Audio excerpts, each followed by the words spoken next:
chat about some news and some stuff. And now the camera's on. We have quite a snowstorm happening out there. It has been coming down here in Twilla County. And I'm sick, so please forgive my hellacious voice. Yeah. But hi, everybody. Welcome to Political Head Trauma. Making the apocalypse fun. Yeah. We have to. Okay, so sound is good. Anyways, so yeah, we're getting snow out here, and now it sounds like it's starting to get into Salt Lake. So where's this? We're getting snow out here, and now dang, phone went off. Anyway, so we got snow yesterday just in the south end of Twilla, and nothing up by way of the north side. That was kind of weird. And then later on, it showed up. And I guess now they're getting it in Salt Lake. So let's talk. What's on your mind? You've been stressed? You sent me the a story about Miami, and yeah. I saw something about it earlier. The video I saw was insane. It looked like there was 20 police cars showing up. There were 200. 200 police cars showing 200 up? Police cars and like helicopters. It looked like a police car parade. It did. And now the reports coming out of it are that it was just some youths fighting. With sticks. But there's always a but. Everyone has one. Just like opinions. Yes. Otherwise, I don't know what you do with yourself. Well, but anyways, some reports are saying that there were giants. Yeah, 8 to 10 feet tall creatures, according to people that were there. But yes. I have researched. I have tried everything to back this up. Yes. You can see the video of the police car parade. Right? Yeah. That I've seen a few times. I haven't seen any videos of giants. Me neither.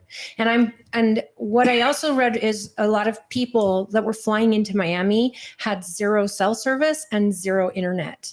And that didn't just go for their airplane, that goes for their cell. Some couldn't get Ubers after their flight and had no idea why. And there was no explanation.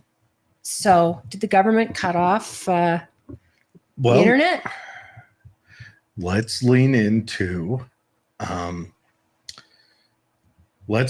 this for a second. Lean into the crazy conspiracy of it all.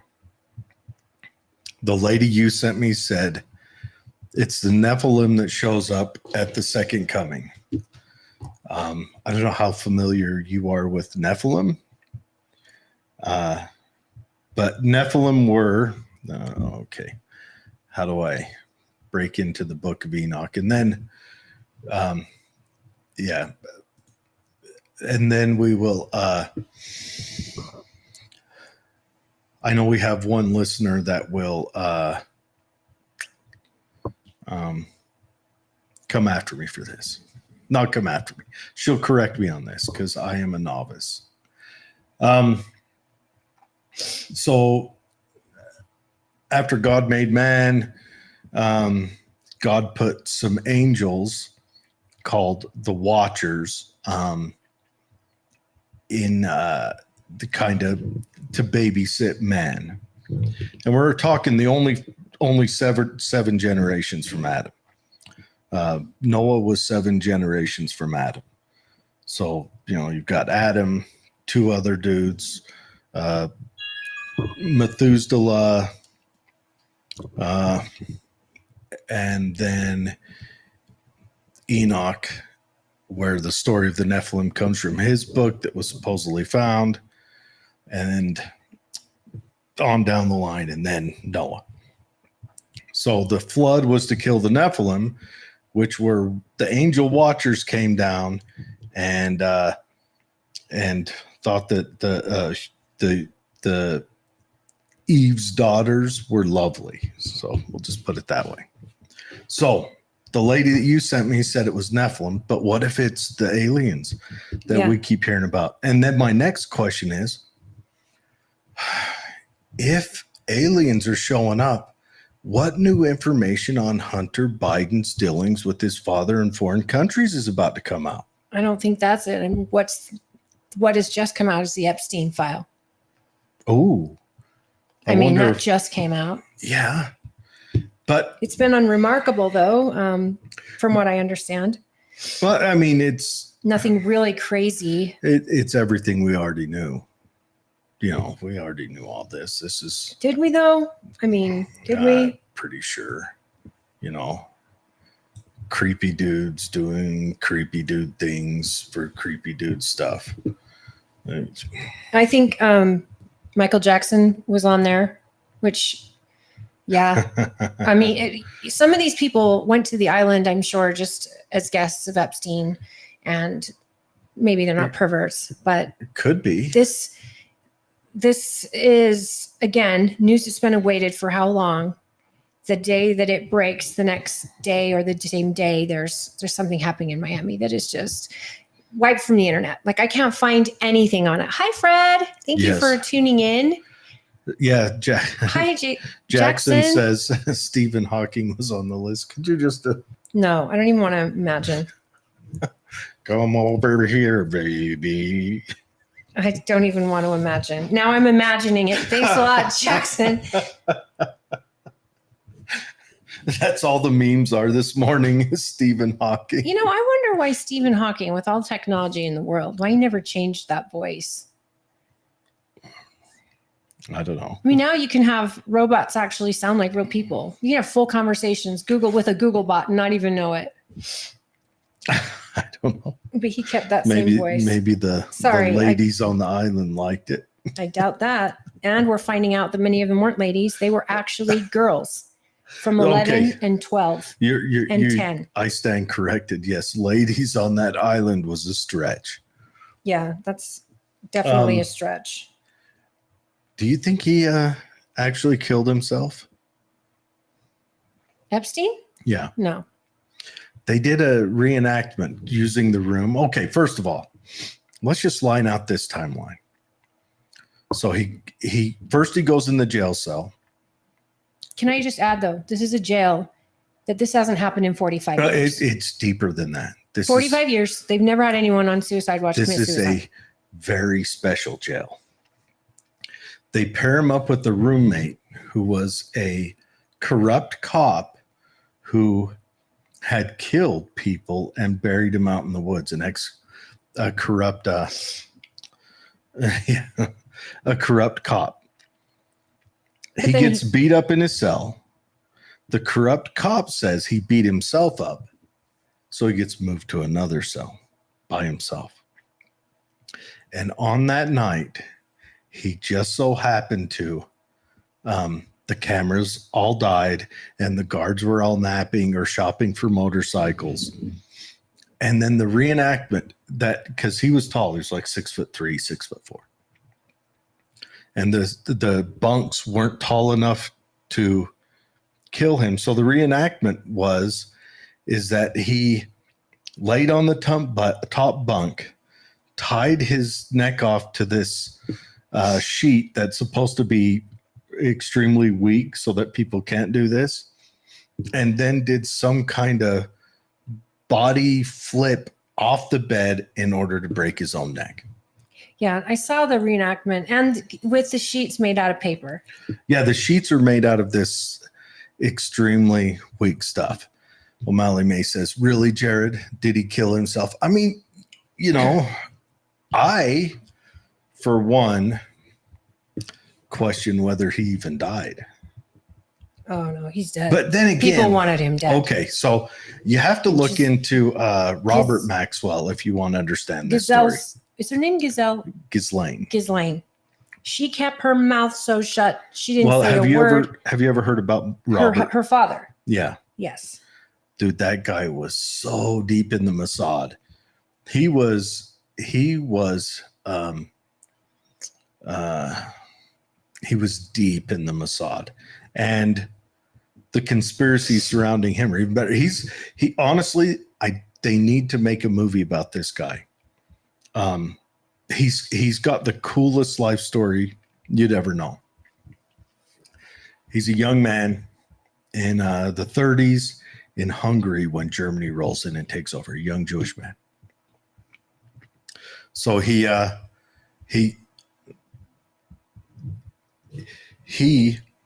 joins the Hungarian revolution or whatever, the Hungarian front. They're not fighting enough for him, so he says, "Screw you guys," or he's in Czechoslovakia, one of the two, and then he goes to the other one, Czechoslovakia, joins their front. They're not fighting enough for him, so he's getting bummed out. So he goes to England, enlists in the English military, the British military, becomes an infantryman, fights in serious battlegrounds, and then gets drafted into their intelligence because he speaks a lot of languages and he's a bold dude. I mean, he is bold, and he got wrapped in with, he was a part of the Iran-Contra deal, all of the the gun smuggling. That was his kind of forte. I think his publishing business was just a front for that. I mean, this guy, whether you like him or not, impressive life story. And then along comes, he's get a daughter, his favorite daughter, names his boat after her. Tries to blackmail the Mossad, goes out on the water, and they find his body floating and bloated. And then along comes Jeffrey Epstein, this college dropout, kind of a schmuck. And then this guy starts, running around with the who's who of politics and business and everything. And I'm telling you, it's all just special agencies. He's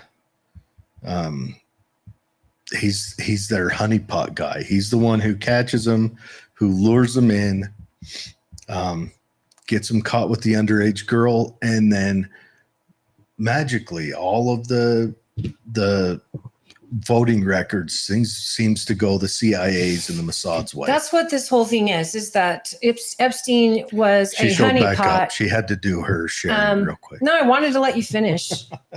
But he created this honeypot scenario. He didn't create it. I think he carried it on. He carried it on. But I'm hearing things like our CIA might be involved, and then outside influences are involved. I'm sure our CIA didn't it's all run by all design.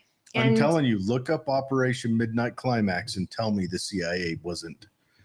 There's a CIA station chief that has his hand right up Epstein's fourth point of contact, moving his lips. And O'Malley May says, "I know. I'd like to know what Holly's referring to about Miami, and you might have missed it, but a couple days ago there was some big incident in Miami, and it's hard to find anything on it. Like I've looked everywhere, but people are reporting to have first it was a blackout with the power outage, internet outage, all internet was down." Here.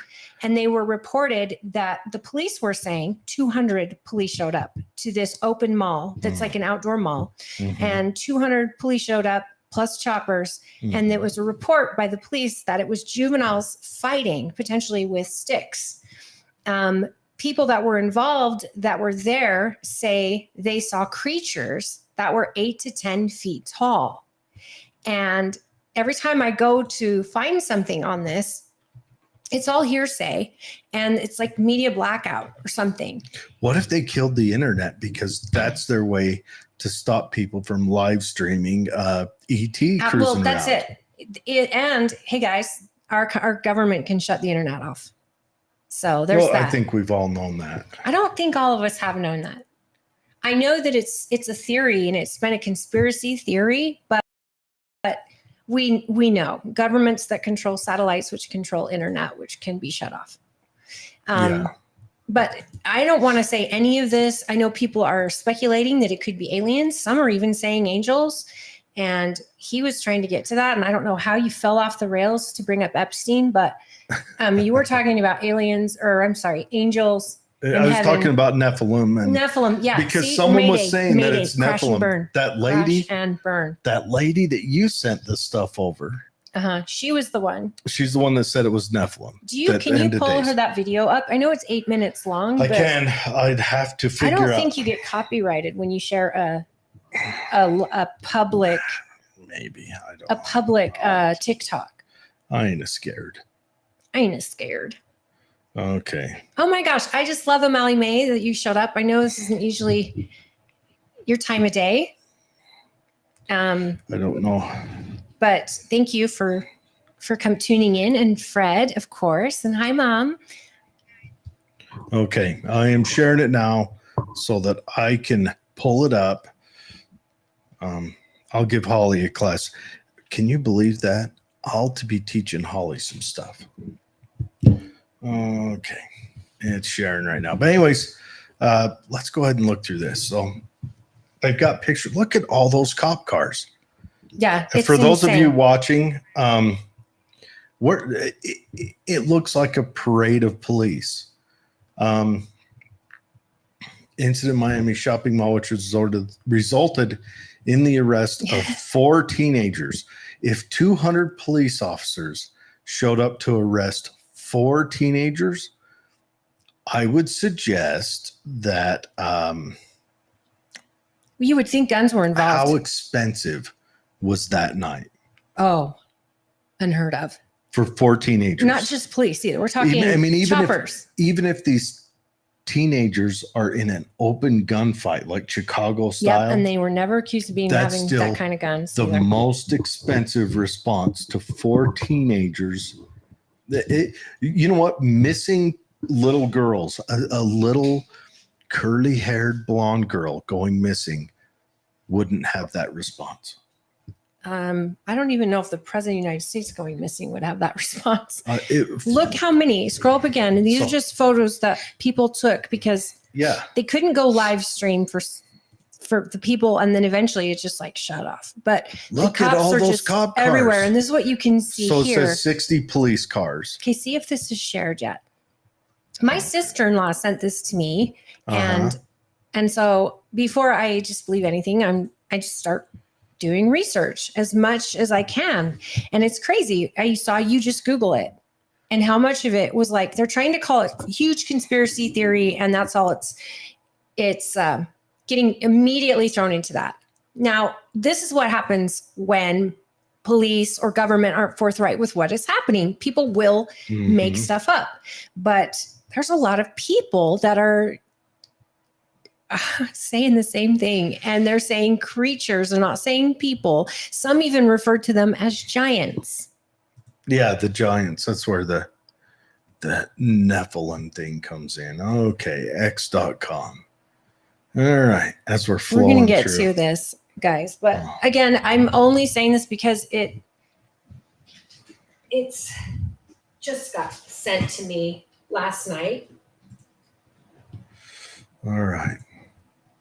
And from what I understand is that most people that had seen this when it was happening were just sitting there going, I don't know why we're not getting sound from her. 100 plus cops, black helicopters, power cut off. All the police scanners were cut off because all juveniles were armed with sticks, was the report. I'm trying to see if I can make sound happen. Apparently I cannot. What happens when you push play? Whole bunch of quiet. Well, are you at home? If you can hear it, will you put a thumbs up in the chat just in case it's not coming through us? No, we would be able to hear it. They're not going to get any. But anyways, we'll just read this side.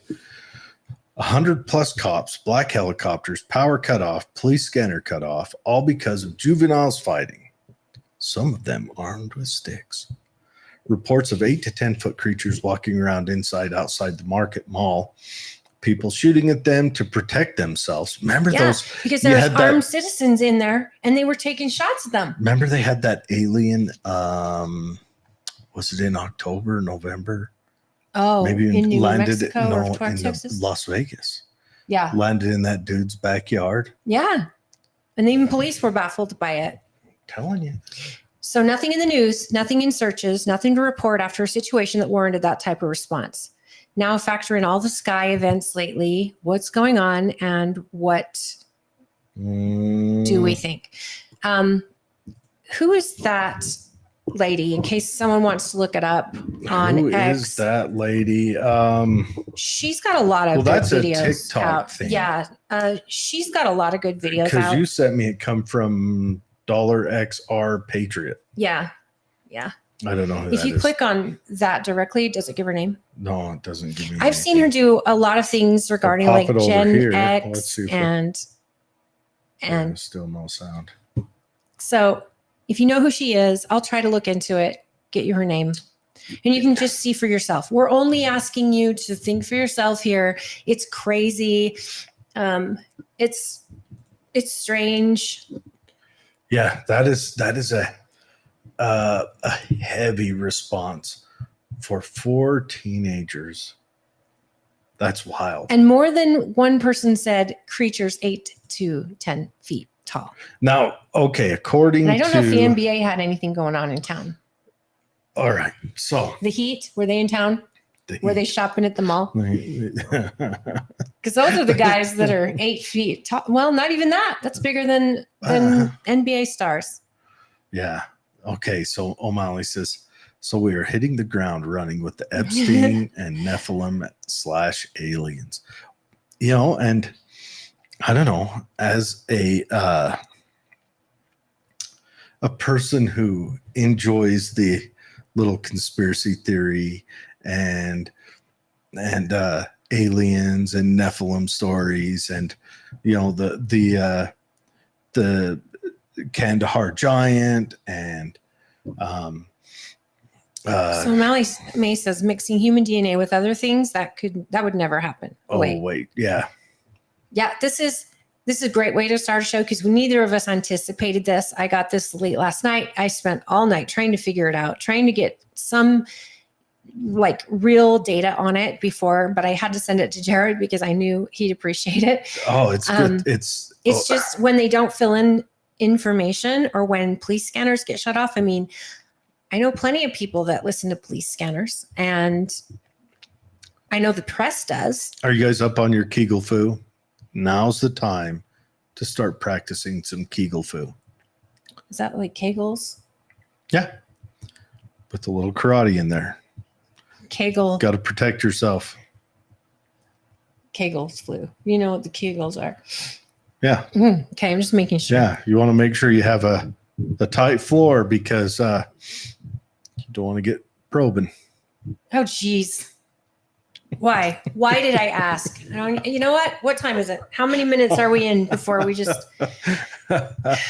Next, you're going to drop bombs on googly eyes and in the locker room. The event happened in an outdoor mall in Miami. O'Malley says, was the event close to a university campus in Miami? That's a good question because we do know, was it what university? Was it Penn State where they were making chimeras with mice and aborted fetuses trying to grow ears like on stem mice? cells, you mean?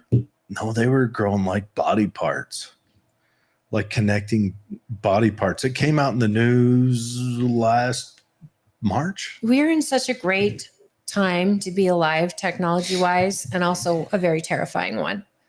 I mean, I was just saying this to my husband who's had some health issues, and I think, oh, thank God we live in a time where he can go in and get a surgery and come out cancer-free with minimal downtime and all of that. It's just an amazing time medically to be alive and technology-wise. But when you think about the government can just shut off the internet. And immediately your cell phone, you can't share, you can't go live. I would be shocked. You can't make a phone call. Their cell service was down. All of this is just I would terrifying. be shocked if I found out that the government didn't employ those back doors when it was put in. I'm sure. That's what would have, I mean, look what the government did around Twitter and all that over the last couple of years. Right. You know, I would be shocked if the government's, remember, we don't have a government of by-in for the people. The government has people that continues to prop themselves up so they can make themselves wealthy. I mean, here's the big conspiracy going around right now is that all of our economic woes that are coming out of the Fed are on purpose. Because right now, all this money that's being printed filters through the government to where the government wants it to go. Sure. Yeah. It gets kickbacks to the people who are in charge of government, the people on top, either through direct kickbacks or through LLCs, or through not LLCs, or through investments into different corporations, you know, insider and also trading with votes, because they're trying to collapse the dollar so that they can move into the CBDCs. It's good we're having this out now, not when the good representatives show up. Move it into CBDCs.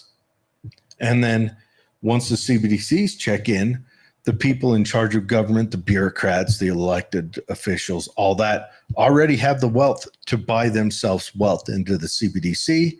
And we're still left here with our, and when you say CBDC, you're just talking about Bitcoin? Or CBD, is it CBDC? But it's I'm probably saying it wrong. It's the today's show is brought to you by the letter C, BDC. It's central bank digital currency. Okay, so like Bitcoin. No, not like Bitcoin. A digital currency. This is central bank digital currency. So government. Digital dollar. Instead of something that's not thank you, O'Malley May. Open. Yes, thank you. So she says 180 more banks are on the cusp of failing right now. Yeah. And that's where they're heading us. I mean, it's like Bitcoin where it's digital, but that's the only way it's like it. Bitcoin, whether it's good or bad, right or wrong, whatever, I'm going to let people make their own choices on that. If Dave was here, he would jump on the table and, you know, break it down for us. Dave is here in spirit because we got into like within the first half hour, we're on Bitcoin. So yeah, here we are. In memory of you, Dave. Welcome to the Dave Hour. Oh, yeah, I forgot. Ladies and gentlemen. I wish I had a deplorable hat, but no one can wear deplorable like Dave. Yeah. Welcome to Political Head Trauma, where if Head Trauma had a podcast, it would sound like this. Humana. So, aside from all of this, and if we go into Jeffrey Epstein, like when you said, we need a wall with red yarn on it, a whole bunch of lines. Yeah, we do. And we also probably need ADD medication for both of us because we're like squirrel. Yeah. And if it's not you, it's me. So welcome to Political Head Trauma, y'all. And partnered with Main Street Media Group. Yes. And I hope our phone number, you can call us in Utah. Main Street Media, Utah. Yes. And give us a call if you want to be on our show live. Well, our phone lines aren't going to be open yet until we've got the word from Dwayne. And I'm going to give you the phone number now, though. Yeah. Just in case you want to write it down. It's 385-899-2134. And so we want you, the watcher, to be part of the show. I know that it wouldn't be a show without O'Malley May or Fred or Mayor Critchlow. He tunes in all the time. My sweet mom, my friend Heather, she is a regular.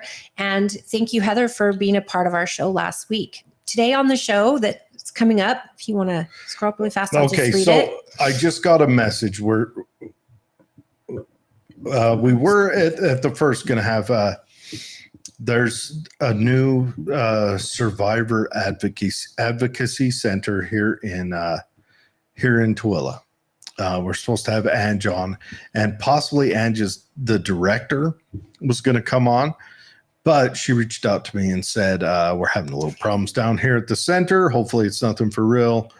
she may not make it in today. So, But let's at least give a shout out to Pathways, yes, which is brand new, South Valley Services. It's a survivor advocacy center, and it's mainly for women. Right? Abused women and their children. And if you are getting abused, please reach out and find someone. This is men and women. If you're getting abused in your household, reach out and find some support for that. Yes, there's never a happy ending with that, y'all. No. There's just not. No. And so many women who are afraid. They're afraid. I mean, this can go down to, yes, what about my kids? I can't leave my kids. You don't. These advocacy centers are trying to help you stay with your kids. And you know what else I was thinking about and what I was going to ask her? And if she's on, I'm going to ask her. But there are women who stay because they're afraid to leave their animals. Their animals will get threatened, killed. They build a bond with his family. There's lots of reasons. Honestly, I mean, ideally, I think that the best solution would be if we could, I don't know, figure out how to stop the perpetrator of the violence, head them off at the pass before they get there. But so far, humanity and a lot of hasn't that figured requires that one out. Speaking out. And I'm talking to you moms out there. If you're raising sons and you see violent behavior in your sons, getting them help young helps. If you're living in a household where your husband is violent, your sons most likely will be, and your daughters most likely will marry someone. I mean, that's just how it works. So, you know, if you see these behaviors in your children, I would highly recommend getting them some therapy, because kids, just like adults, have to act out, and they are going to have mood swings and lash out in anger. And our job as adults is to teach them how to deal with it, you know, healthily. But that's sometimes parents can only do so much, and they don't have to come from a violent home. It's some teenagers, girls included, act out violently. And I cannot stress enough, they've got something they need to say, or they're very upset about something. There could be trauma you don't know about, but they should be getting help. And from the very early stage, because I think there's a lot of parents out there who've raised men, and they're perfectly fine families, but they've raised young men who end up being domestic violence abusers, and women. I'm not discounting women, because they hit too. It's just less reported. And generally when women hit, if the physical violence is restricted to just the women's slapping, it's not as effective. But women can definitely employ mechanical means Either just way, as good as men. It's not right. Yeah. Women should not be hitting men, period, the end, and men should not be hitting women. I'm a peaceful parent anyways, so I like peace in all aspects of my life. Then what am I doing here? I don't get violent. I know. I make you crazy. But see, I'm like Gandhi right now. You know? Oh, now you're Gandhi. You know how Gandhi would every night he'd tell what was her name, Indiri.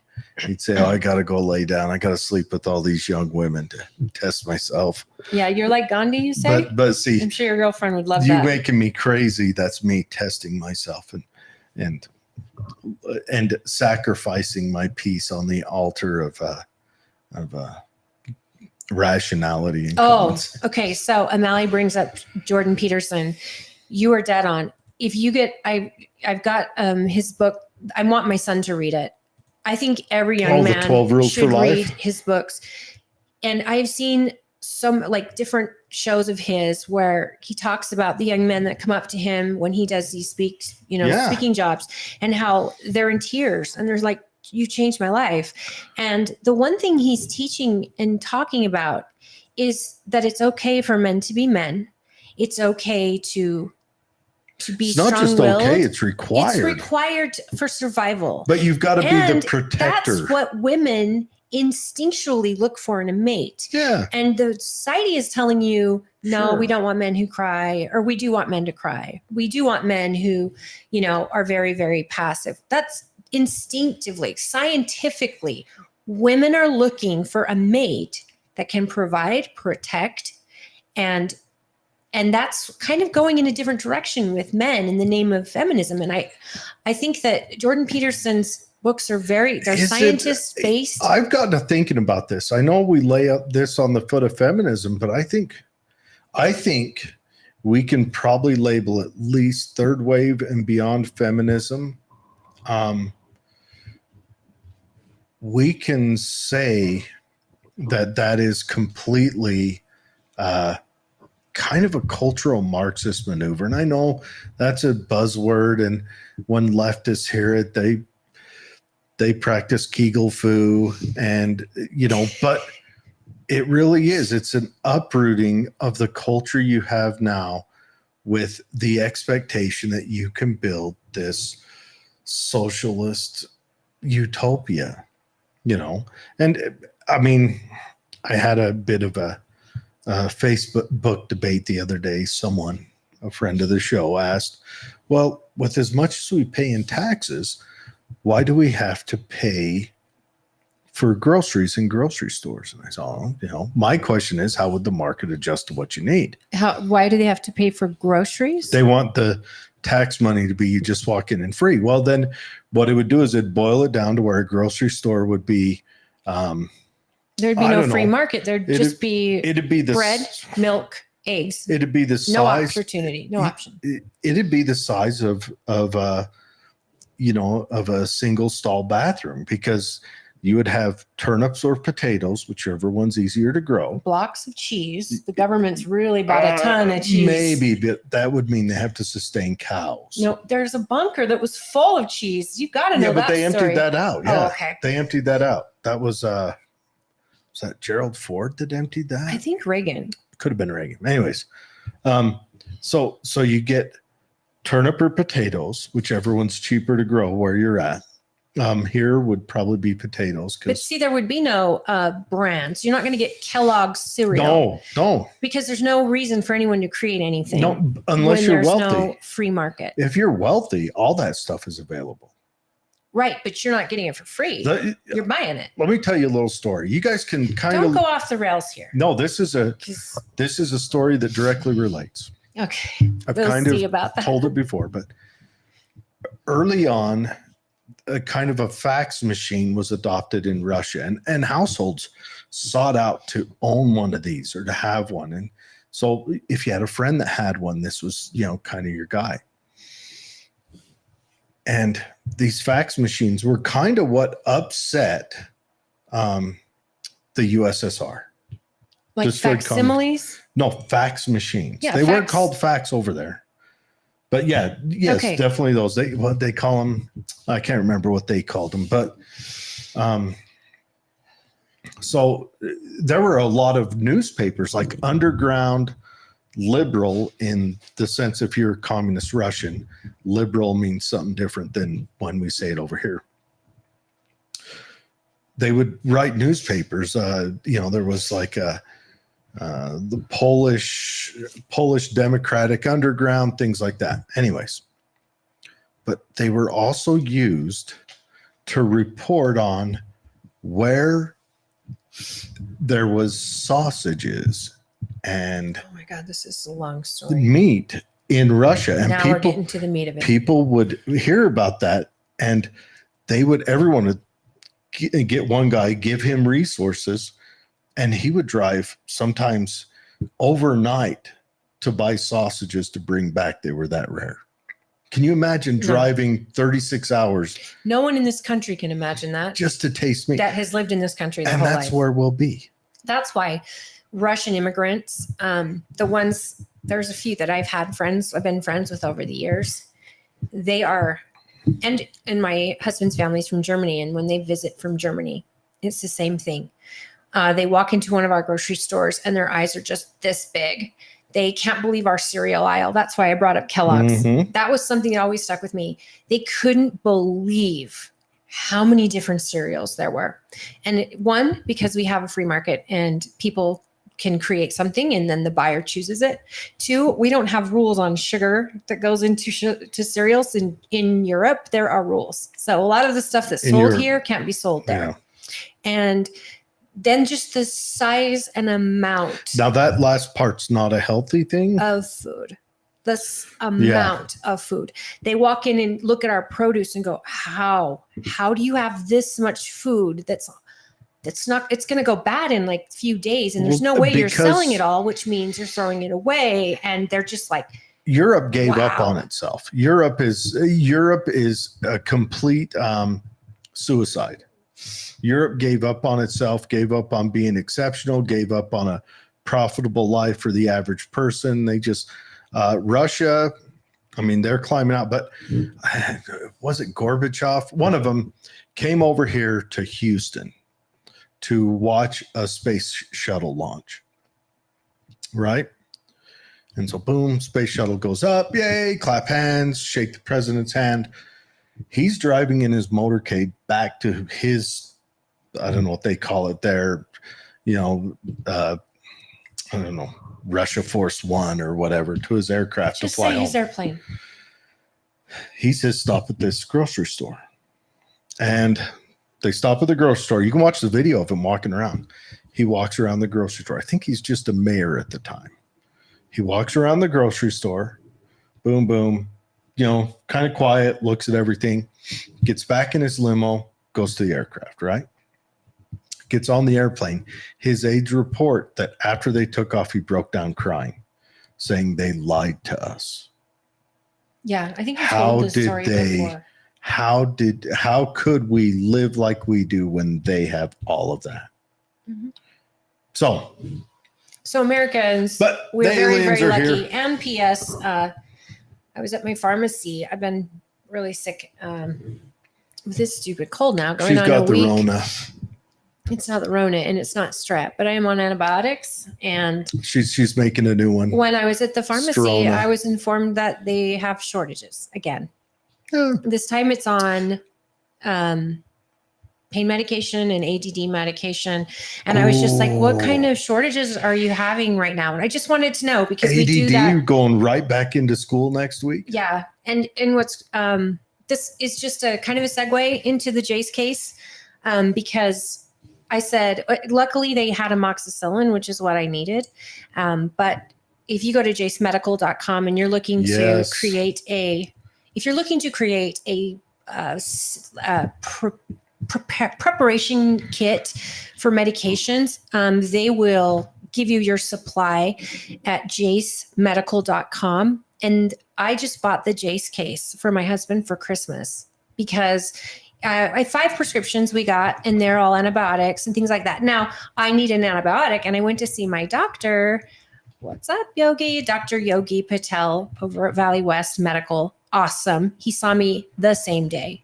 Of course, he saw me, checked me out, gave me my prescription, and I should be getting better. I should be on the getting better part. But Jace Medical is for people who just want to put it in their preparation. Comes in a little kit, and it's got the 5 prescriptions. One is like for like UTIs or yeast infections, colds and sickness, regular colds. Ivermectin, I think for COVID, or wasn't ivermectin a treatment for smallpox or something in other countries? No, I listened to CNN. Ivermectin is a treatment for horses. Paste, right. And that's it. Only horses. So do you know that tramadol is a pain medicine here in the United States? Okay. And what else? It's a pain medicine for dogs. Oh, dog medicine. You can give it to dogs. So Fun fact. You can give tramadol to dogs. You can give aspirin. Don't give them Tylenol. I do give I couldn't give aspirin to my dog because I don't know if it's possible to shave aspirin that small. But when I had my Labrador, baby aspirin, he lived till he was 17. That's amazing. He had aspirin. I'd give him 2 aspirin every morning. Yeah, my German Shepherd was 15 when she passed away, which was unheard of. And you just get those baby aspirin? Yeah. He liked the cherry flavor. So what I'm saying is, with the shortages that come up, you never know. Yeah. And going into 2024 is already fun, guys. We're already looking at some fun. The aliens are here. Go to jacemedical.com, and they're located here in Utah, so that's pretty cool. And give them the promo code capital JAM dash 1615, JAM 1615, and then they'll know that you heard about them on our show, and they'll give you a discount. Yeah.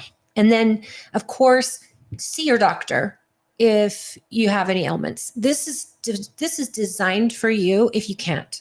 If you can't go see your doctor and you're in Mexico on vacation with your family, and one of you gets, really sick on the water or something, there's something in there for that. There's something in there or for, if the aliens land, it's that invasion New York style.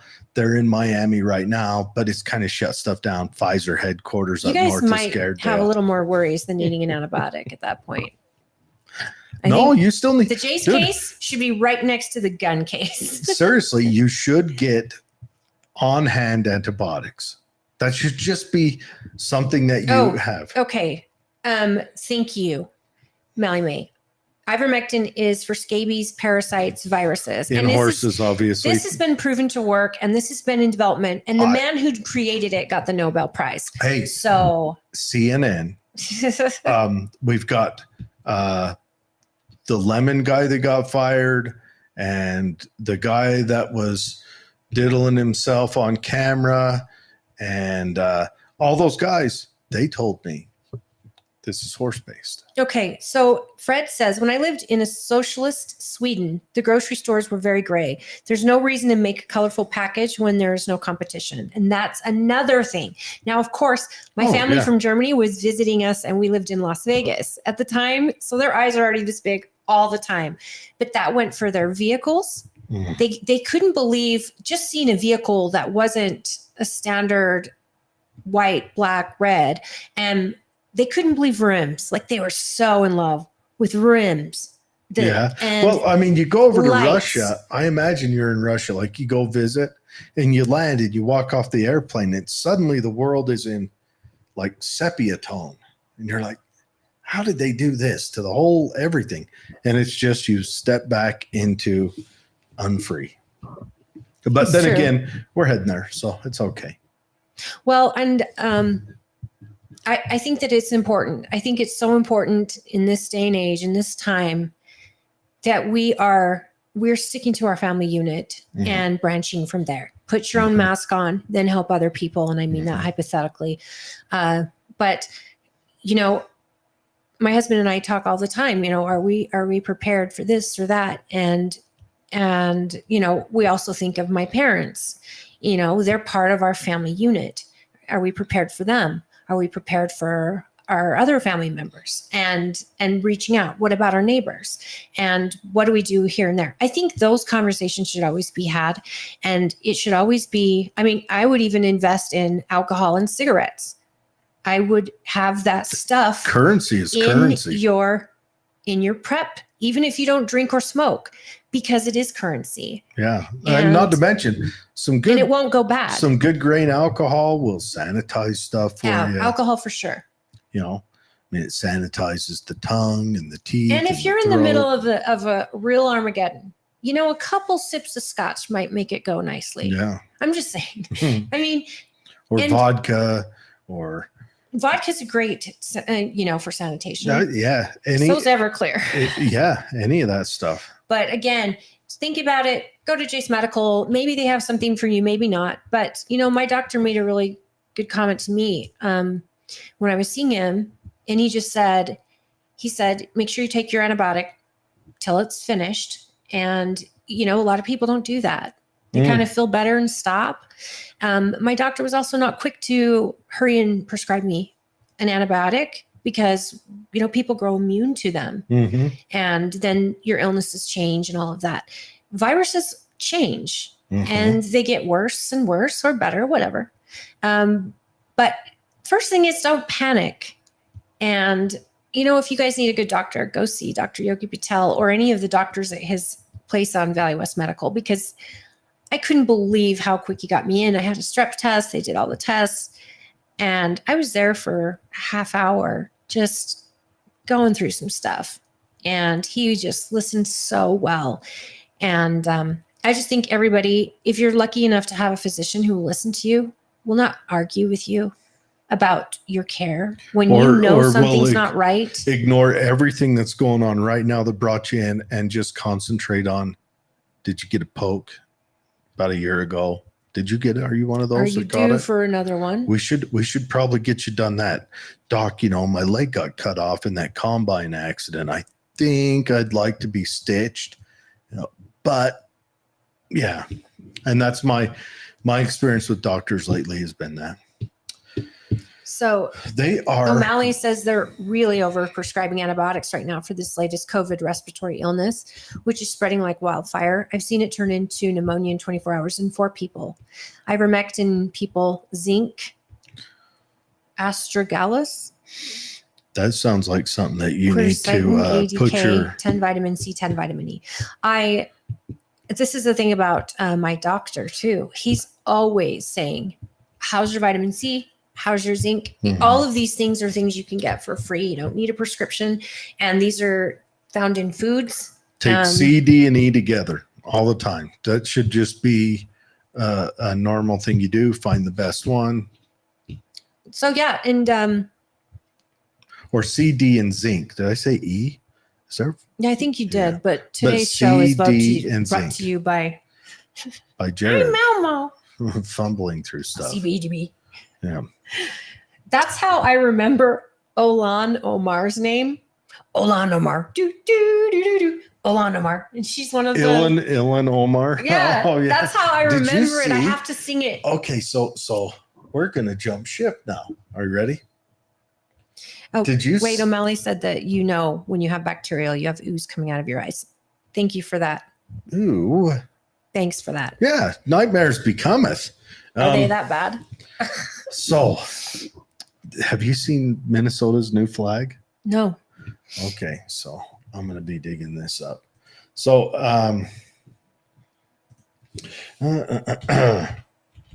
so while we wait for that, you want to give us a little taste? Is it terrible? Is it amazing? Okay, you know how should Utah change its flag again? You know how Utah's got the new flag coming out, and it's causing an uproar. Okay. All right, so we're going to open this up.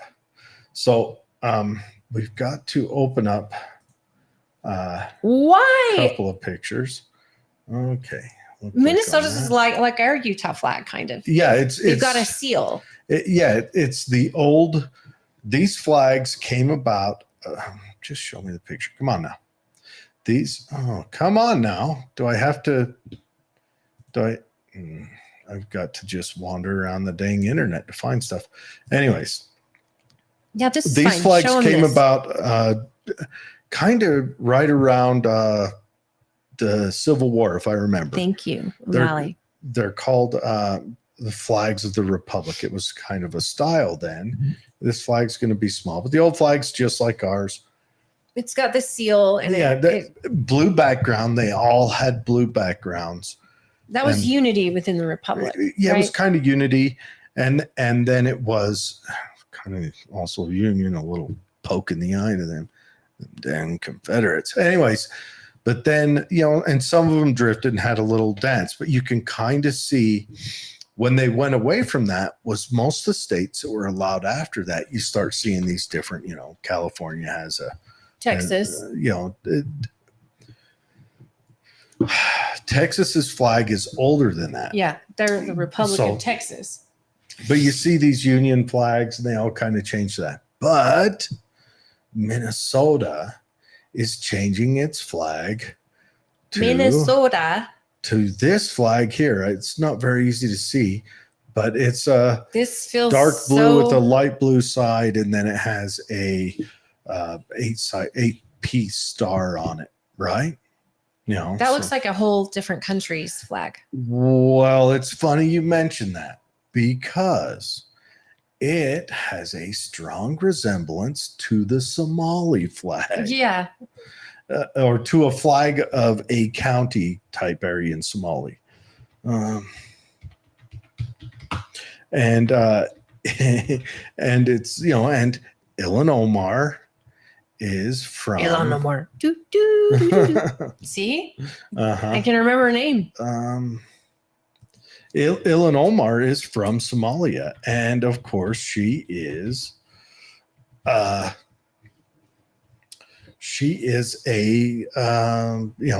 Minnesota congressperson. Don't we know that? Where's it at? Is this it? Is it the Djibouti? I can't remember. It's one of their flags, but this is the Somali flag. I'm going to see if it'll open up big enough to see. It's the same color blue, and it's got a regular 5-point star in the middle. There's another one that has, how it has the little 2 different colors, and then it has a star on the left. It kind of has all that same stuff in it.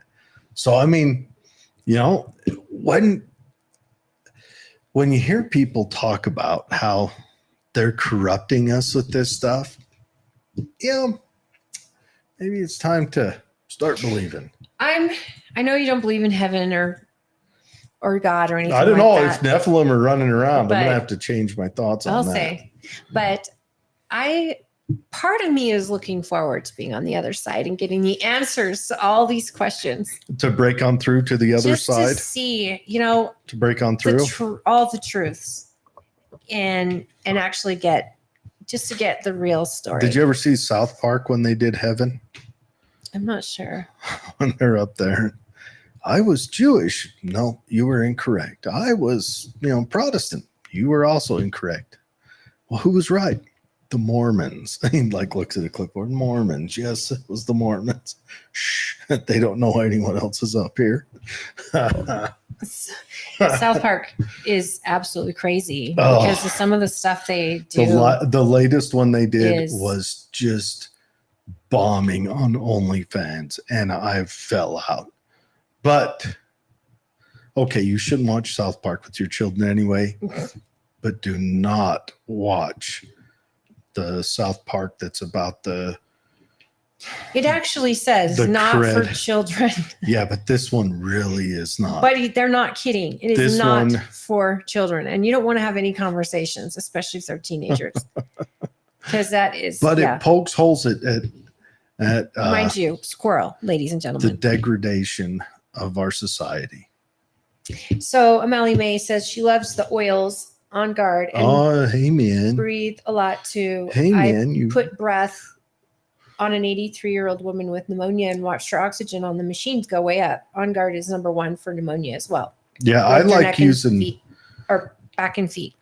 I like using dandelion hip and rose petal. Man. I use Vicks Vapor Rub, ladies and gentlemen, on the bottom of my feet. And my mom did that since I was a kid on my chest and on my feet. And I've done it with my kids.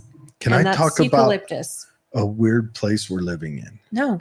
Because I remember in the 80s. I said you can't. The oil users were the hippie leftists. They kind of still are hippies, but they're not leftists. No, but yeah, the hippies, the naturalists, the people who want to raise their kids off the land. I'm telling you, this pendulum is the wildest thing. I like just sitting outside of society and just watching. Take a minute and think about this. Remember, if you're young, O'Malley May, you can remember 7 minutes ago. It's the same. But, when you get a little up there in age, it's interesting to watch this ebb and flow. Like I was listening to a debate about FIRE. It's the Freedom of Speech in Colleges Institute, whatever. Greg Lukianoff. I'm working on trying to get him on the show. Oh, Mayday. Dude, he's a stud. Anyways, they're talking. They're like, I remember when the left would fight for free speech. And I think there's a way to look at it is politics in this alignment is like King of the Hill. Sure. Once you're on top, you're okay if the game's over. Yeah. You change it. Yeah. For your side. Can I take us back on the rails again and talk about how many police showed up for that incident in Miami and bring us to we're back to that now. Jesus, our listener. Oh, sorry. 200 police showed up and there's all these different, let's get to this story.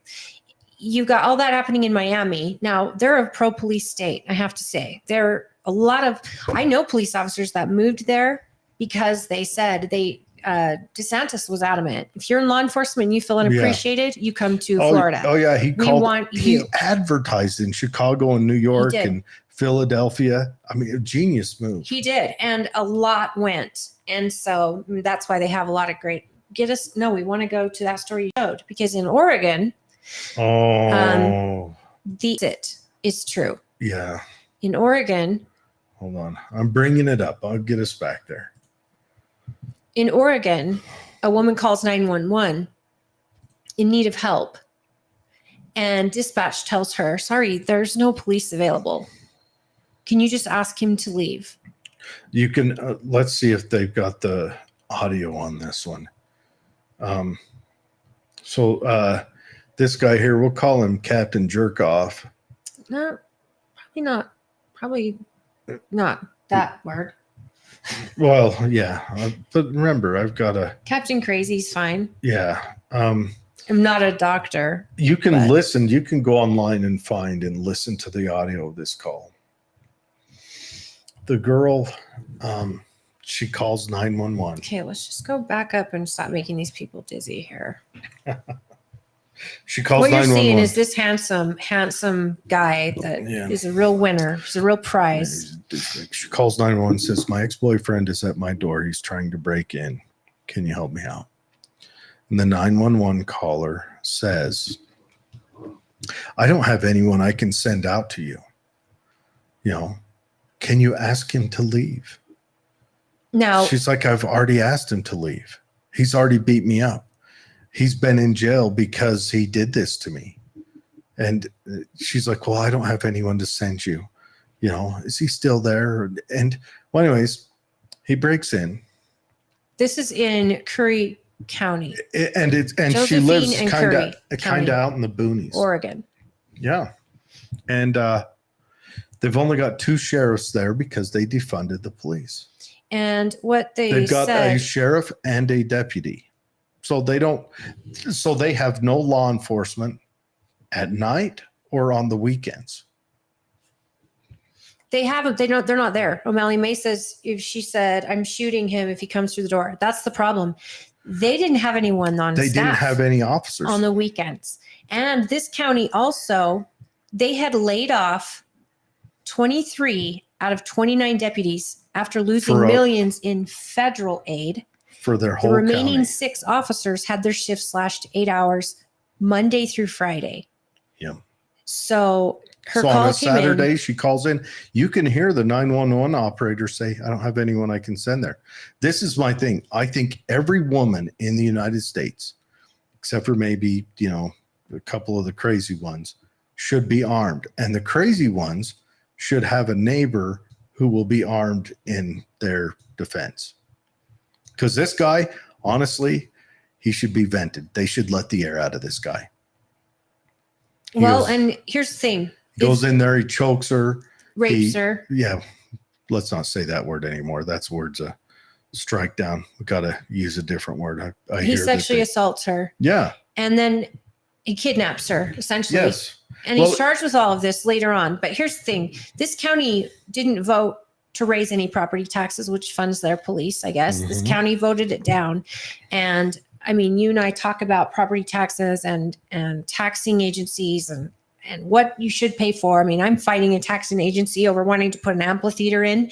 These people are voting to raise or not increase their taxes, and they need to hire more officers. Now, it would have almost tripled their tax. Even if the county residents were to approve the levy that they'd asked, have raised taxes from 59 cents to $1.48 per $1,000 of property tax value over the next 3 years. That's triple. Yeah, it would have almost tripled it. And so that is a heavy tax. But the sad thing is this county got here's my argument. The federal funds flowed down, built up this law enforcement agency. So everyone leaned into, we have lots of cops. We have lots of this. And then the feds yanked their money away because feds, they've got to use it to put abuses elsewhere in the world. Does it say why the feds pulled their money? It was the ending of urban revitalization program. It's like a rural revitalization So program. Rural Schools and Community Self-Determination Act, multi-million-dollar annual federal aid payment for timber producing counties, and the remaining officers only available 8 a.m. to 4 p.m. Monday through Friday. This happened on a Saturday. So ladies and gentlemen, I say this again, when seconds count, police are minutes away or not coming at all. So my only question is, what caliber do you think she should choose? 12 gauge all the way. 9mm is nice, but no, 12 gauge. This guy was breaking her door down. 12 gauge single lot buck would literally, buckshot for sure, literally peel parts of him off. I guess it all depends on how close her neighbor's house is. And is it in the line of sight? No, of that Joe door? Biden said, when someone's trying to break in, you just go out your front door you shoot the shotgun. With your coach gun. Yeah, you your shoot break it. gun. Shoot it twice in the air. And everything will be fine after that. Yeah. You just randomly send lead up into the air at high rates of speed. Who cares? Fred says 3-inch mags. 3-inch mag. Yeah. Mally says, I run a 20 gauge since I'm small. A 20 gauge work. Double buckshot. You can get double lot buck or single lot buck. If you really want to throw chunks of lead at people, single lot buck. Take us off the screen. Sorry. I'm really excited about our guests coming up today. Yes. Just a little highlight for those of you that are tuning in. We're really excited to have County Councilman Chairman, actually, Jared Hamner is going to be on today. We're going to go over a lot of Tooele County and what's been happening, along with our Tooele County manager, Andy Welch. They'll be on at 4. So we're welcoming them in studio. And then look forward to next week. Next week, we are going to have our representatives in house. Yes, we are. That's Bridger going to be an exciting day. I've already had people Tim. reach out to me and had some questions or some queries to throw at them. Excellent. Yes. Like we said, you guys are part of this, and we want to hear from you. I shoot number 4 buck inside. That'd do some damage. I mean, 4 shot. It's when we used to have to take care of animals that had been hit by cars. We'd use 4 shot. It'll definitely have some penetration. Is Dwayne on today? What's that? Is Dwayne in today? Yeah, Dwayne. Well, Dwayne will be coming in. He's not in as of yet. Yes, Fred is nicer than me. Yeah, but 4 shot inside the house. I mean, you'll still have to do drywall, but you probably won't Fred have uses number 4 buck. Yeah, that'd be a 4 shot, 4 size. That's the size of the pellets. But you won't have to replace as much siding on the outside. But this is Oregon. I'm not sure she can own a firearm. I know she don't that squirt gun or Well, there's another gun you can own that's the pepper ball gun, and that gun is awesome. Yeah, the pepper ball, and you can get and it looks like a pistol. They've got glass breaker rounds for those. Yeah. And I'm sorry. If you live in a place that'd tear a chunk out of it's going to make you a felon for owning a gun, and you don't have money to fight it, make me a felon with a lawyer, because that's your Second Amendment right, but it's beside the point. Own one of those pepper ball guns. I mean, at least that may stop the threat. What I worry about is if you're in a closed area, then you'll be affected by the pepper ball too. So you have to be, thoughtful of where you're firing. That's why you get those glass breakers. Fred's probably shot those glass breakers. Yeah. Mally says move. Hey, I'm 100% agreement with you. There are beautiful states like Texas and Idaho that are willing to accept all of you crazy left coast,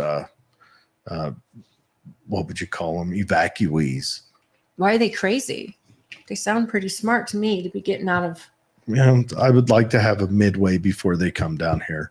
Let them go in, learn how not to vote for dumb stuff, learn to kind of sit back. Hi, Mom. Yes. Sorry I'm late. I had some sewing projects here. She's actually helping me. What is she making? I can't tell. It's a surprise for a friend. Oh. I'm not sure if my friend is listening, but okay. My mother is one hell of a quilter. And she, So now you just told. well, she's sewing. I kind of give it away here. It's not for my mom. My mom's the one doing the work. Okay. But she's actually made some extraordinary, I mean, some of my favorite treasures in my whole house are quilts that she's done. And does she take outside work? Well, she doesn't do it as a job because it's her hobby. And would you like a job? Yeah, Mom, people are wondering, do you want a job? Let me ask her a question. So I've been queried a few times to make quilt ladders. And so Sherry? Like to hold a body? Yeah, Sherry. Sherry. Sherry.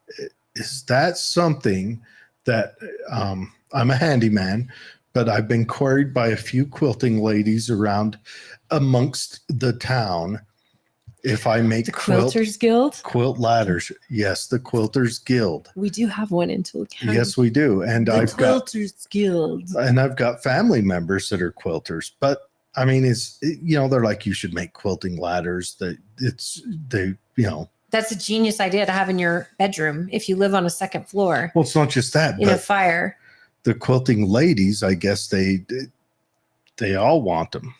So, Sherry, is that a good idea? Should I get to work on that? You'd have to make them.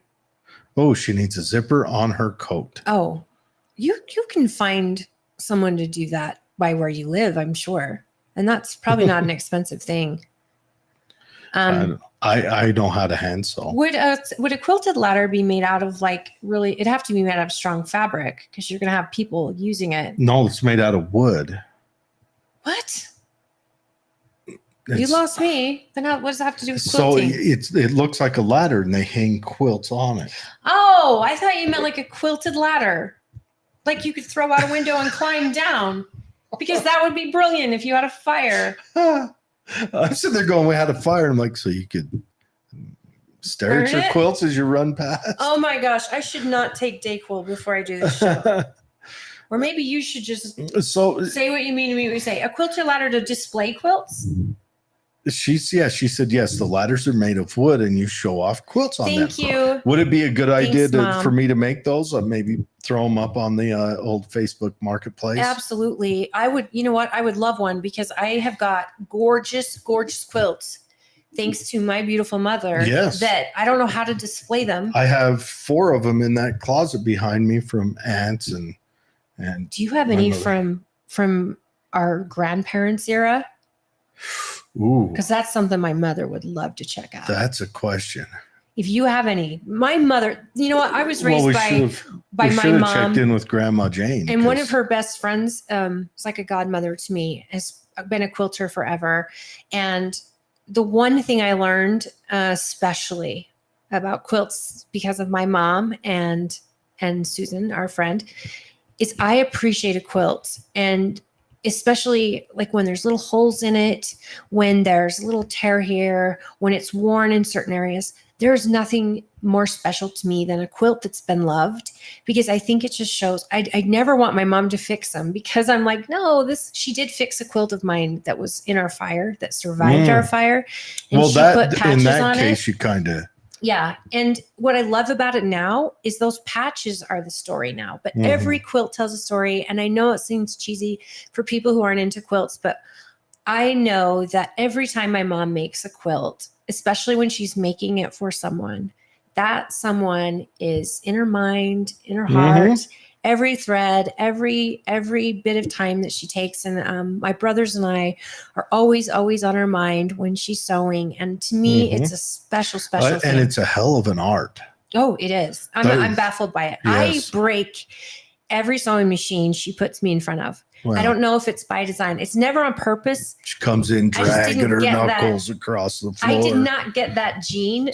My mother has the gene. I don't have it. I can design a quilt, and her and I have done that where she's let me design it and then she creates it. And so does your mom have one of those machines, one of those quilting machines? No, she usually outsources. Those are huge. They are huge. I used to have one. Someone gave me a quilting machine. What'd you do with it? I gave it to my sister. Wow. It sat in my basement for like 5 years. Is she selling it? I'd stare at it and be like, You can make some great money with one of those. Sure. The thing that I found out that machine, and it wasn't one of the electric, it was one of the hand drag numbers, cost like $8,000. Yeah.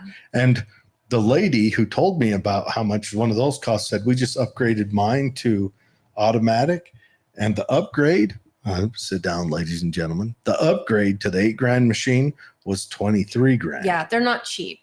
And so Mally says that my grandma did Afghans. Yeah. Again, same thing. Any bit of my grandma used to crochet on pillowcases. And to me, to get a gift like that from someone is so touching because of the time it takes. And luckily, if the person doing it, I mean, like my mom doesn't do it as a job because I think she wouldn't love it as much if it became a job. And well, it probably takes the spirit out of it.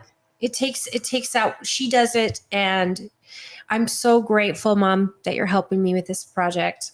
But she's such a master. And anybody who gets a quilt of hers knows for a fact that it's made with love. So is the Afghan when they did the like crocheting? Yeah. Okay. And it's great big and it's got little holes like a sleeping doily. They're so special. And like O'Malley said, it's made from the heart and soul, and it's true. And you will treasure it because you know your grandmother's hands created that, and you know you're wrapped in.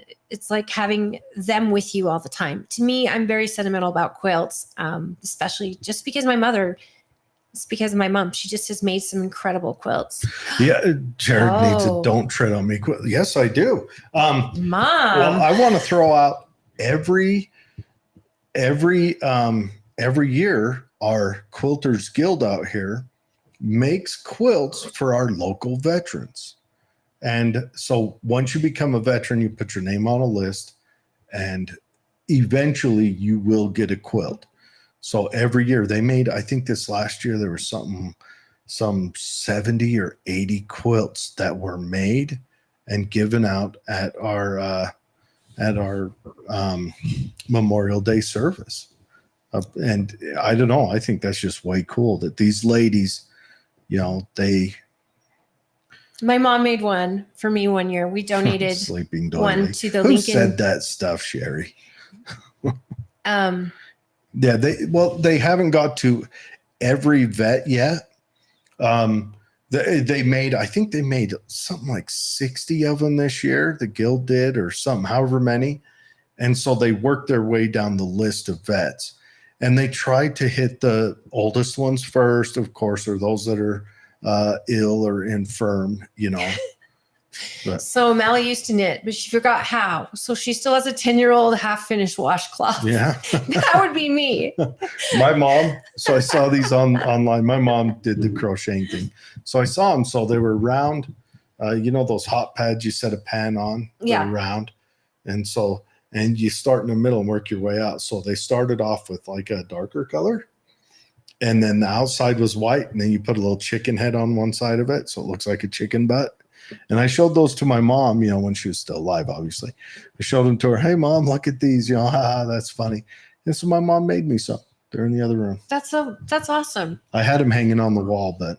So. I think it's an amazing skill. So if you have it, I'm jealous. My mom has it, and she's amazing. So I don't know. We designed one for the Lincoln Day dinner for the Republican Party and donated it.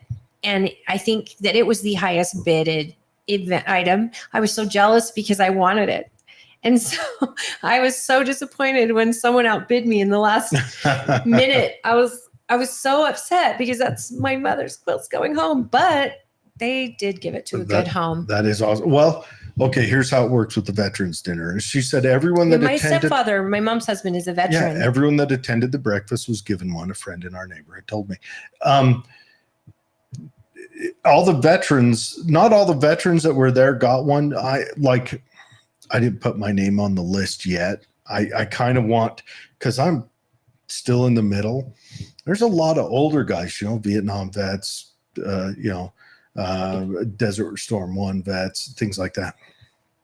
And so they kind of pushed them out to them first, but they gave out at that dinner, I could have swore like 30 of them, and then had another 10 that were bound to go out to people. But everyone that was on that list that were their name was drawn were brought to that dinner to get one. And You're right, Mom. It's probably the aged vets getting yes, first. and that's how I want it to be.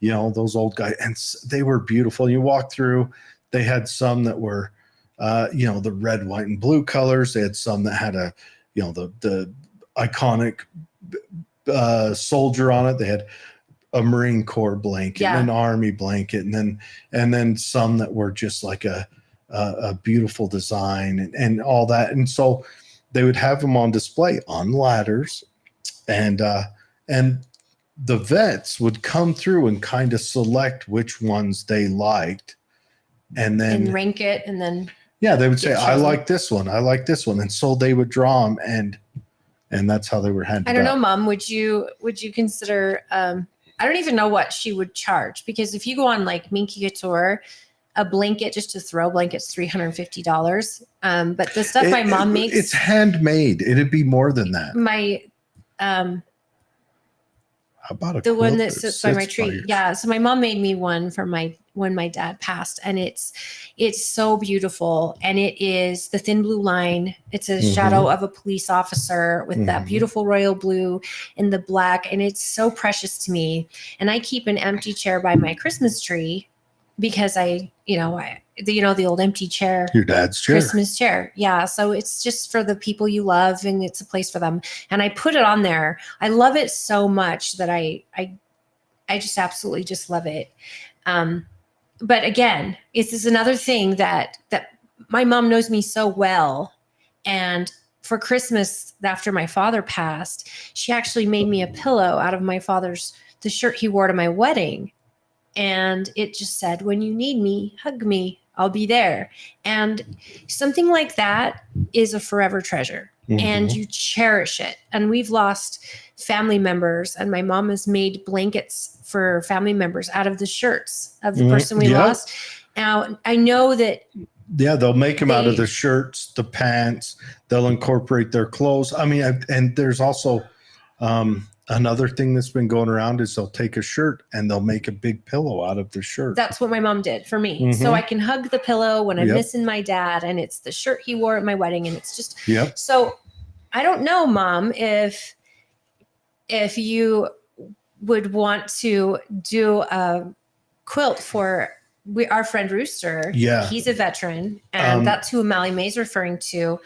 And I don't know. I don't even know what you would charge. But if it was one that was just something for your lap that had already a printed, because mine was a printed police officer in shadow, and it talks about the thin blue line, which stands between evil and good. And it's awesome. And then she put Minky around it. These quilts are Minky's heavy. The fuzzy soft stuff. It's the and heavy, the quilt can be super soft. You can have a summer quilt or a winter quilt. I mean, a Minky can be both. Yeah, they can pack that it's quilt. Both light and it can be heavy, but it's so snugly. And if you need a weighted blanket, they could make a weighted quilt. Oh, my mom makes teddy bears too. Yeah, and the teddy bears out of the So I don't know. My mom and I will talk today because I'm going to be at her house after, and we're going to go over the quilt design. Did your mom go through the phase back in the 80s where they made Cabbage Patch dolls? No. Oh my gosh. Her friends did. Yes, my mom did. They were terrifying. But I had a whole bunch of them. Mom, do you remember the Cabbage Patch dolls the homemade ones? I had Bonnie someone made for me. When I was a little kid, it was all about Mr. T. That was my idol. I did pity the fool. So I had Mr. T, everything. So she made my sisters these Cabbage Patch dolls, and I was probably 6. No boy's going to get one, but she thought, what the heck? So she made me a Mr. T Cabbage Patch doll. Awesome. And put a pair of overalls on it and a whole bunch of Avon gold chains on it. That was the funniest thing. That is awesome. I know. Our friend Pam, that's right. Pam made me one, and a couple other ladies made them too. I had a great collection of Cabbage Patch dolls, but I'll talk to my mom, O'Malley, and Jared, and maybe we could all go in on something and surprise your friend. But let's do it. I'm sure that seriously, O'Malley, my mother doesn't usually do this for money. She wouldn't even know what to charge. And the thing is, she spends a ton of time on it. So I'm sure she just go through her mind and I don't know about the teddy bears. I don't know if they take as much time, but please, please, please. I don't know how we got in this commercial for Cher, but Cher is the amazing sewer and she is my hero and my role model. And she is a classy woman of grace. Very wonderful, friendly lady. We had a good visit the other weekend down at the museum and it was great. Anyways, our phone lines are going to be open here in just a minute. Excellent. So get ready if you guys want to call in. Again, the number is 385-899-2134. Holly's hot, so she's got sauna in here. Yeah. Oh, O'Malley, you definitely will. Yeah, she's a wonderful lady. My mom is also somebody that has she's got conceal. Yeah, good. So O'Malley May mom, she is my trainer when I went to Shield Maidens. Uh-huh. And so now you know each other. She's the one that trained me. Well, her and Fred Swain, who's on there also, and Rooster, as a matter of fact. A great group of people. Absolutely. My mom's great people too. Man, I'm wondering why I'm not getting sound through X. If it comes through, I'd love to play this on there. Let's see if it'll come through. I bet we could play it through my microphone. Might have to. I don't know why we're not getting sound. Oh. Are you on Bluetooth anywhere? So if I go to that video and we kind of started at the same time. You don't have to watch it. This video is one that is so fantastic that So yesterday was the first day of school. Just hold it up to you. Okay, ready, everybody? My son identifies as a cat, and his school is not taking that seriously, and I am honestly planning on suing them. So yesterday was the first day of school, and during class, he was licking his paws, and his teacher told him to stop, and he didn't. So she called me, and she was like, hey, you have to get your son to stop doing this during class. It's really distracting to the other kids. And I was like, I'm not going to tell my son that he can't express himself. I have raised my son to be who he is. And I just think that it's really sad that these schools are trying to indoctrinate children and, you know, putting them in this mold to make them think that they need to act like a human, whatever that means. He's not a human. He's a cat. He's not a human. Anyway, I am planning on suing them because they don't accommodate for him. And I just want to know if there's any other parents out there that are having this issue, because we can put together a class action. Yep. So if your school is not providing a litter box for your child, get a class action with this woman. They are trying to make her son behave like a human. He's not human. He's a cat. Make her son a person. We can't make this stuff up, folks. Oh, this is like not even possible to make this stuff up. Oh, it is too good. It is too good. Okay, that's legit. And Clown World on Twitter posted that. So it deserves its name. You cannot make it up. It's hilarious. How dare they indoctrinate your children at school to be human? My son is not human. He's a cat. He was licking his paws in class, and a teacher told him to stop it. It's distracting. I mean, what in the hell? I don't know. You could wake up tomorrow morning with your face sewed to the carpet and be less surprised than what you're going to see every day on Twitter with the young adults popping up, the young parents. I can't even fathom that being real, but it is. It is. Honestly, that kid's going to have a very nine lives. He's going to have a very hard 9 lives. Successful 9 lives because mom did this. You can't lean in. if your child was sociopathic, would you lean into it? Just like, okay, Absolutely here's not. another squirrel for you to dissect and pin to that board you keep under your bed. Did you see there was another shooting at a school?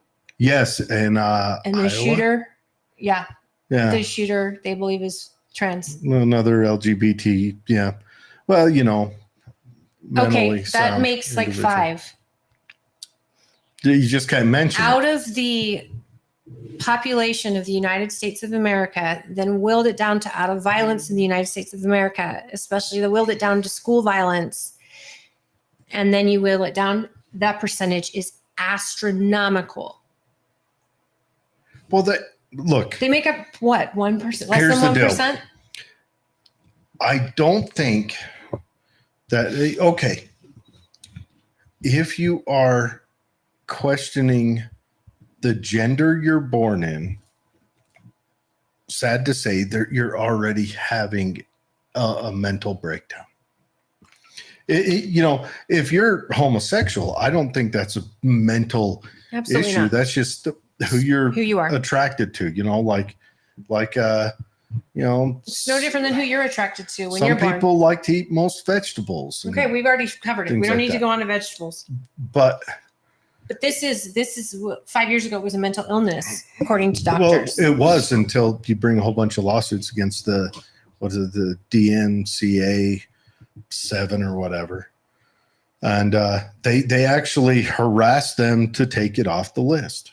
Well, there's big money in it, tons of money, Well, and it's the lifetime of healthcare. I'm wondering which came first. The harassment to get taken off the list, or the doctors leaning in and going, okay. Well, there's always been doctors who do the surgery, but Yeah. those doctors now there's a lot of them. Yeah. And Jared likes to live in what's known as a sauna, ladies and gentlemen. Some of us like our temperature at about, 69, It 68 becomes degrees. a sauna when you lock 2 people in a room with computers and lights. And we're going to stuff bring in running. 2 more. At I 4 know. o'clock, we have our guests coming I on. know. I'm so excited. You're going to be sweating through.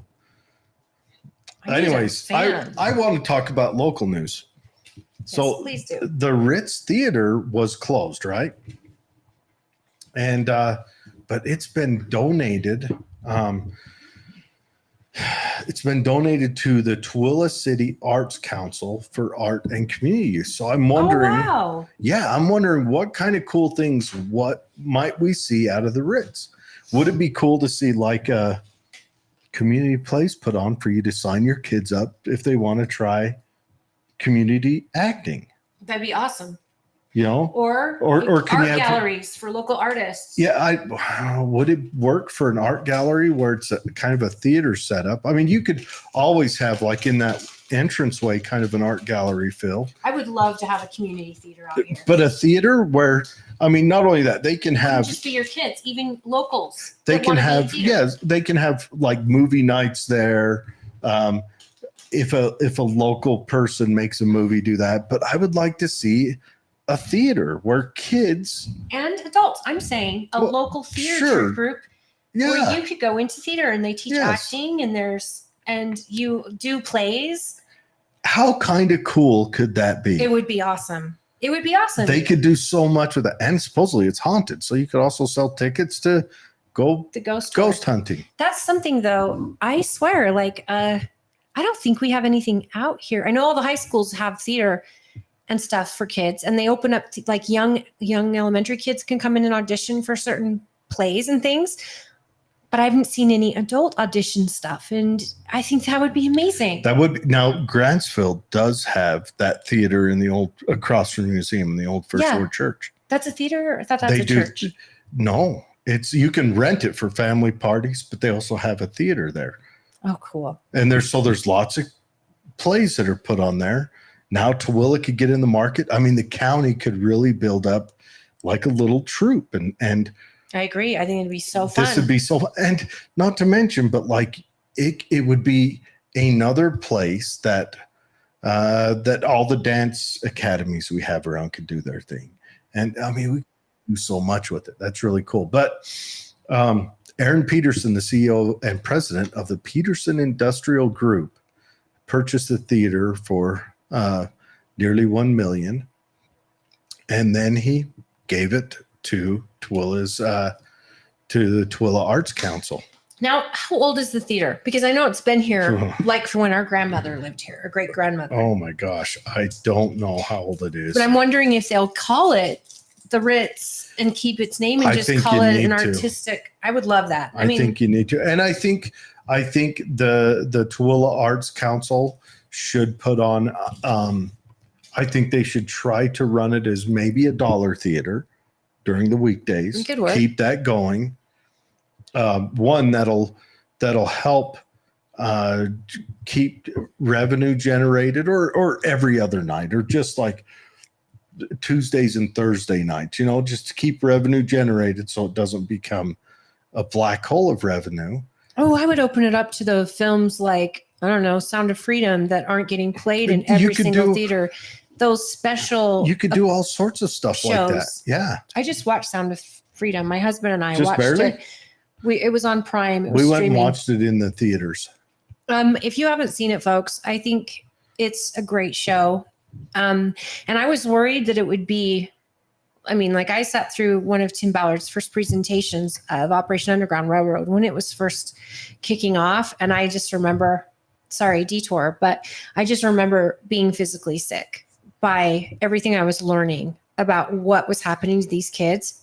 So when the movie came out, my older brother went, and I said, because I was worried about him. I thought, this is going to wreck you, because he's a daddy and he's got little boys, and he has girls and boys, but he's just got really little ones right now. And I said, tell me the truth if this wrecks you, because I didn't want to see it in the theater, because I didn't want it to just be terrible that I was so upset. And he said, actually, it's very well put together. That it's bad. They get that through to you, but you also get that feeling of hope. So I think that it was a great show. Dude. I highly recommend you watch it. And you were supposed to watch that other movie. We need to watch it. We need to, as a matter of fact, this weekend. What's it called again? Times, I just forgot. Leave the Earth Behind. Leave the Earth Behind. So next week, we're going to watch Obama propaganda. We're going to do a segment where I've already seen Leave the Earth Behind. She's going to watch it again. He's going to watch it. And then we're going to do like a recap on it, because it kind of goes with a lot of what we're doing. Oh my goodness. So there's a couple good ideas. Amy, comedians to come out and do improv. Yes. I love that. Hello, Amy. I go to Wise Guys all the time. Yeah. And what would it be? How cool would it be even if just once a month they had like an open mic? Yeah, for artists who sing, who rap, who do poetry, who do comedy. Mm-hmm. Oh, I love this idea. Yep. We'll have to talk to the mayor about this. I bet she's pretty excited about this. Now, this last comment, your dad could direct the Donner Party play. Oh, that would be awesome. I would love to put my dad in a scarf and have him up there. No. You're doing it all wrong. Your dad would be the director. By the way, if you are from Tooele County or even not, we get people all over the world down there. There's a guy from the Netherlands comes out every couple of years. Come see the museum, and there's a number on the door. You get there and you just call up his dad, and he'll walk you through it. What's the name of the museum? It's a Donner Reed Museum in Grantsville. If you want to go see it, I'll give the number out right here. Call 435-884-3259 and just tell the person who answers you want to go see the museum, and they will schedule a time. He'll meet you over there, and he does a good hour and a half presentation if you show up down there during one of the festivals, Honey Harvest, any of that. There'll be other guys, the old man posse's all down there, and there's a guy that'll be throwing axes. There's a guy that will be doing napping. These are guys napping? Yeah. That sounds amazing. You know what napping is? Is it when you sleep during the daytime? No, I'm talking KNAPP. I'm hilarious. Yes, you are. That's where they make the arrowheads and the So flint knives. My kids, I was surprised to learn that my kid had already been there with a field trip with Excelsior. Mm-hmm. Yeah. So he'd already seen it. And So I was so impressed by that. I want to see my dad in a beret, but not a beret where it's tight down on the right. I want to see him in the floppy, like he's about to make French bread beret. Hi,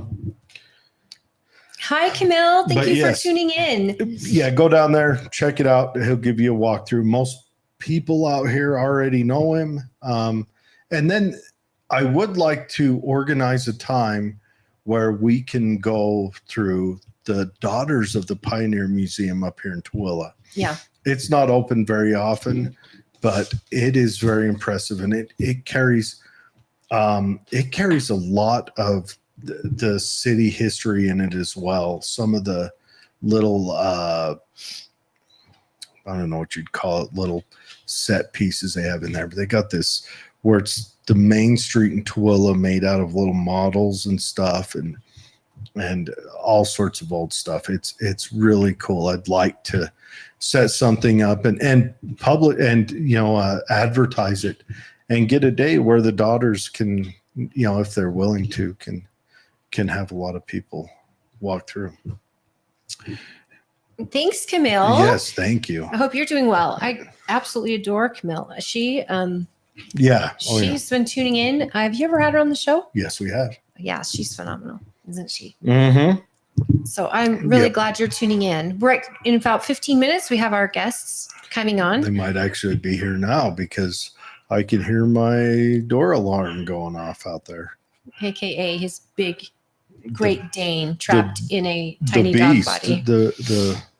the brute. Today we're going to welcome Jared Hamner again. He's our county council chair for Tooele County and our county manager, Andy Welch. And we've got some questions and a lot of it. And we're going to also welcome a couple other councilmen in the following weeks. And the phone lines will be open.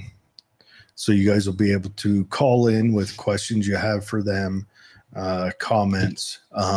If you can, give us a good at least half hour with them. But remember, the call-in is 385-899-2134. And if I could ask, I know everybody does this by habit, but I just got to say, we're doing great.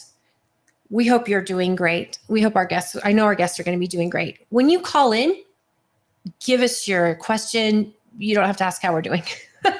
It takes up a lot of time, and we really want to get as many people's questions in as possible because these two gentlemen that we're having on are a huge asset to the county, and they worked on so much in the county. And so someone like Camille, who's highly involved in county politics, myself, who's highly involved, there's a million questions I have. And we want your guys' questions in. And if you call, even better. But you give them your name and let us know where you're from. And then let's get to the question. Does that sound rude the way I said that? No, but you can say first time, long time. That'd be kind of cool. First time, long time. Most of you will be first time, long time. Oh, and O'Malley May, if you call in, yes, there's no swearing allowed, please. I guess there was. Yes, I called you out because you brought it up early in the chat. I didn't know that there's a polar bear plunge at Stansbury Every Lake year. on New Year's Day. Every year. Oh. And it's always a big deal. People jump in the lake, and it's almost like a. I mean, our New Year's Day wasn't awful cold, but I imagine it'd take your breath away. Oh yeah, and I've done it once in my 20 plus years. It's almost like a badge of honor that you do it. And this year, I don't believe they had to break much ice, but the fire department's on board right beside. Yeah, sure they've got a couple divers there in snivel gear. Yeah, and it's just so much fun, and it had a lot of people turn out, and so.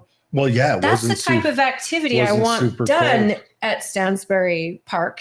It's basically free for the residents to put together.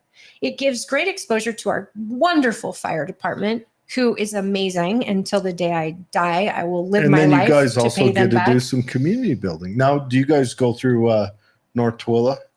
We have a Stansbury fire department, Oh, but okay. they're part of the fire district. Are they part of North Twilla? I believe so. Okay.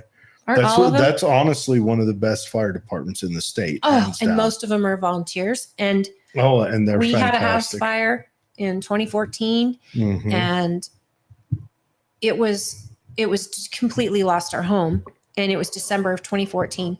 But I tell you, with Sheriff Wimmer putting that substation in at the bank, we had deputies at my home probably in less than 3 minutes, and fire from Stansbury Park, they were there just seconds after. And North Twilla Fire came, but they actually missed our road because we live in a maze in Stansbury, and there were so many people out. And I mean, it was a scary, scary day, but I can tell you, these firemen and women showed up, and they treated my things like it was their things. They were so careful with our house. Our house even caved in on top of the Stansbury fire department and cut one of their hoses in half, and we had a big water break. I mean, anything that could go wrong. And I was just so scared that, at the end of the day, it's just stuff. And I was scared one of these people would get hurt. But they had a wonderful chief who was just amazing. Just Chief Wilden. He was amazing for my family. And his son, Ryan, was amazing. Ryan was handling the press. And you don't think about it, and you never plan for it. But here I am in yoga pants, a ponytail, and a tank top. I had grabbed fur boots because my husband's like, it's 10 degrees outside. Get in the car, get the kids in the car, get the cars out of the garage. Grab some shoes. I didn't grab a coat. I thought this is going to be something stupid. And they're going to go in and put it out. Oh, was I wrong? Within 90 seconds, my entire house was engulfed.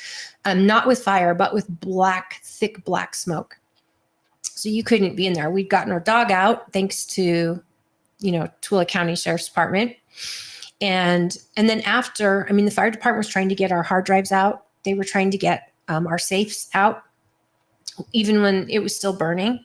And Chief Wilden was so good about just draw us a map. If there's things that we can get that is not going to put anyone in danger, we'll do that. And he worked just so, I will always, always appreciate Chief Wilden and his team, and Ryan Wilden as well, for keeping the press at bay for me. Because that can be a hard day. No makeup, fur boots. And the only coat I found in my car was a double-breasted leather coat. But it's not even a coat. It's a leather dress jacket. I looked ridiculous. And I have to thank my brother, James, because he reminded me every day. He's like, oh, nice jacket. Because there's pictures that I'm off in the distance in some of the press reports.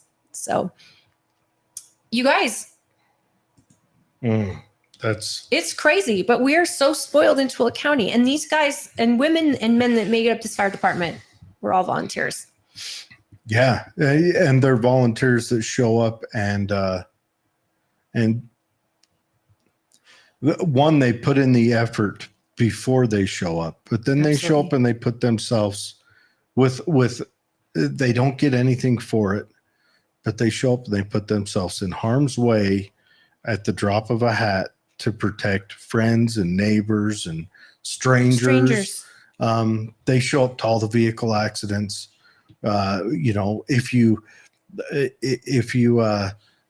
have a car wreck or an injury or even at your house and you get injured, more than likely it'll be one of your fire department people that'll show up and start that first aid, whether it be, something small or God forbid the heart attack or the stroke. I think most police calls have fire as backup, like most. Yes. Yeah.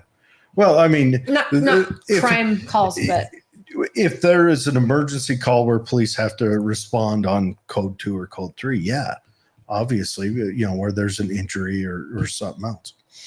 All right. I want to show everyone real quick. While we wait for him to come on, you can go to mainstreetmediautah.com.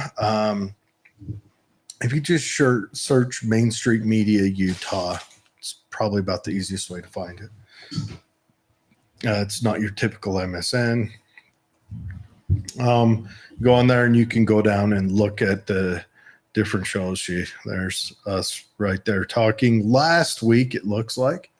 Some of the other shows on there, these are the ladies that are talking about healthy foods, getting the Roundup. bad stuff out of your foods.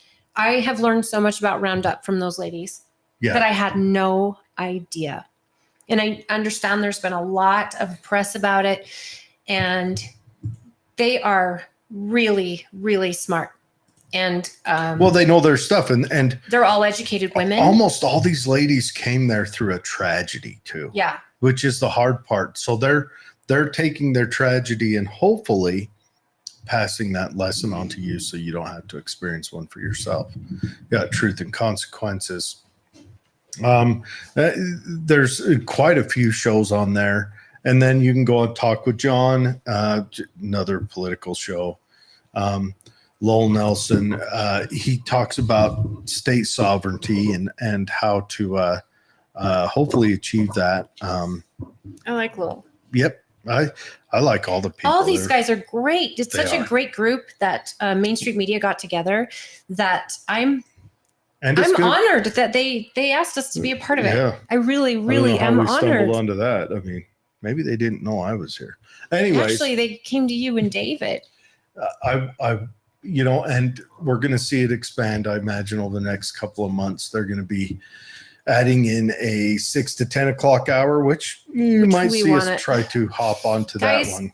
We can expand with your help. Mhm. Please support Main Street Media Utah. Go in and support them. If you want to watch other shows, please support them. And if we could also get you to subscribe, and then you don't have to do anything. You just get the updates and go in and like our videos. YouTube, Rumble, on X, on Facebook. Mhm. Like our videos, comment, subscribe on the streaming platforms, and that just tells them that you're showing them support. And at this time, no money, nothing. We just want your support in that way. And I also want to throw out there right now on Main Street Media, there's a lot of conservative and libertarian voices on there. I know that they would not say no to any voice on there. So if you want to, if you're a liberal-minded person and you want to get your voice out, try to apply there as well. We need to get honest voices in our media. We need that Truth. honesty. After I start off the show talking about Kegel foo and aliens, but we need to have honest voices out there, and we need to have everyone should seek out representation. And I think Question with boldness. yes, and but we need the honesty right now. Right now, if you turn on any of the radio or news shows, you're not getting a complete honest picture. You're getting a little bit of propaganda. But Okay, so- guys, this is the exciting part. Dwayne says we knew it was you. We love you, Holly. No, Okay, so there'll be I subscriptions. wanted to do this Oh. part. Sorry. You guys, go to the website, Main Street Media Utah, and you just have to, it's free. Hit join our team, and you can send them an email if you want to be a part of it. And then next week, look for the subscribe button on the website. If you go in and subscribe, it's totally free. Again, just get your subscription. Mhm. It's free. And then you get access to everything, including all of our old shows and everything else. Now, we're just putting all of these truth seekers in one place.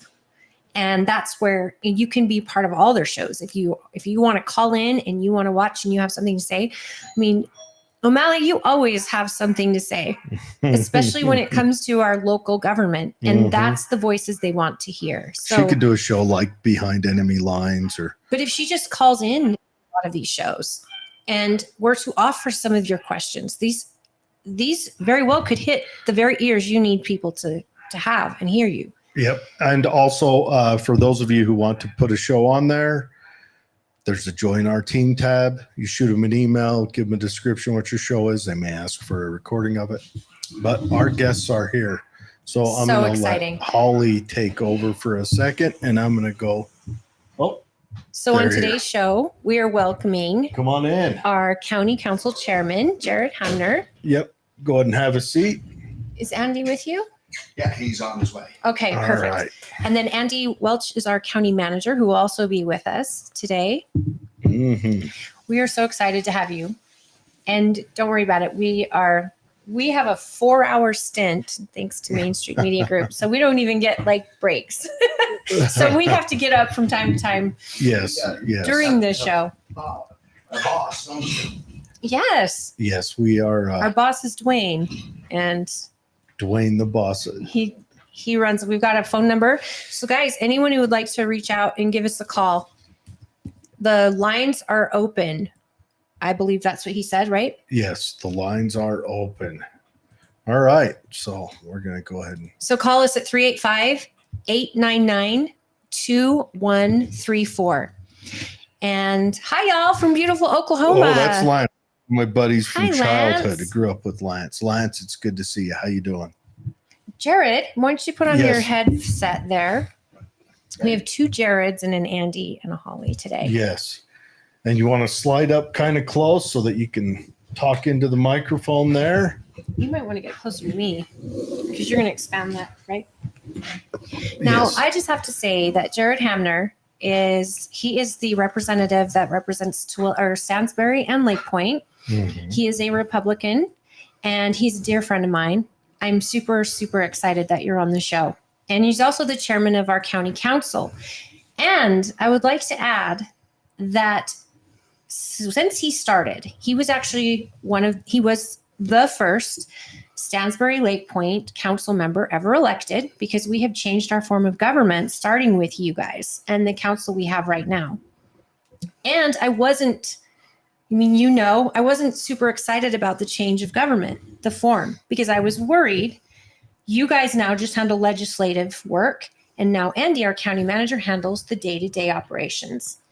And so I have been so pleasantly surprised by how smooth you guys made this transition look. And I could be wrong, and that is one of my questions to you.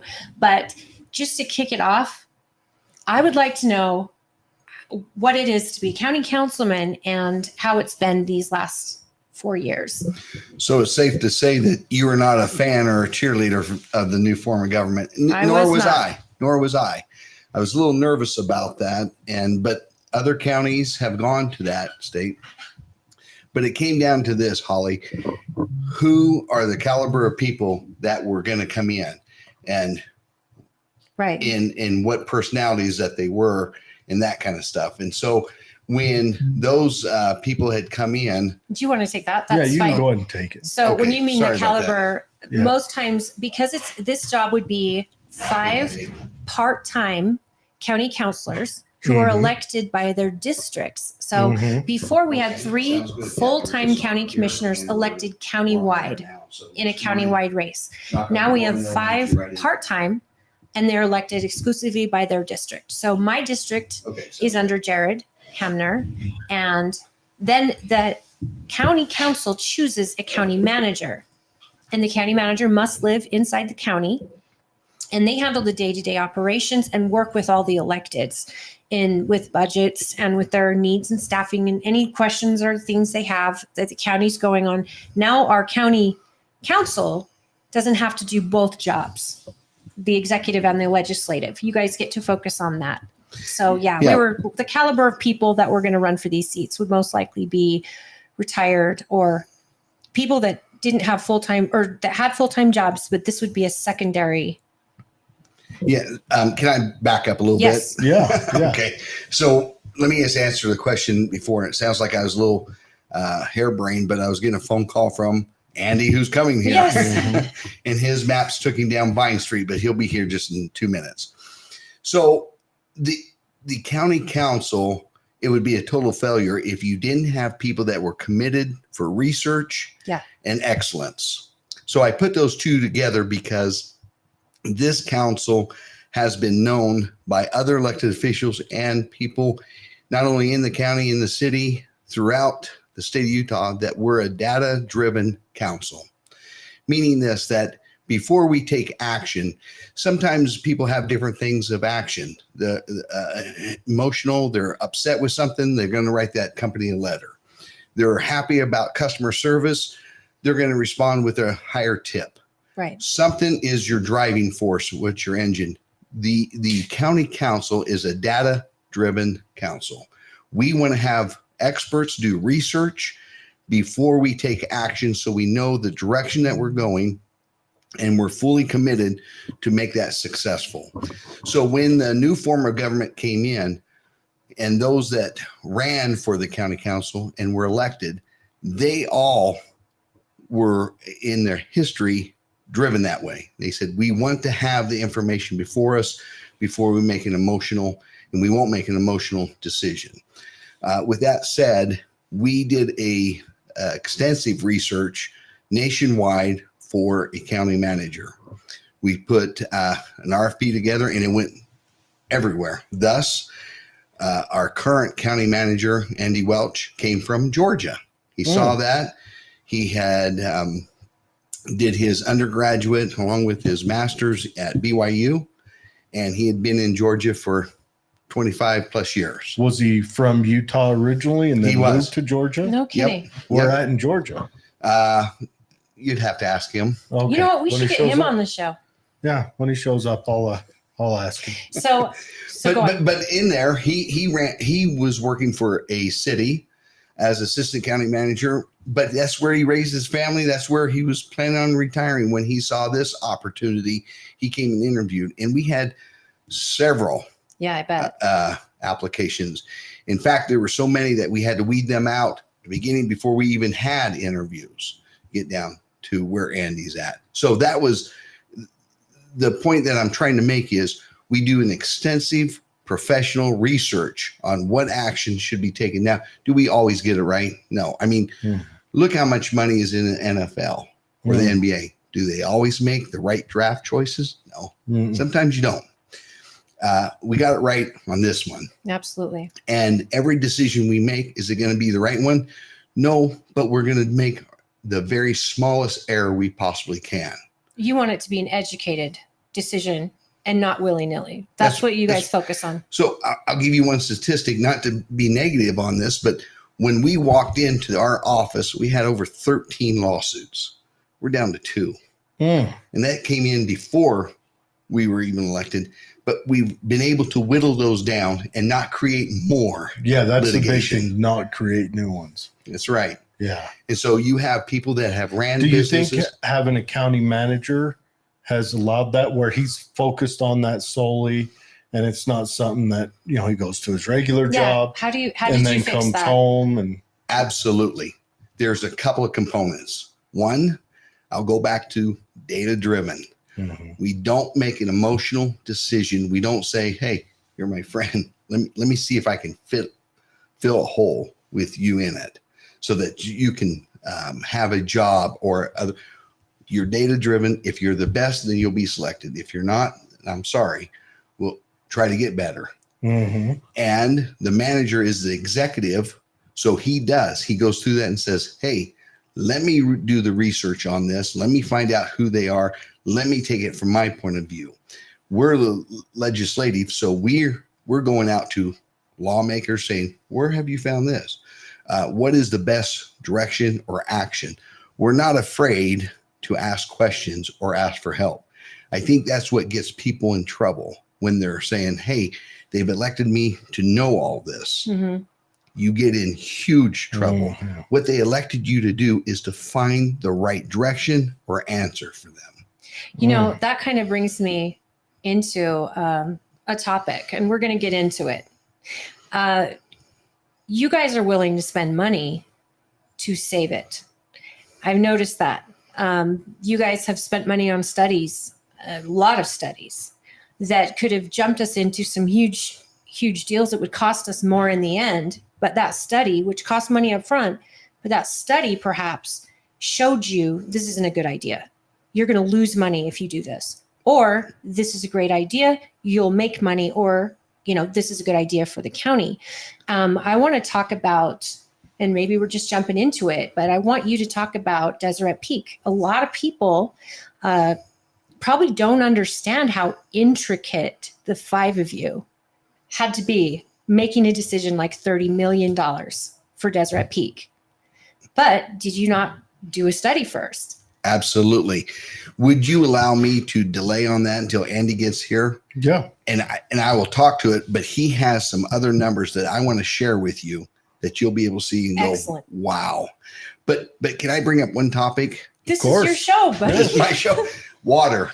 Mm. How many times have you two Every heard time. about we got water problems? Every time. I think it'd be easier to ask how many times We haven't. haven't. Yeah. In fact, you got a water bottle here. I was going to ask if this is mine. Yeah, that's Okay. yours. Yeah. You're And giving there's me We water got if you it. need Twilla it. County water right Yeah. there. I love it. So one of the things that we have constantly heard is, my goodness, we have more houses going up. We have companies coming here. Where are you getting water? Yeah. Where are you getting water? So as we have gone out to do studies, and we can only do it within Twilla County, the non-incorporated areas. So we have cities. We have 2 new cities, Mhm. Erda and Lake Point. Right. Mhm. And when you become a city, now you're responsible for whatever is areas in that, the police, the fire, the roads, the trash, Yeah. things of that sort. Yeah. And so water was a big issue. So we started looking at water and asking questions, and we went to our federal delegation and asked questions about water. Should probably do it the other way. So when we're looking at them, we're not. And one of the biggest things that they said was this: before you can do anything with water, you have to have a water district. right. Okay. Twilla County, anywhere in Twilla County does not have a water district. That is true. So you look at Grantsville, you look at Twilla City, you look at Spit. No, nobody has it. So before you become or get a water district, you need to have connectivity. Right.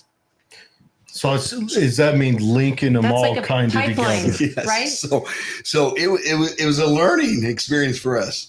Before you build I a would have roof, never understood you got to that. have walls. Before you have the walls, you got to have a foundation. Mhm. So we went all the way down to connectivity, and we put out and said, "Hey, Rantsville, Twilla City, hey, Stansbury, Lake Point, we need to have a connectivity here."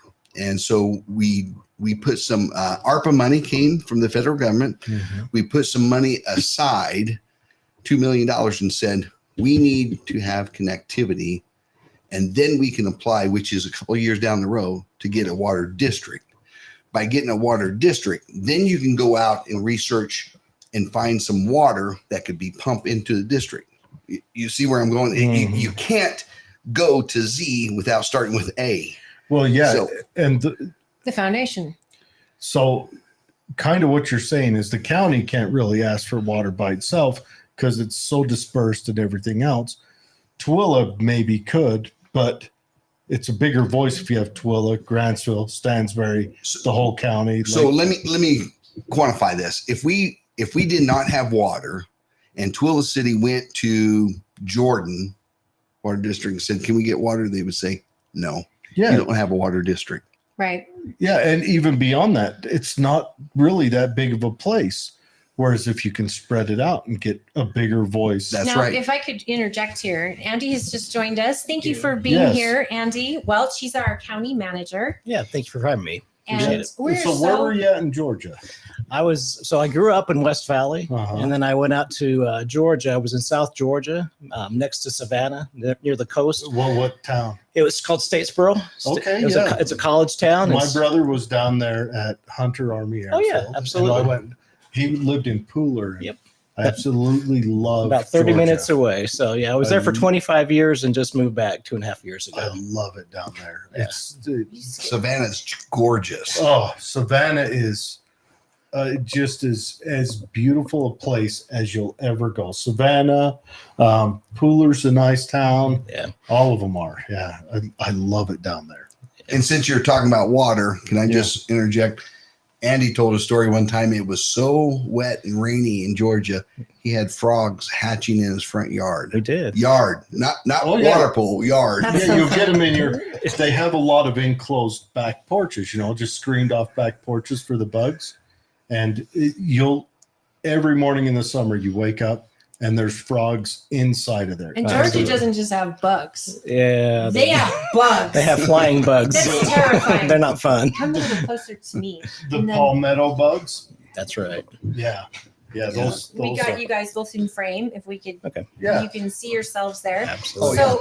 So Jared, so I was just explaining to the people that you are the very first county manager Tuala's ever had. Mm-hmm. And he is one of the first county councilors ever elected. That's right. And we know water. He brought up water because that is always the number one issue. And working in politics and every meeting we ever have, even with people that want to run for Senate, want to run for governor, our people are throwing out, where are you getting this water? Where are you getting this water? And it all comes down to, you guys are on the front line of this. This has to be affecting your thoughts every time there's legislation or every time there's. And especially because we're the fastest growing county in Utah. Are we? We are. This last year, we grew 4.2%. Oh, I thought it And was so Washington as County. the fastest growing county, people come with that and there's water needs. And so Right. we have to be, and we've been looking at, they've done some studies and they said, well, you have enough water for maybe another 30,000 people, maybe a little bit more. That's a concern because if we're the fastest growing county, they keep coming here. We have to address the water issue. Now, that can be through getting extra sources of water and by sharing water throughout the valley, or we may have to conserve more. You kind of have to use everything. With that, does that mean that 30,000 people can be sustained for an X amount of time? That was a study that I think we'd heard. So that's a study we heard a couple of years ago. And one of the things that we've been working with the legislature and with the Department of Natural Resources, we're really close to getting a grant to where we can do a water resource study of the whole valley. So we all know, here's all the water sources that we have. Here's how much we can sustain. And so we're in the process of getting that grant. I'm surprised that hasn't been done before. Correct. I'm really surprised. In a desert county, you'd think so. Did I mention before we're a data-driven council? Very much so. That's good. With the water, what are other options if by chance we have aquifers, I understand, run throughout the valley, but then I know Rio Tinto, they had water rights, if I remember correctly, and the other commissioners before you were working closely trying to get water rights through them. I knew they were expensive and near impossible for a county like us to afford something like that. Is that still something that's not going to happen, or is it possible to make an arrangement with Rio Tinto and lease their rights? The one thing that's unique, I guess, with us as well as a county is we're not in the water business at all. It's just each of the cities has water. They have their own water authority. They have their own water rights. The county, as Jared was mentioning, we were trying to make the connection between the communities so they can share. If Grantsville has more, if Tooele has more, they can pass it around. One of the things right now is Lake Point and Stansbury Park. They're actually connected together. They did that a couple of years ago, so they actually can share water, which is good. We want to make that connection all the way around. So if we can go outside and bring some in, that's an option then. But we have to make that connection before we can do that. What does something like that cost? A connection of that large scale? Well, we took our $2 million and we set it aside so that the cities didn't have to come up with that expense. We had ARPA money that was given to what better use of the ARPA money than to make the connectivity so that we can have that shared water with the cities in between. Brilliant. And one of the unique things is that the water lines almost already run right across each other.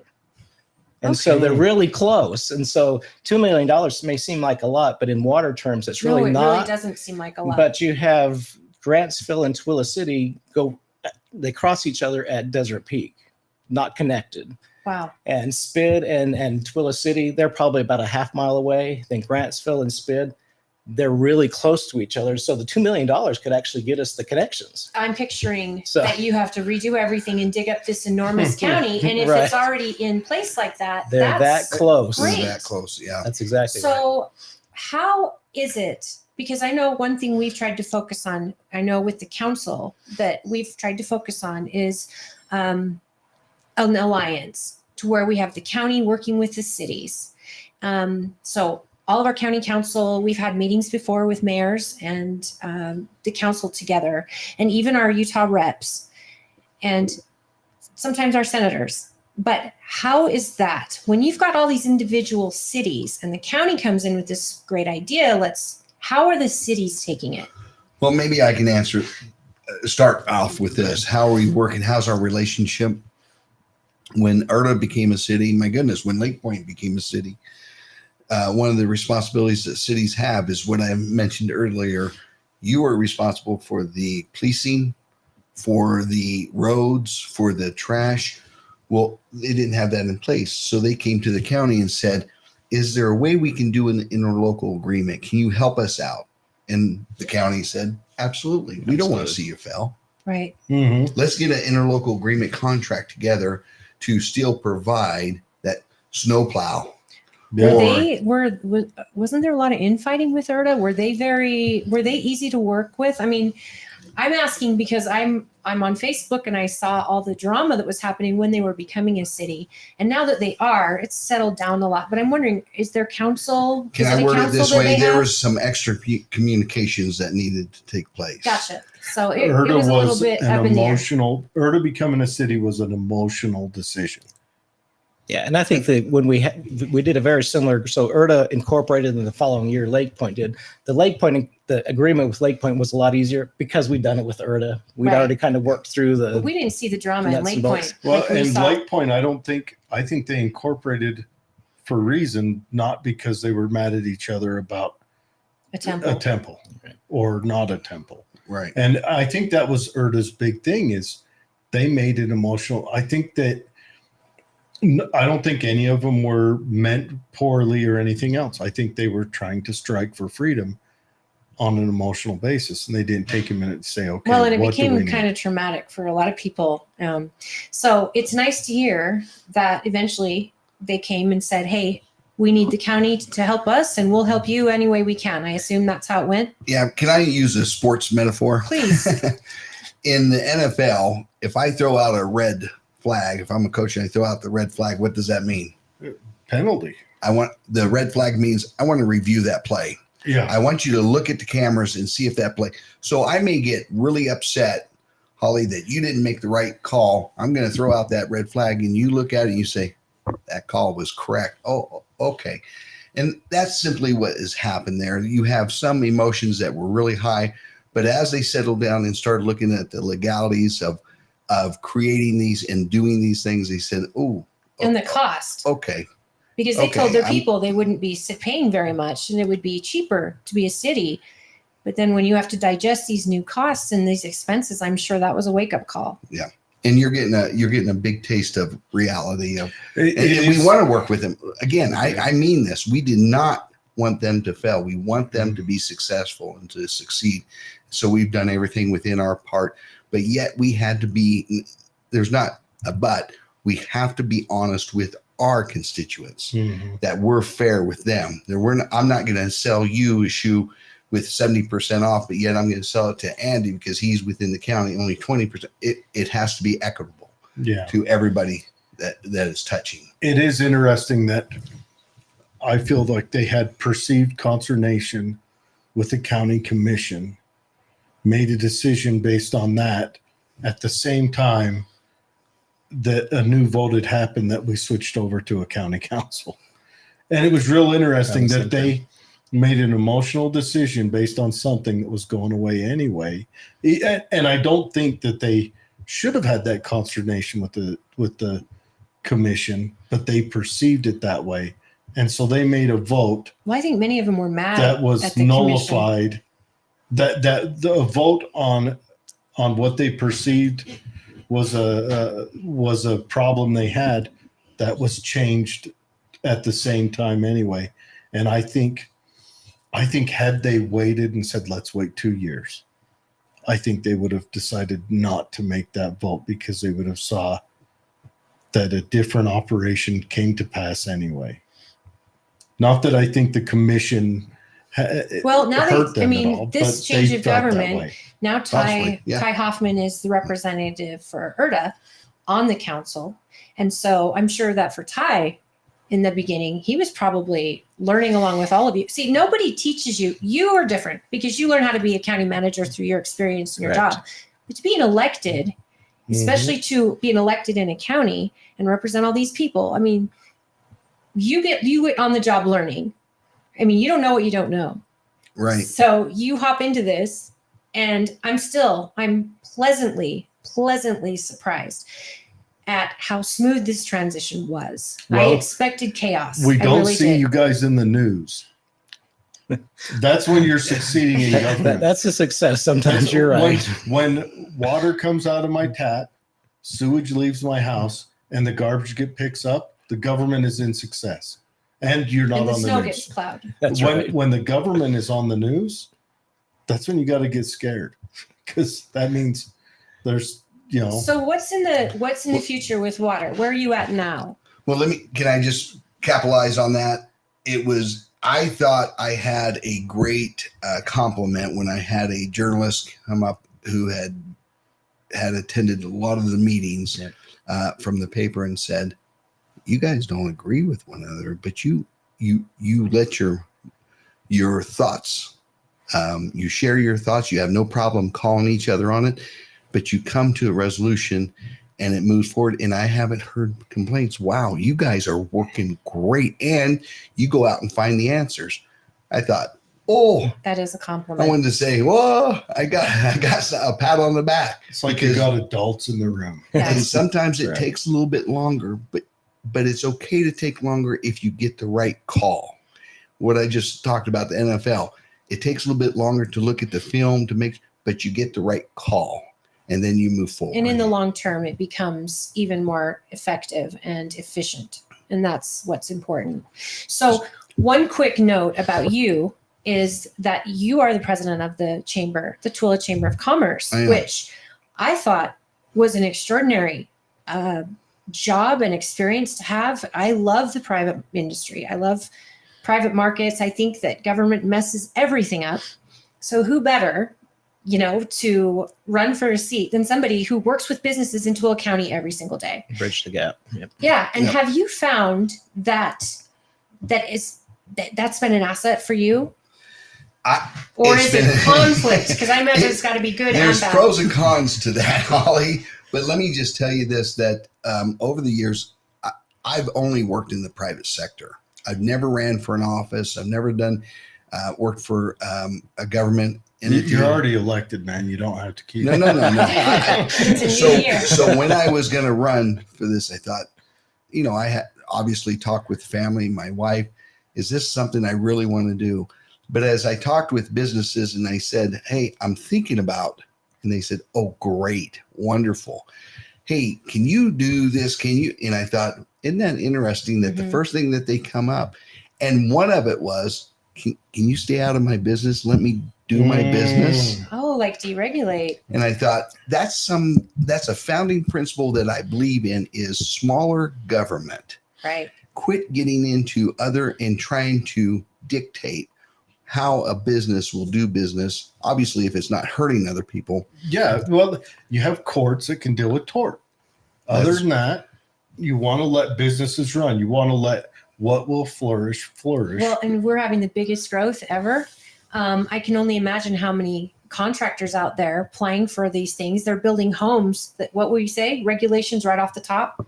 They're paying $20,000 before they've even broke ground. Yeah. In regulations alone. Yeah. And so let me tell you an example that happened just last year.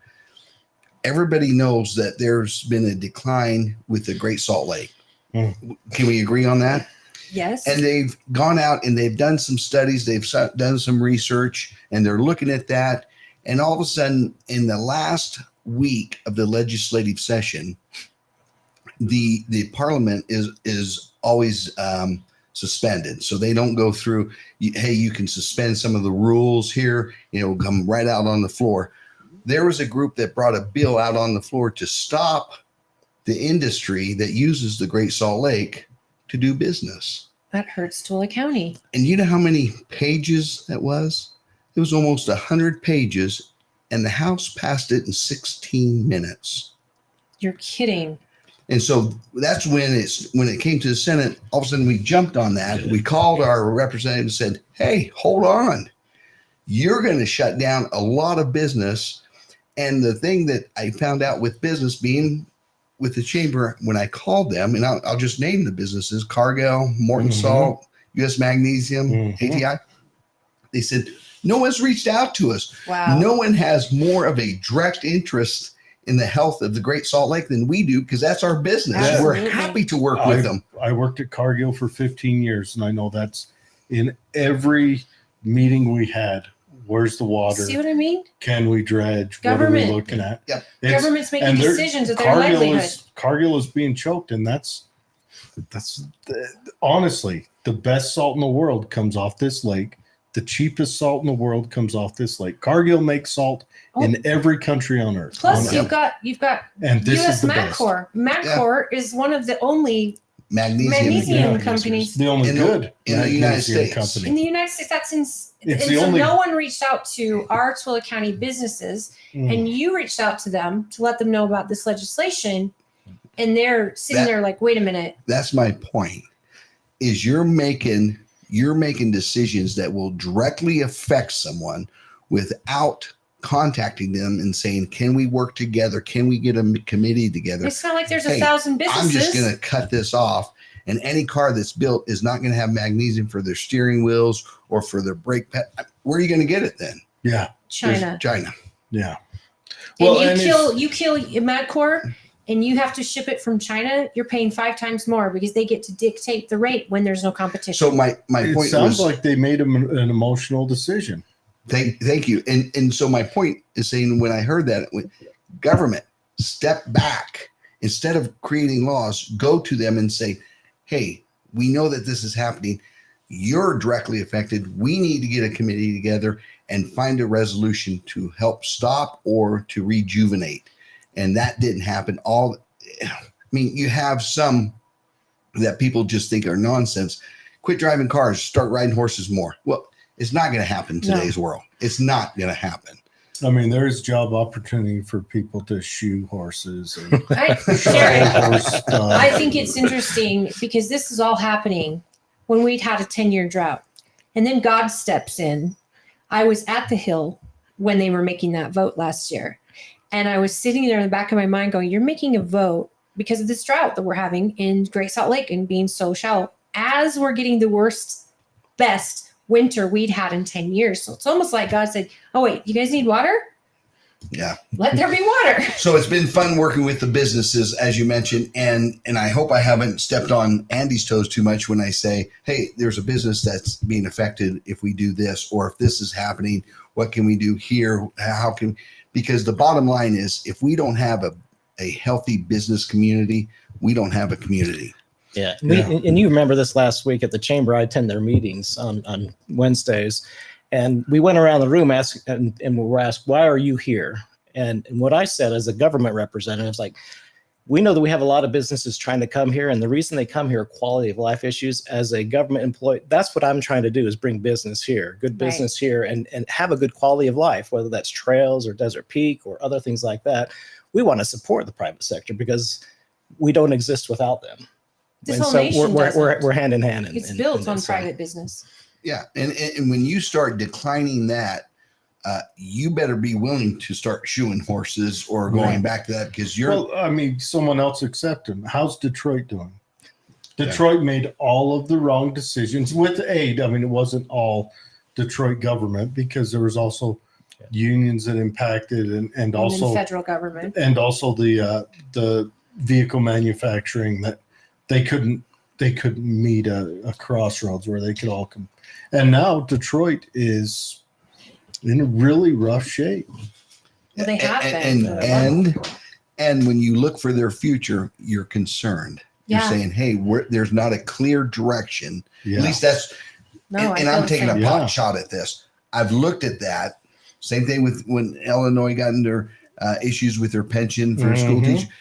Where's the clear picture unless there's a radical change? Yeah, how does to this end? Like Yeah. see it through to its final Yeah, conclusion. I mean, you're looking at California's making some decisions that make you think the same way. Now, those are larger entities than we're dealing with here, Correct. but it's all the same principle. It's all getting out over your skis on emotions. Or Illinois, I think there's a little bit of they're known to have a corruption and just ingrained through all their politics. I mean, Are you referring to the last three governors are in prison? actually, you can go out and look at a schedule of That's true. of how business is done, and Illinois ranks out there with like Somalia and not Nigeria, like South American countries that are Illinois. That's how they do business there. It's kind of, they call it the It's Illinois like mafia, way. though. You pay to play in Illinois. But not that I'm comparing that, but it's emotional decisions, like you said. And you see that a lot. You see, oh, we want to forgive all student loan debt. The colleges just bloom and cheer on that and say, you know what, we're going to offer a different gender studies major. We're going to offer a major in moonwalking this year. You mentioned society, and so you mentioned two things I want to comment on. One is emotions. You've mentioned that a few times. Emotion's not bad. No. If my mother passed away, you're going to see emotion. I'm going to cry. I'm going to be. Mhm. Although I'm grateful she's lived 94 years. Are you going to change your life the next day over it? No, but my point is, I can't change my whole family's life living the way they are because all of a sudden my mother died and I'm going to those go people flip around out you. and I'm going to quit my job and I'm going to do. No, you don't do that. What I'm saying is, it's like paranoia. It's okay to be paranoid because you put on your seatbelt when you drive because you might get in an accident. But if you get so unhealthy paranoia is I'm not leaving my bedroom because if I walk out there, I may get, fall down and break my head or something. So keeping it in perspective and keeping it guarded is fine. But when you're making action and you're making decisions for other people on emotions, you've crossed the line. Yeah, You've gone too especially far. representing these people. And I think that's what you were mentioning, right? Yeah. You've gone too far. Yeah. Because now I'm affecting everybody's lives in Twilla County because I'm really angry and I want to make this company pay or I want to do this. And see, and Wrong. I live in Stansbury Park. I don't have a government more local than you guys. You're my local government, and you guys have more effect on my life than anything at the federal level, anything at the state level. It's how you guys are. So for me, that's something I think is amazing. I don't know that I would ever be okay with Stansbury going to incorporate just because it's another layer to me. But for other people in the county, you are additional and you represent the entire county. It's nice to know that that's in the forefront of your thoughts. How is this quality of life going to be affected? And is it smart in the long term? Is this going to be smart, or are we making a big mistake here? And I do appreciate that. And I like how cooperative Andy's made his team. You may not know, and I hope I don't embarrass anybody on this, but we had a lot of snow last year.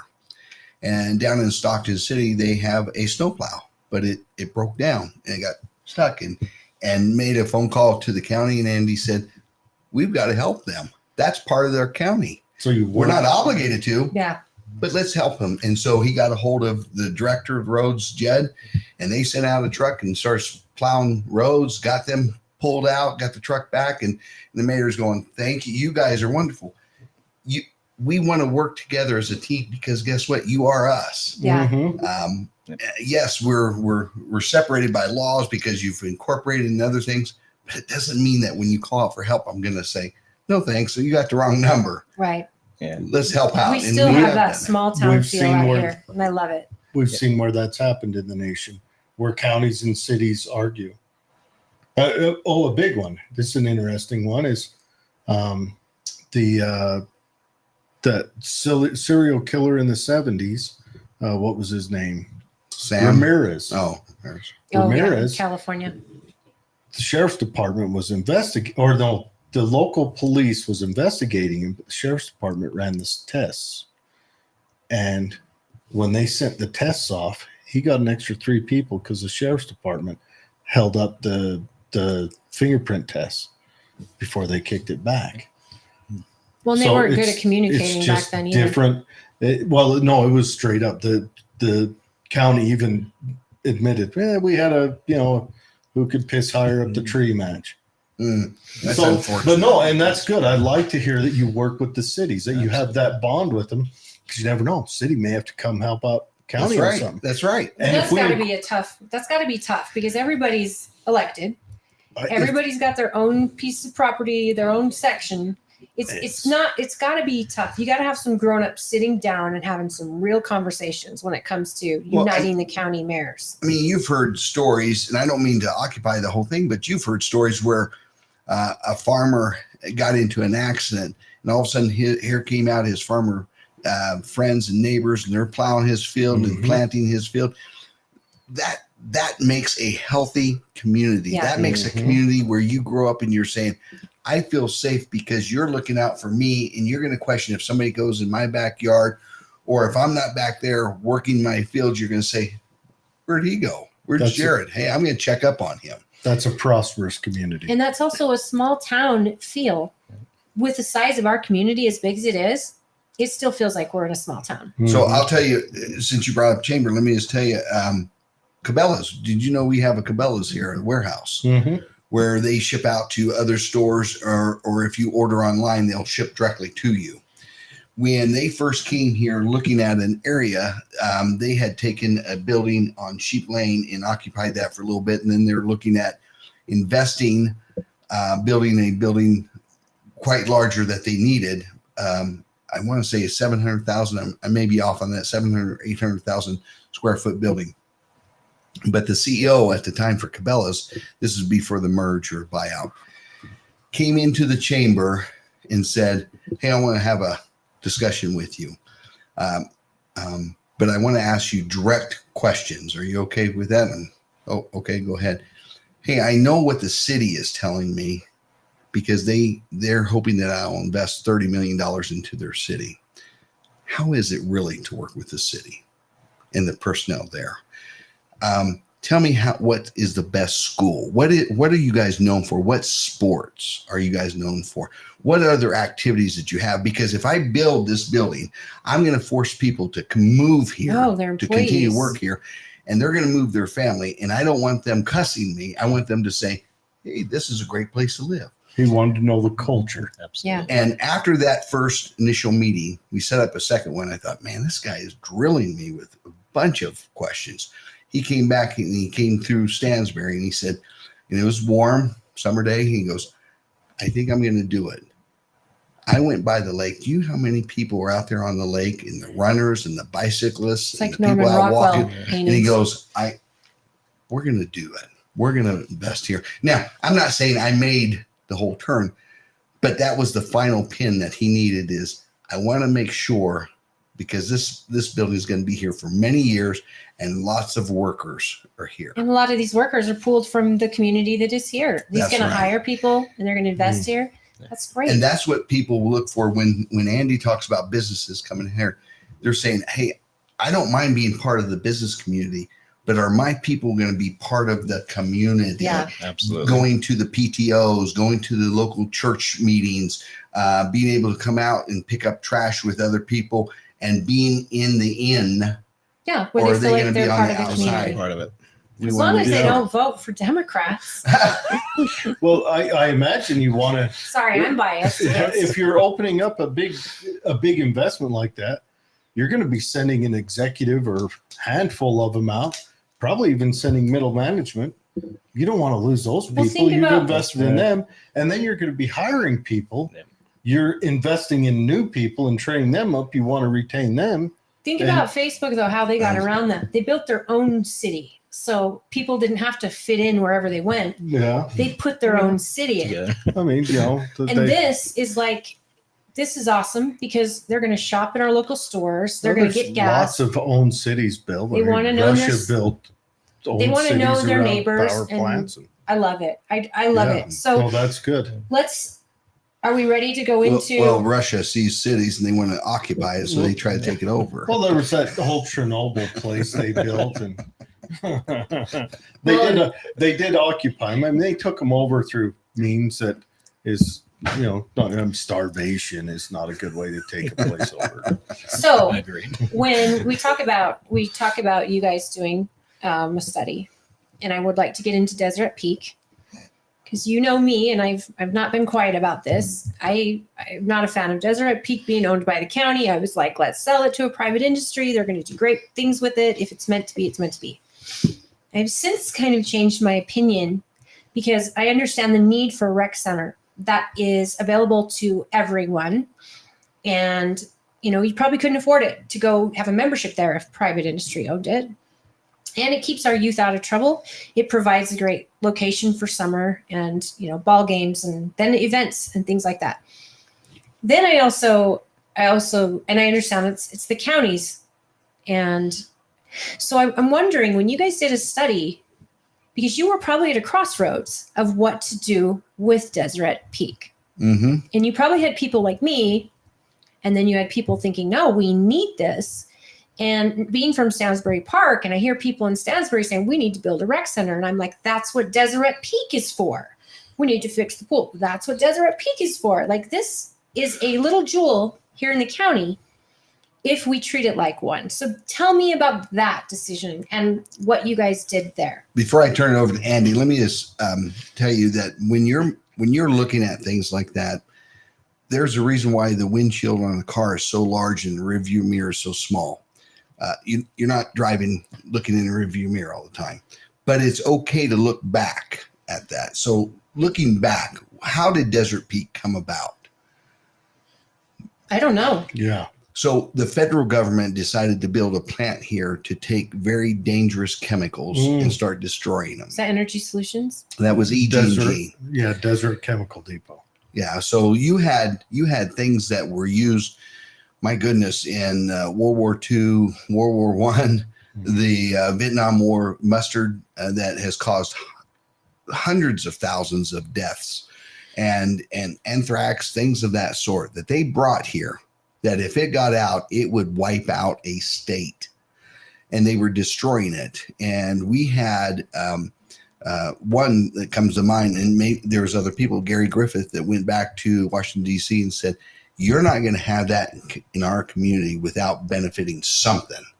And that's how mitigation fees came about. And that's when they were calling us a dumping ground. That's correct. You were not treating us like a dumping ground, essentially. So you had ViroCare, Energy Solutions, however you want it, in Clean Harbors, EG&G starting to pay mitigation. But one of the things that the federal government came up with is they said, we're not going to just give this to one entity, Twila City or Grantsville or Twila County, unless everybody has a chance to benefit from something.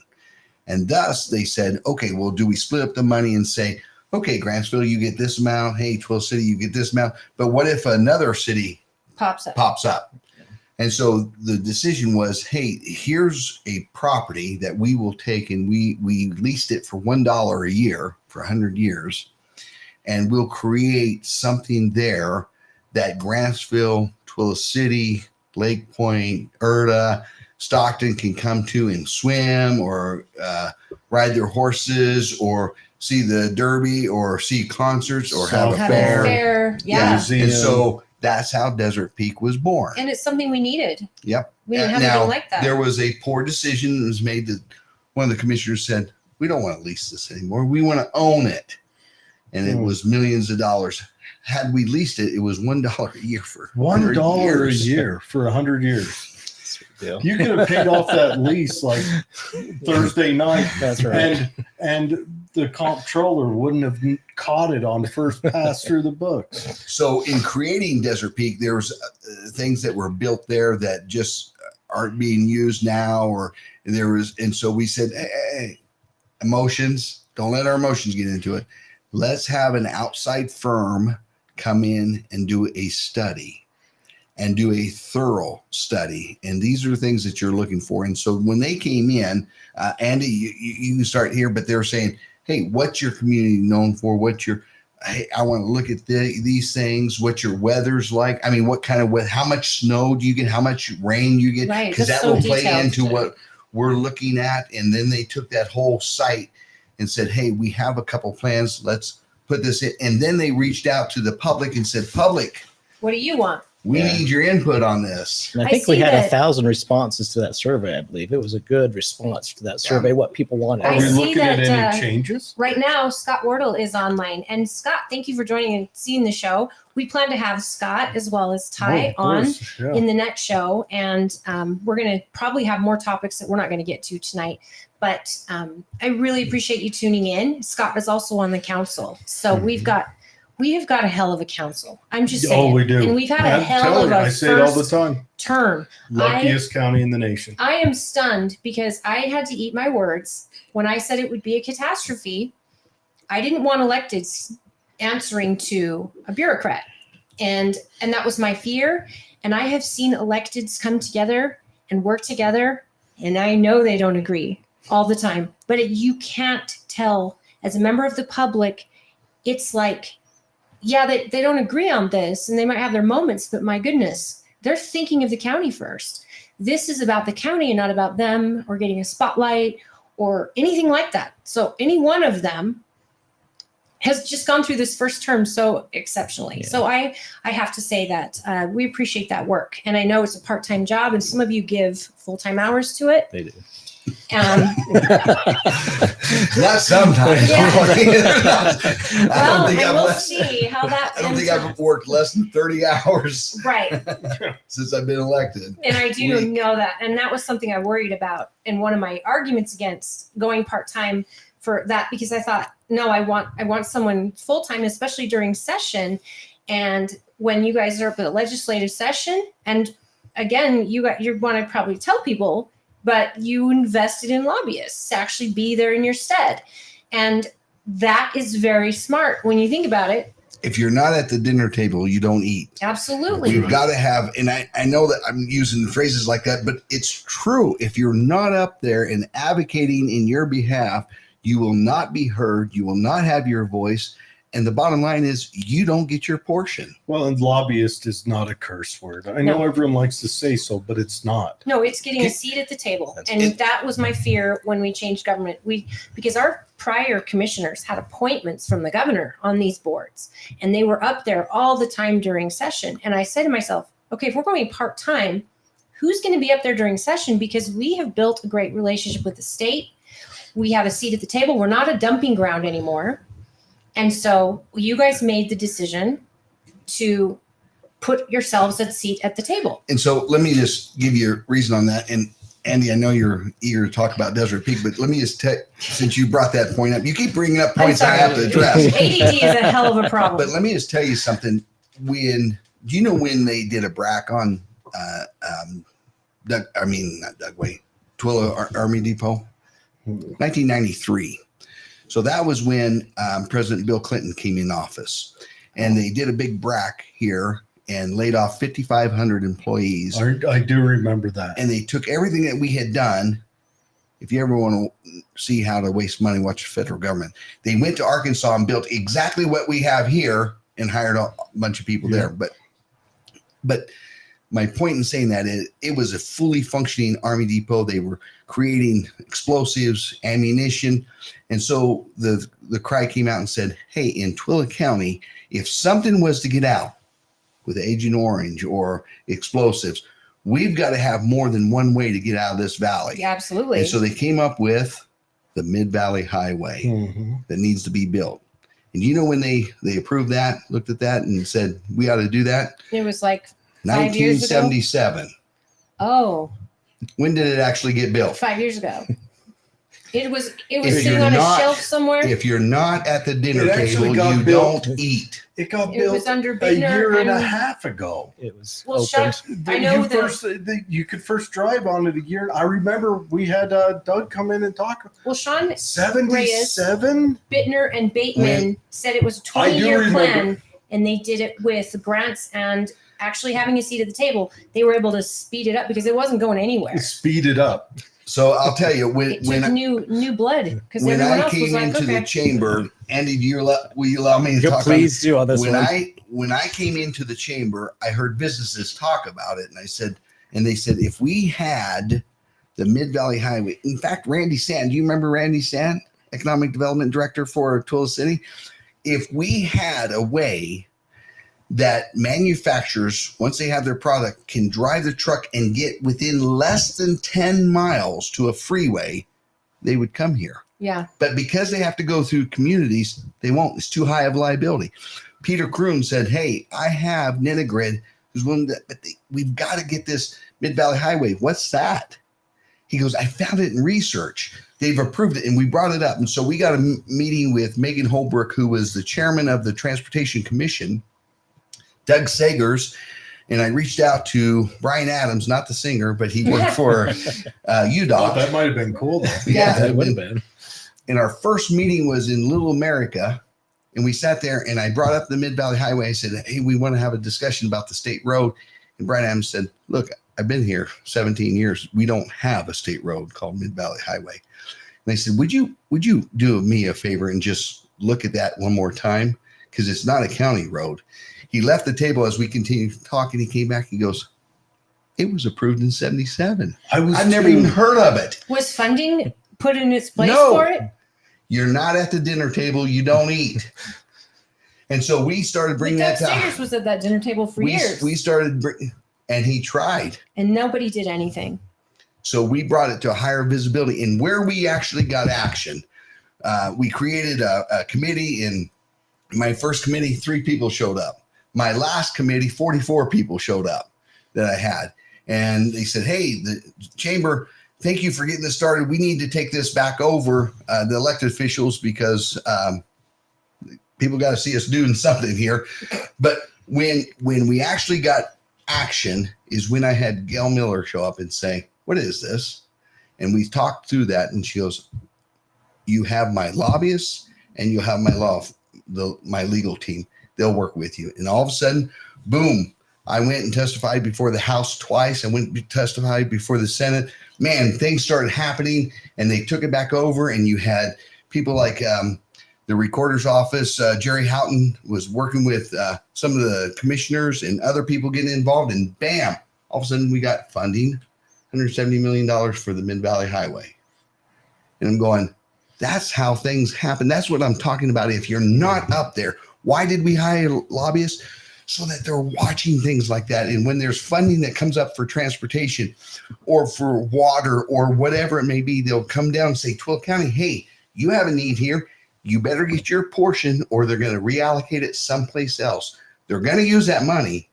So get your portion so that you can benefit your citizens. Absolutely. The mama That's the whole bird point. is only going to feed the squawking chicks. So That's true. back to Deseret Peak then. So you guys have, now you've come to a crossroads. We keep Deseret Peak, or we sell it, or we do something.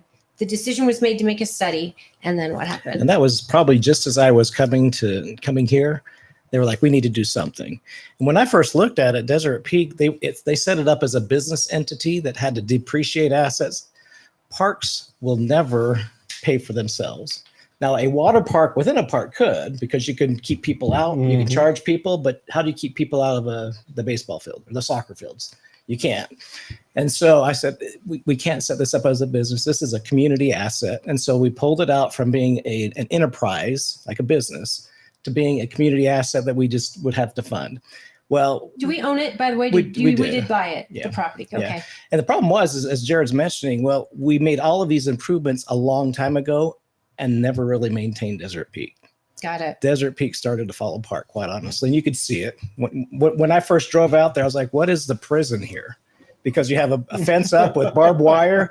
I was like, that's the park? I'm like, well, you got to be kidding me. Welcome. This isn't very welcoming. Exactly. I was like, we need to fix that. And so it was about just over a year ago, it was December of last year, is when we officially adopted the study for Deseret Peak. And the newspaper reporter, he says, I've never seen you guys adopt a policy or our new study, and that within a year you're doing it. He was totally shocked. He says, I've never seen that county do that ever before. And so that took a lot of steps. And so the council approved the concept December of last year, or 2 years ago now. It wasn't a month ago. It was a year and just over a year ago. But we had some of this ARPA money that Jared's mentioning from the federal government through COVID. we set that aside. We're like, let's use that for a legacy, some legacy projects. And we set aside a couple of $1 million for the water connection. And then we set some more money aside. So let's make some bigger improvements that will outlive us. And so that's where kind of the seed money came for Desert Peak, but the project was much bigger than that. And so we had to go out and we had to borrow some money.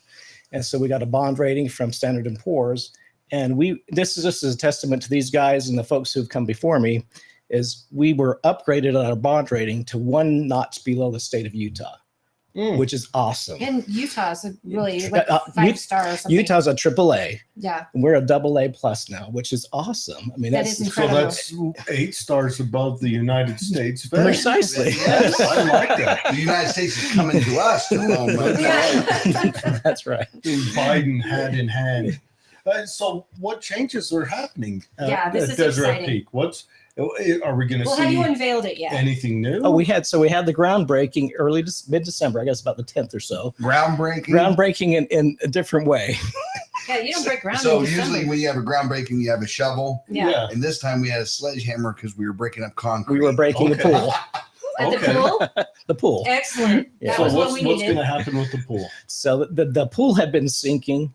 I mean, Mhm. and most pools will sink a little bit over Didn't time. have a couple of big cracks too. Ours was a lot. And so ours had, I think it was about like this. Oh my And goodness. so as it was sinking, the water lines in there were breaking and they were just capping them off. It would sink. They'd cap some more. Oh my gosh. So eventually you can't get enough water flowing through and there. eventually you're wasting a ton of water, causing a puddle, Correct. which causes it to sink more. Correct. And so we had an engineer actually come in and they did boring under there. They said, you can fix this, but it'll cost you $5 million to fix it. Or you can replace it, which we would recommend.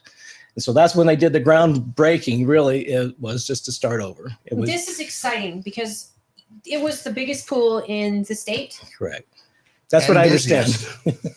And so with that in mind, I know Stansbury Park, our swim team has to go to Twilla. Correct. So does Grantsville's. They have to go to Twilla, and Twilla has to share their pool with these other With teams. 3 high schools. Right. Yes. And, for swim meets and everything, it's all done in Twilla. With this new groundbreaking and this new pool, does Grantsville, Stansbury, Twilla, now do they have a new pool to do swim meets and stuff? We're having those discussions with the school board right now. Fantastic. That makes sense. Yeah. And then Because you have a Stansbury new doesn't have school to- coming on. You have Desert Peak. Right. You'll have 4 Mhm. schools, high schools at that point. Right. You can't fit 4 in one pool in Twilla City. It doesn't work. We And- can't fit 3 in the Twilla. Pratt. Yeah. They have Pratt's- 3 right now. Yeah. Yeah. And so that's probably tough. They probably have to. But here's do a one of the lot problems with coordination. Pratt. And I'll just tell you a personal one. My daughter was on the swim team. She had to get up at 4:15 every morning. Because they got their That slot. was their time. That was their That's stuff. their slot. And because you got the women, the boys and girls swim team, you got the boys Yeah. and girls polo team. She You just got goes, people's hey, birthday parties. yeah. Yeah. So anyway, Yeah. So, Yeah. and we're really being here. I mean, I work at the Utah Motorsports campus. I'm consulting for them, and I go there through the busy season. So I'm right next door. To get there, whether I'm in Stansbury, Twilla, Grantsville, is literally 10, 15 minutes. With the Mid-Valley Highway, Right. it's a straight shot. Yep. So this is a really, The location is center great. is awesome. Absolutely. So I can see why you would invest in a pool because you know the problem alone. But then you also have a really busy pool during the summer. And it also sounds like with the making a water district where that's kind of a junction point, you could actually, it's already county property, Is that part of the bond? already peel a little corner That'd be off different. that'd be But that'd be different. different. Yeah. but it's already county property though, right? So you Smack dab could in the middle of Grantsville. put It is now. you could put kind of the Never junction or understand the that. control Yeah, place. it is really because you have Grantsville, Desert Peaks in Grantsville. Twilla City is just a 200 yards, 300 yards, whatever it is. Yeah. And Erd is right next to it as well. They all come together in that one Mhm. place. But It's really Mid-Valley will make that, I mean, as growth happens in our valley, it's going to move towards the middle. It's a great location. So $30 million. So you we'll- didn't have to raise taxes. Right. That's pretty exceptional. So the way that you can jump in here too as well, we're using some of this ARPA money for some of the payment. And then we collect hotel motel taxes on restaurants. And so that's tourism tax. Tourism, yeah. We're using that to help pay off the bond. We have recreation impact fees that we get as people build their houses. We can collect that for new recreation facilities, which this will be. So we're able to use those sources to help pay off the bond. Countywide? In the Any new builds countywide? in the or is it unincorporated area. unincorporated? Yeah, unincorporated area. So when people go out to bond, whether it's a school district or other cities, they sometimes will put that against their property taxes. And that's when it goes out to vote and people are going, oh, that means my property taxes are going to go up. But when you can bond with a AA+ rating against your sales taxes. It's called the sales tax bond is what it's Wow. called. Amazing. Wow. Yeah, That's when you know you've been doing things financially correct. That's amazing. that's good. Yeah, but in addition, just there's the pool that we'll be replacing, Okay. and that should be up this next year. For the next season. That's the plan. It'll right be now. ready to go that They quick. started demo. I mean, they were already demoing when these guys were hammering away at the pool. So did you have gold sledgehammers? They did. We did. So the They're pool, heavy. are you guys going to do something with the grounds also? And I know that sports is big out there Yeah. for softball. And O'Malley May, I'm not forgetting you. She's from Midvale. They love to raise their property taxes. And she'd love a road that goes over the mountain. I know there was a time during another commission where they actually gave Was it a going through the $2 mountain. billion bid Oh. to go a tunnel through the mountain. We couldn't afford it, O'Malley. And then she says, this is why you don't go cheap on who you choose to do your work. And this is a testament. If you guys chose good workers, you know in advance what the plan is supposed to be, how it's supposed to look at the end result.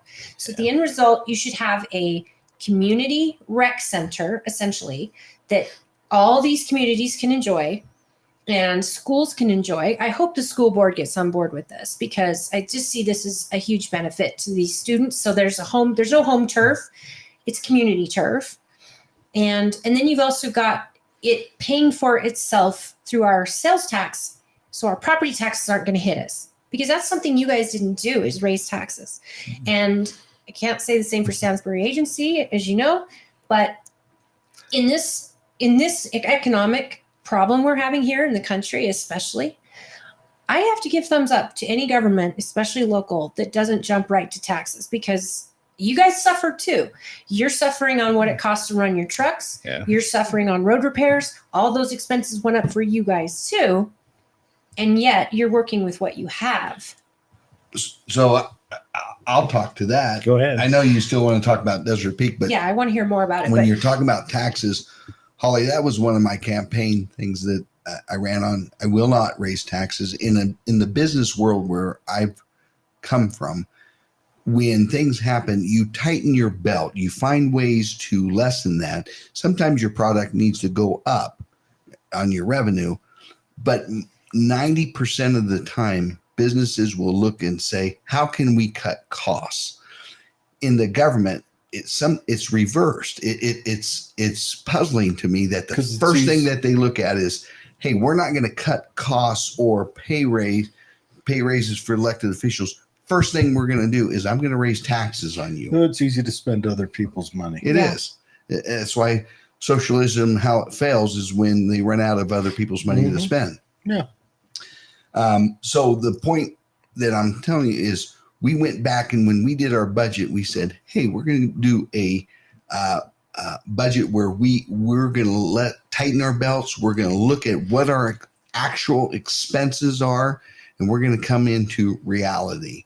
What we're spending on, do we need to spend on that? How do we spend on that? And that's where we came back to studies again. And saying, hey, this is the right direction to go. No, that was the bad one. Cut that, lessen that. And Andy, you had something you want to say. Let me just add on to that. So when we did receive some of this federal money and the council's been very supportive of this I agree. Sometimes we need to add people, but and I've told this to my departments, we're going to look at technology first. And so we spent some of this federal money to increase our capacity on technologies. which is So where we the do- country's going. We do that first. Yeah, I think we're one of the first cities or counties in Utah. We actually have AI on our website right now. I don't think any other city or county does yet. And it's because I believe in that. We have to use the Is technology it that's by available. Starlink? No. You're I'll nervous. be back. you won't have any So questions. Phil County's the one going down first with Yeah. the Terminator. That's Gotcha. right. Thanks, Andy. So This is where it starts. this is it on the search bar on our website. Need that but theme. we have been working on a lot of software to make sure we're utilizing that the best before we add people, because we have to do that. That's just where we can. It's hard to hire people now, quite honestly, and I'm so we sure. need to use technology. And so, but we're using that as well to be very transparent. We have a piece of software. It's called OpenGov, which will be hopefully rolling out here in the next couple of weeks, really close, where you'll see everything on our budget, and it'll be more than just a bunch of line items. It'll tell a story, which we want the public to know. I like that. We want the public to know how we're spending money, as opposed to here's a line item for here's how we're spending some money. No, we want You to don't tell a always story. know what that means. What does it mean? Exactly. What am I getting for the money that I'm paying in taxes or for fees? That's what we want to start to tell the story. Jared, could you You- have you know Stansbury what- Agency learn a little bit from Andy here? Andy, can we borrow you over at the agency? Because You don't need to go they that don't even far have with line that. items. How about just telling them to start talking to their people Or listening. That'd be a step. So What about we want to finish the thought on Deseret Peak. yeah, that's what I was Let going me to just tell you just So a you've couple got more more things there. properties there. Yeah. You got the swimming pool. Then you've got kind of the So, stockyard areas. Is anything Yeah. changing so with as those? you look around it, we'll be replacing the pool. Uh-huh. We have money now, actually some state money, to put a trail all the way around Desert Peak. Ooh, walking trail? A walking hiking trail. or Yeah, a walking trail. all the jogging way. trail. And I don't know if you know as well, there's the Mid-Valley Trail. It's not the Mid-Valley Highway. Yeah, it's Mid-Valley the one Trail. We just paved that this last year. It's on the other side. the You other guys side. have been doing a lot with trails since you've been in And office. there's Correct. For anyone That's who wants to know, it's like you're heading down. You turn right onto Sheep Lane from what, On 112. Yeah, from 112, and it's like immediately right there That is on the correct. east side of Yeah. the road. And so that Okay. goes for over, I can't remember how many miles it is, but we just paved. It's been dirt, but we just paved it. And it actually has a tunnel that goes under one of the roads in Twila City as well. So And you guys, and I know, I don't know if it got lost here, but you guys have been focusing a lot on tourism. I know Absolutely. Ty Hoffman has been really pushing tourism, working with all the Yeah. businesses around and tourism like UMC. But trails were something that Absolutely. we already had. And I remember Tom, when he was in the commission and then councilman, Tom Tripp, you guys established something where you actually have a board where this travel board where people come in with these great hiking and four-wheelers and side-by-sides to put Twila County on the map, basically, for anyone who wants to do outdoors hiking and biking. This yeah, is and going to be a place. you've probably seen as well along Settlement Canyon. There's a trail that they built right before it snowed. It isn't officially open, but it's there now. We'll have a groundbreak or official, opening in the I springtime. love it. But that's something we did jointly with the city of Twila because they own some of the property. We jointly funded it, and then we had some state funding there as well. So How long is that trail? well, I can't remember that part because I think when we measured all the way up dark, it was like 10 miles or something. And so We we're added when we have significant- that groundbreaking, it's running that trail. So Yeah. we signed you two up. Yeah, for that you're to run the that. you're the lead. Good. We want to Sign have this time up. trials to see how fast you can do it. provide the flashlight and the sack lunch for a 10 The mile oxygen. trip? And the point is, when we have those trails, because there's a variety of people in our community that enjoy biking, running. It's not What's it Even called? walking. And a lot of Yeah, people walking. love walking. Not speed just walking. that, but if you foster a healthy community, Absolutely. your overall cost on that dark side where sickness and Yeah, your illness and healthcare, loss, wellness. you improve the health of the community. You improve Absolutely. everything. and mental health of the community, which Yep. is what we can ask for right now. And that's, you mentioned earlier, I'm from Georgia. That's the one thing that the East and Georgia specifically lacks. There's not public land. There's No, not trails. no. Yeah, but you- you own all you could- your state. You If couldn't you go wanna- anywhere. If you want to hunt there, You're right. you have to You're in join a club, Yeah, absolutely. and that's how That's- you hunt there. That's what's Yeah. so nice about being here is we can put in these trails and it's for everybody. I love it. And so we want to work together. We want to make those connections because we do believe wellness is so important for us today. And we need to make sure we have connections to where people live. And Did that's you why guys- we started with the cleanup, countywide cleanup, Mm. is because Yeah. not only do we want you to use those trails, we don't want trash to come Yeah, take alongside care of that. them. So we have countywide cleanup where we have different organizations or groups, and we'll pay for the the fees to take it to the dump, to bring out your group and go along those trails or other places and pick up the trash that's been left. And we would hope that our citizens would want to take some pride in what we have and what we're doing to say, hey, I want to keep that beautified and keep if you're running with your dog, you don't want your dog to step on something or anything else. And so my point in saying that is we've tried to look all the way around that and say, you know what, to keep these trails and other areas beautified, we've got to give incentives. So let's do a city or countywide cleanup and pay for that fee. I think when We Ty just was need here on the efforts show, for he that. was advertising the county Yeah. cleanup. Yeah, we Yeah. advertise. Yep. How That's often a- do you do that? Once a year, Once twice a a year? year. Once a year. That's a good holistic look at it. That really is. That's a holistic view. But I do want to get back to Yeah, are you keeping Does the that dirt make- track Let me finish out the desert. so, So- what, on Desert Peak? I'm On because Desert sorry. Peak. I go there for a lot of events. You have the demolition derbies. You've got the events that are holding in the kind of stock show areas. You know, I've been to a couple The of fairs? cowboy concerts there. Yeah. I've been to veterans thing that I go to there. I mean, it's awesome facilities that Weston are available. Songwriters been Yeah. held there. Yeah. So just a variety of different things. I know that Life's Worth Living Bitten Foundation Spur. has their things. So a variety of people use that in, and what they found is as we invest in that, a lot of organizations would use it for other things too. Yeah, I think we have the Days of 47, for example, before they have the event, the week before, we started hosting some of those events the week before. Yeah. We can start picking those up, but we need to have better facilities. And Oh, so yeah. some of the other changes, and so we will be adding in more places for people for stalls. We'll have over 100 stalls there, and they'll be centrally located where it makes more sense. They're really it's kind of laid out, kind of funny. How would it be if we got the sportsman show out here instead of Oh yeah. in Well, Salt how would that'd Lake? it be be great. to have a venue big enough to have a convention, an indoor convention, or something where you have an outdoor convention? Not just concerts, but I think about people who want to have weddings or anything like that. And we There's are only fixing- a few places in this county Correct. you can go, and they're not big enough Right. to host anything bigger than 300 people max. Yeah, and we'll have a bigger festival area where we can have the concerts, which we don't. It's been great working with Country Fan Fest, but they sit right on top of our soccer fields, and then Yeah. when it they're gonna rained, wreck it caused some problems. And so we're creating area just for that, and then we'll be putting in 6 additional fields. There'll be and so there'll be 4 that will be turf and 2 more that will be natural grass, so that we can have a season that's longer. Quite And honestly, lights.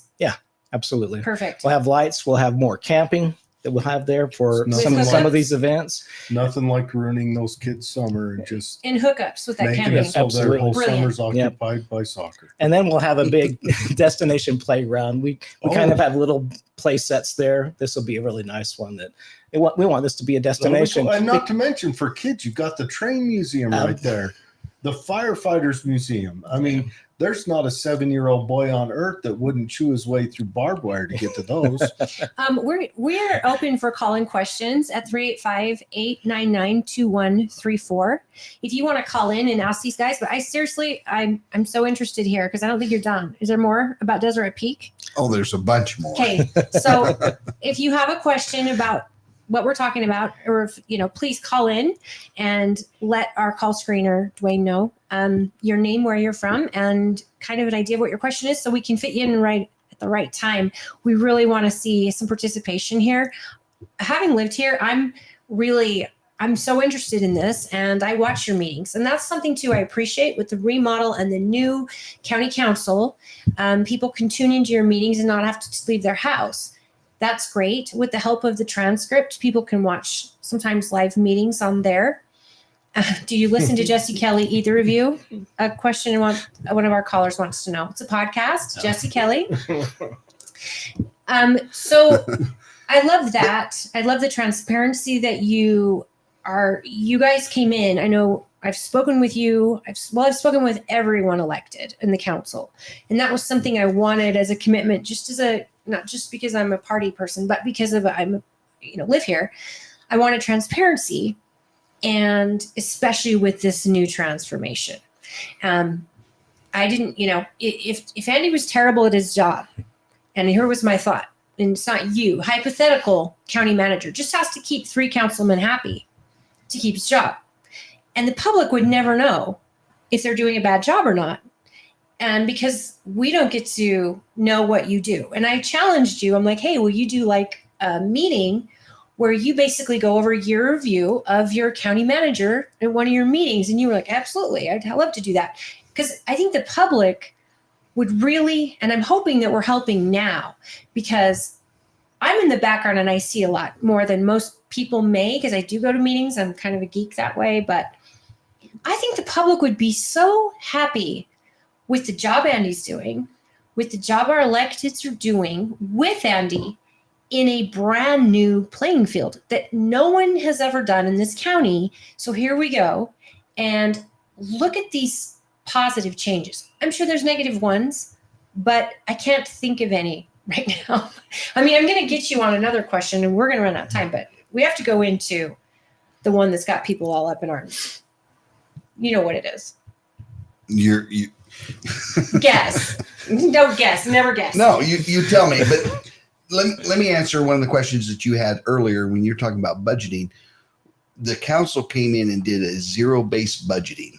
Now, if you're in the business world, the businesses will say, "Oh yeah, that is tight budgeting.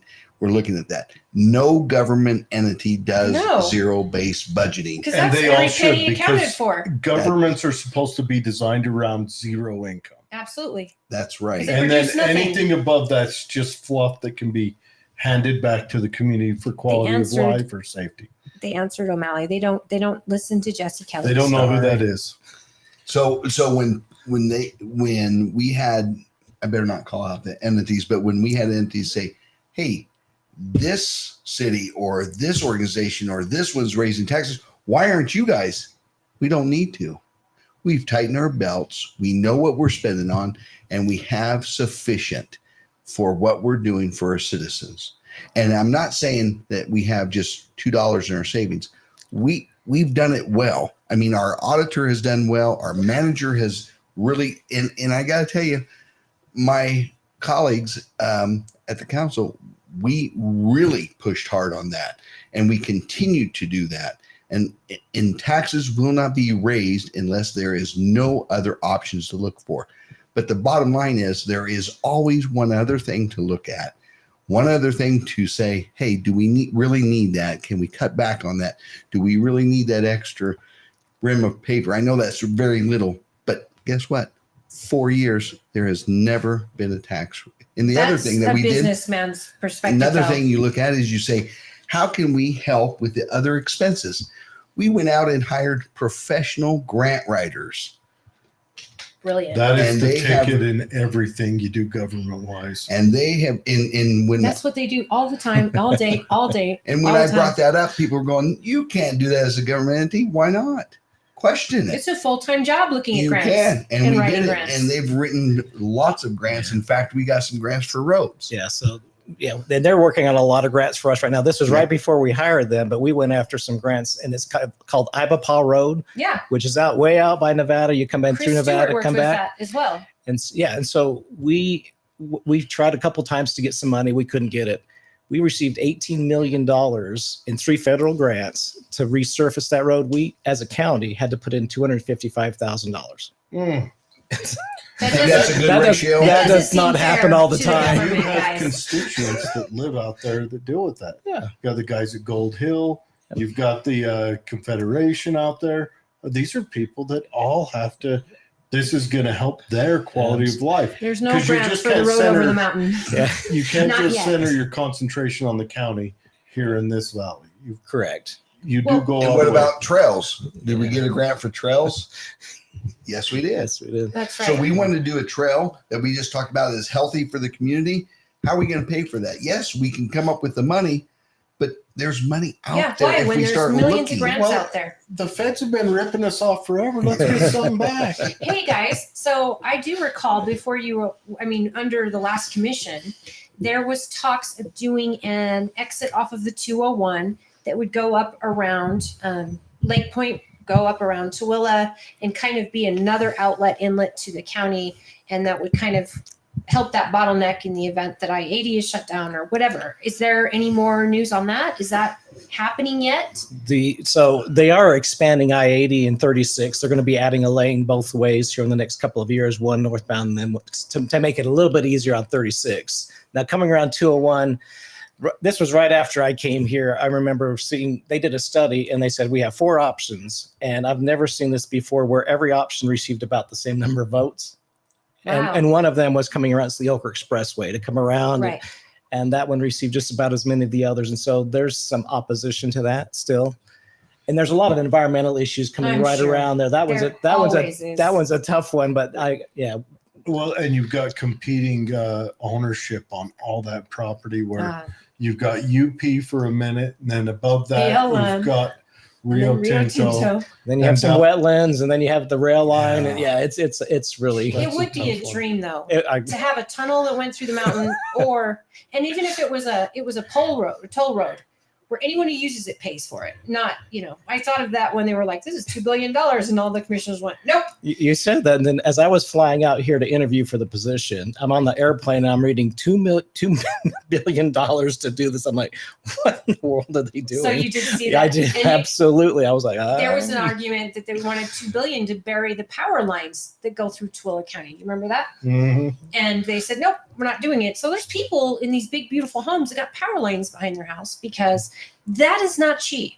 And again, now maybe we look at it again, and you guys may find money where no one's found it in the past through this, just having full-time grant writers. I mean, there are so many grants out there that I'm baffled.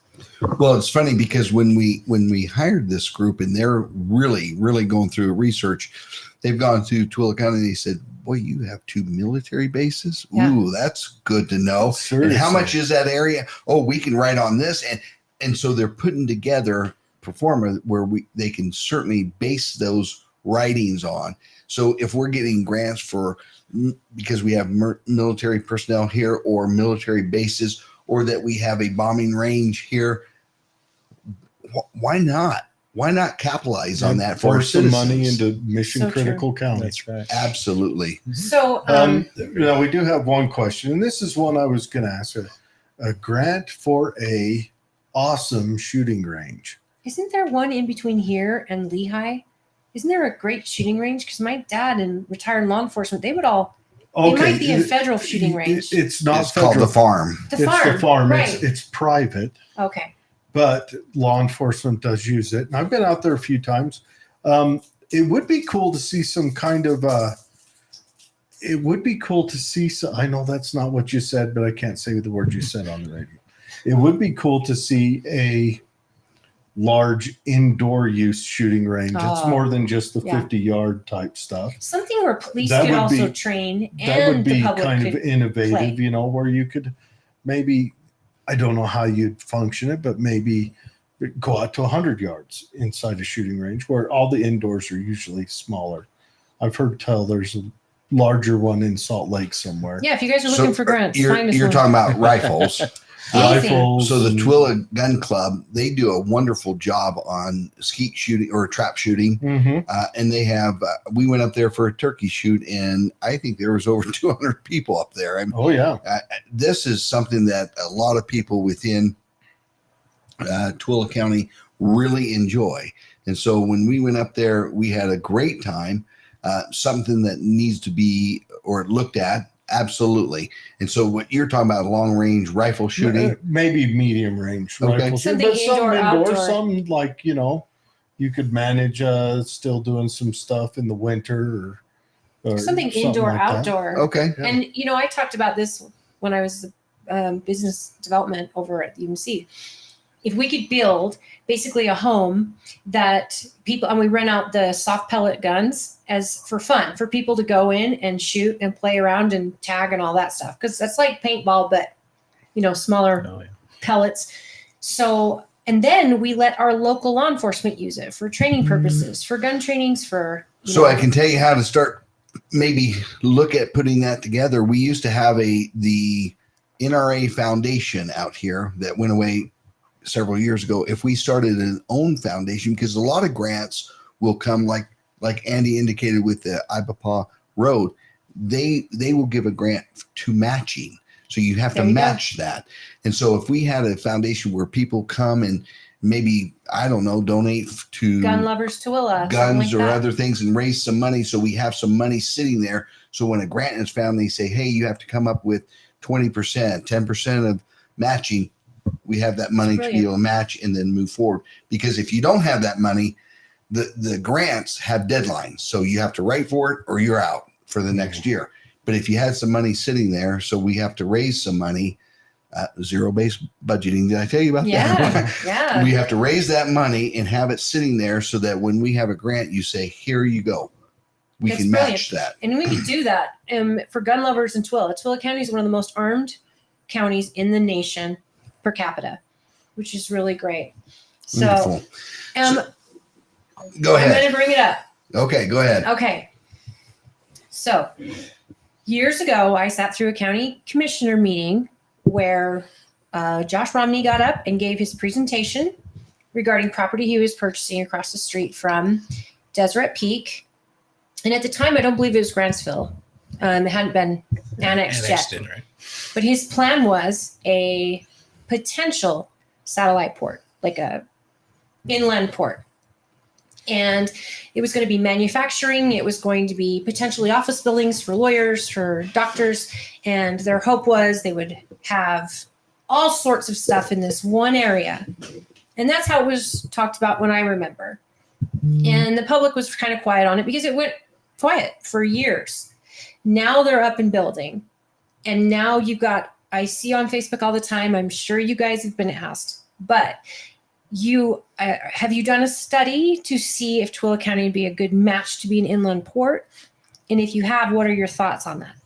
Positives, negatives. Yes and yes. Again, we're data-based council here. And so when Inland Port came and they said, we want to do a feasibility study on these two areas. Well, one is in Grantsville now.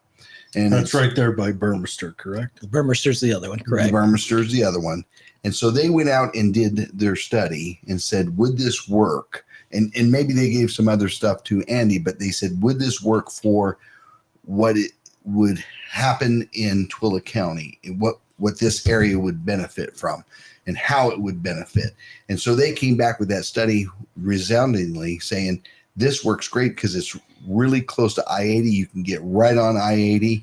It's right off this road here. And we're talking about Burmester. I'm not talking about Grantsville. Jesse Wilson can talk to that more so. And so when they came back, they said, this would work perfectly. But let me ask a question again, looking at that rearview mirror. Do you know what the inland port is? Basically, it's a financing. Yeah, it's a little different, I think, from when it initially started. It may have been a little bit different. My understanding of manufacturing, it's basically providing materials instead of having to trek it from ports all the way across the country. They've got little satellite ports that's going to just take it to their direct areas off main highways. Go ahead. Am I wrong? No. And so I think that's typically what people think about with inland ports. It's right, because I lived in the Savannah area and that was a port. And we were looking at having an inland port 45 miles inland where they could ship containers, and that was a port where they were using the port. An inland port here is a little bit different. It's a financing tool for an industrial park. Gotcha. So it's an industrial park for manufacturing, for exactly kind of what he said. Yeah. Yep. And where they get the raw materials either by rail, trucking. And so when you're producing that, or you're making your widget and you need to get it out, they don't want to have to drive through Grantsville's neighborhood, get right on the freeway. And so it doesn't what about the wear and tear on our new Mid-Valley Highway? So that's the one thing that you left out with the Burmester project is they used to have rail that went right by that property, Right. and they're putting the rail back The spur in. is still there. Correct. The spur and the switch is still there. And they're getting permission from the feds now to put that rail line back in. Honestly, all they have to do is rename it, because that's where right now UP stores loaded cars from Cargill. And that will go all the way into the one in Grantsville across from UMC. And that rail line goes all the way like there. Two rails a day or something. I know there's some regulation on how often, so it's not affecting the lifestyle of farmers and things like that with a loud train back and forth all the time. People get it in their mind that it's going to be high traffic trucks, high traffic rail, And in reality, I'm just curious because from what I was years ago, what they explained to me sounded pretty reasonable. My worry was wear and tear on the roads. And now we've got a new highway, which I've driven on lately. It could use a new paving. And Burmester, where the inland port is on Burmester, doesn't touch Mid Valley Highway. Okay. So It just goes right on I-80. Right up. Yeah, right up. brilliant. And with the rail there, I mean, the rail has the possibility to move so many more tons. Yeah. And not only does no one live in that area, I mean, the closest you got Burmester Road, which is probably what, 3/4 of a mile south of that. And that is terrain that it'd be hard to live in. It's so brackish and clay. No, that's a perfect place. It is for actually Location really is really good. perfect. And now, Now, with- Grantsville, I don't know all the details because they've worked with Grantsville on that. I mean, we could speculate, Is but that that's not always Grantsville's good. there, the Burmester? No, that's ours. That's I was ours. going to That's say, the I thought county's. Grantsville's Yeah. No, line ended at the When you mentioned Mid Valley Highway and Josh Romney, The lake- that is Grantsville. Lakeview Business Okay. Park is, Yeah. that's so- in Grantsville. what they said, which is really interesting, and it stuck with me ever since. They want to build businesses that are going to hire the community out here. And this was his pitch, and I get it.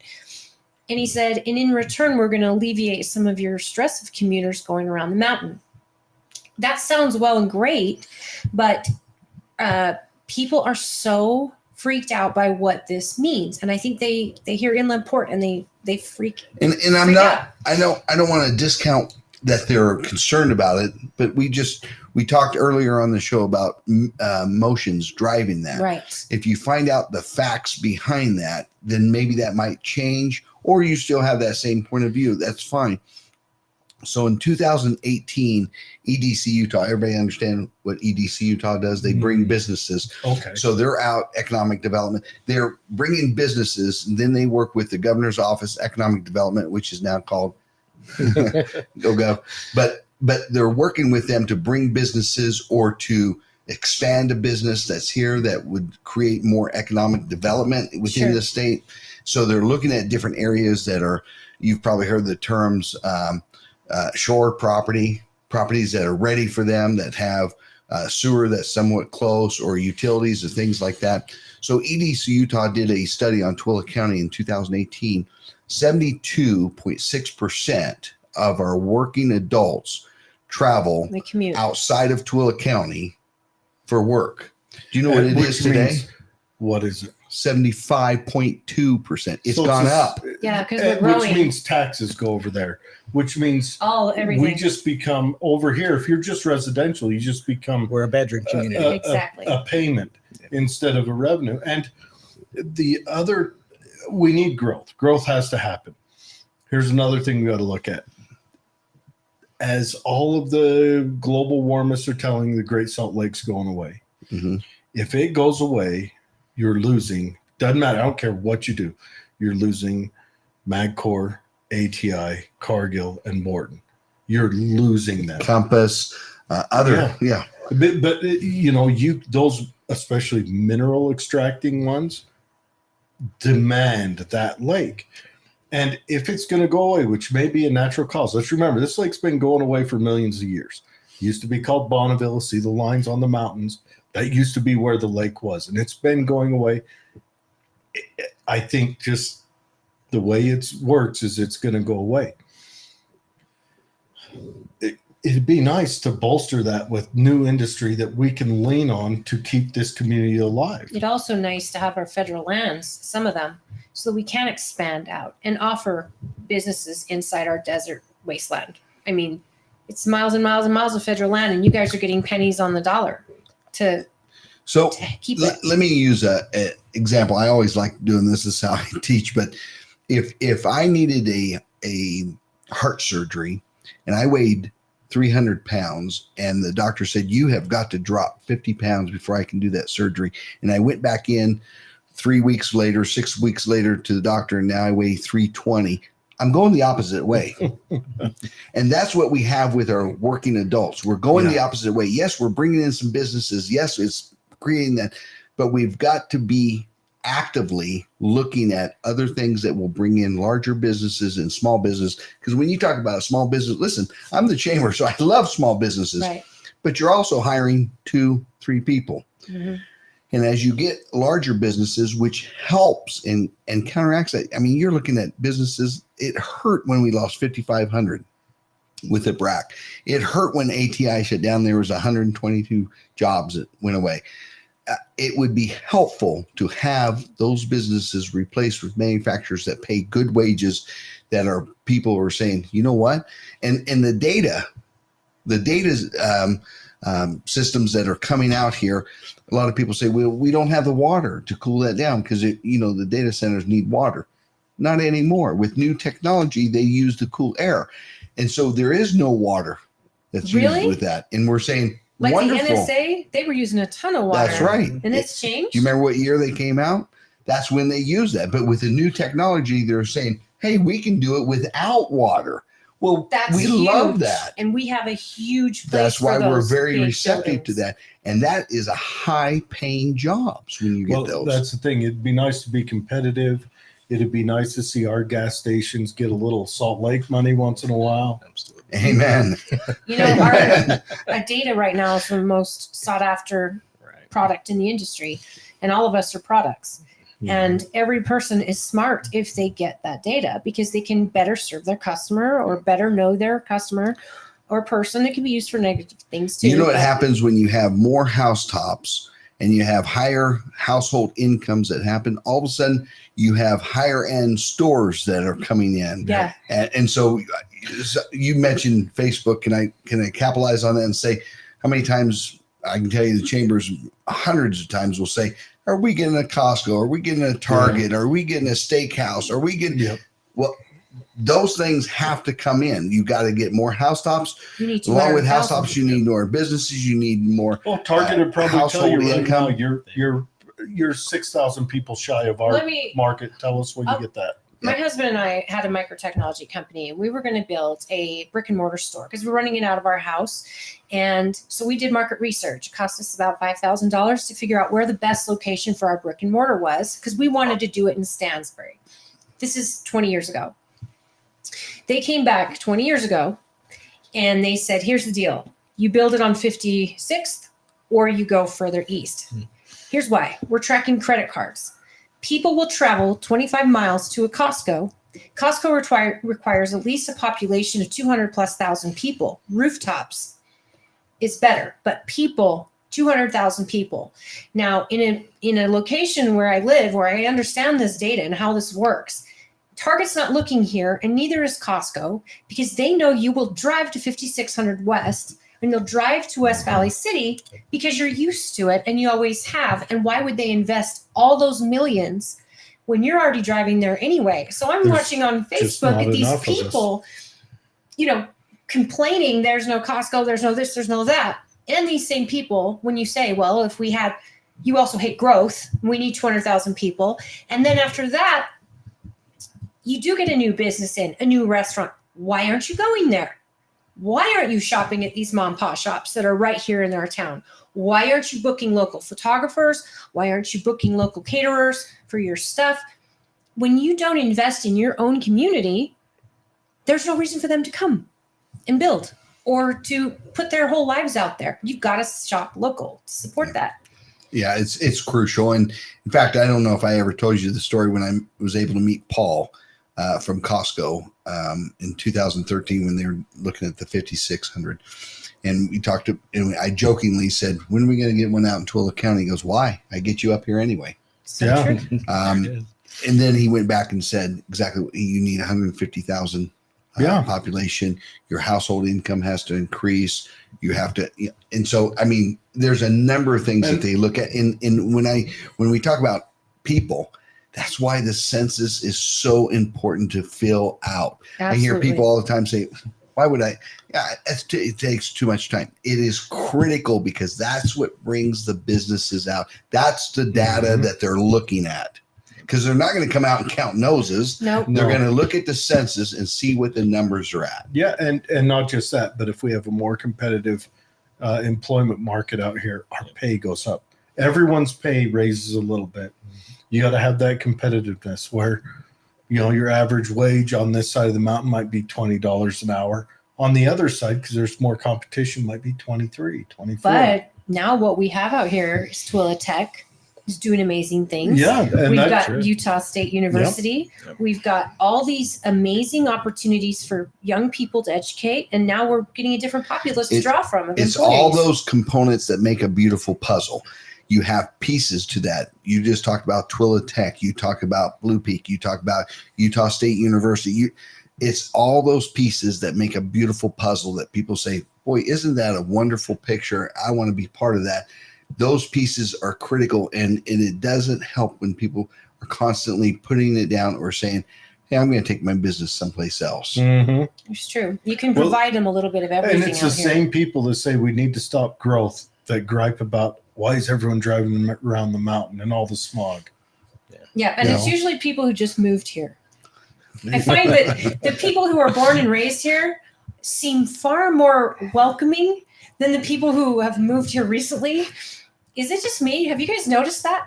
Because I know a lot of people that Yeah. have been here forever, and they're like, "Look, if it's going to grow, we want it smart, and we want it slow, and we want it. You still want to keep our feel of this town." In 2012, when I became the director of the chamber, I had a guy from, I better not say where, but had a person come and visit with me. And he said, since you're the new director, I have some things we need to change. We have got to get Twilla County back to Twilla County. Well, tell me your definition. What does back. that mean? What does that mean? How? Yeah. He said, Horse and buggy? there is so much agriculture here. We need, and I thought, there's just no way. There's no way you're going to make a living with this many people in agriculture.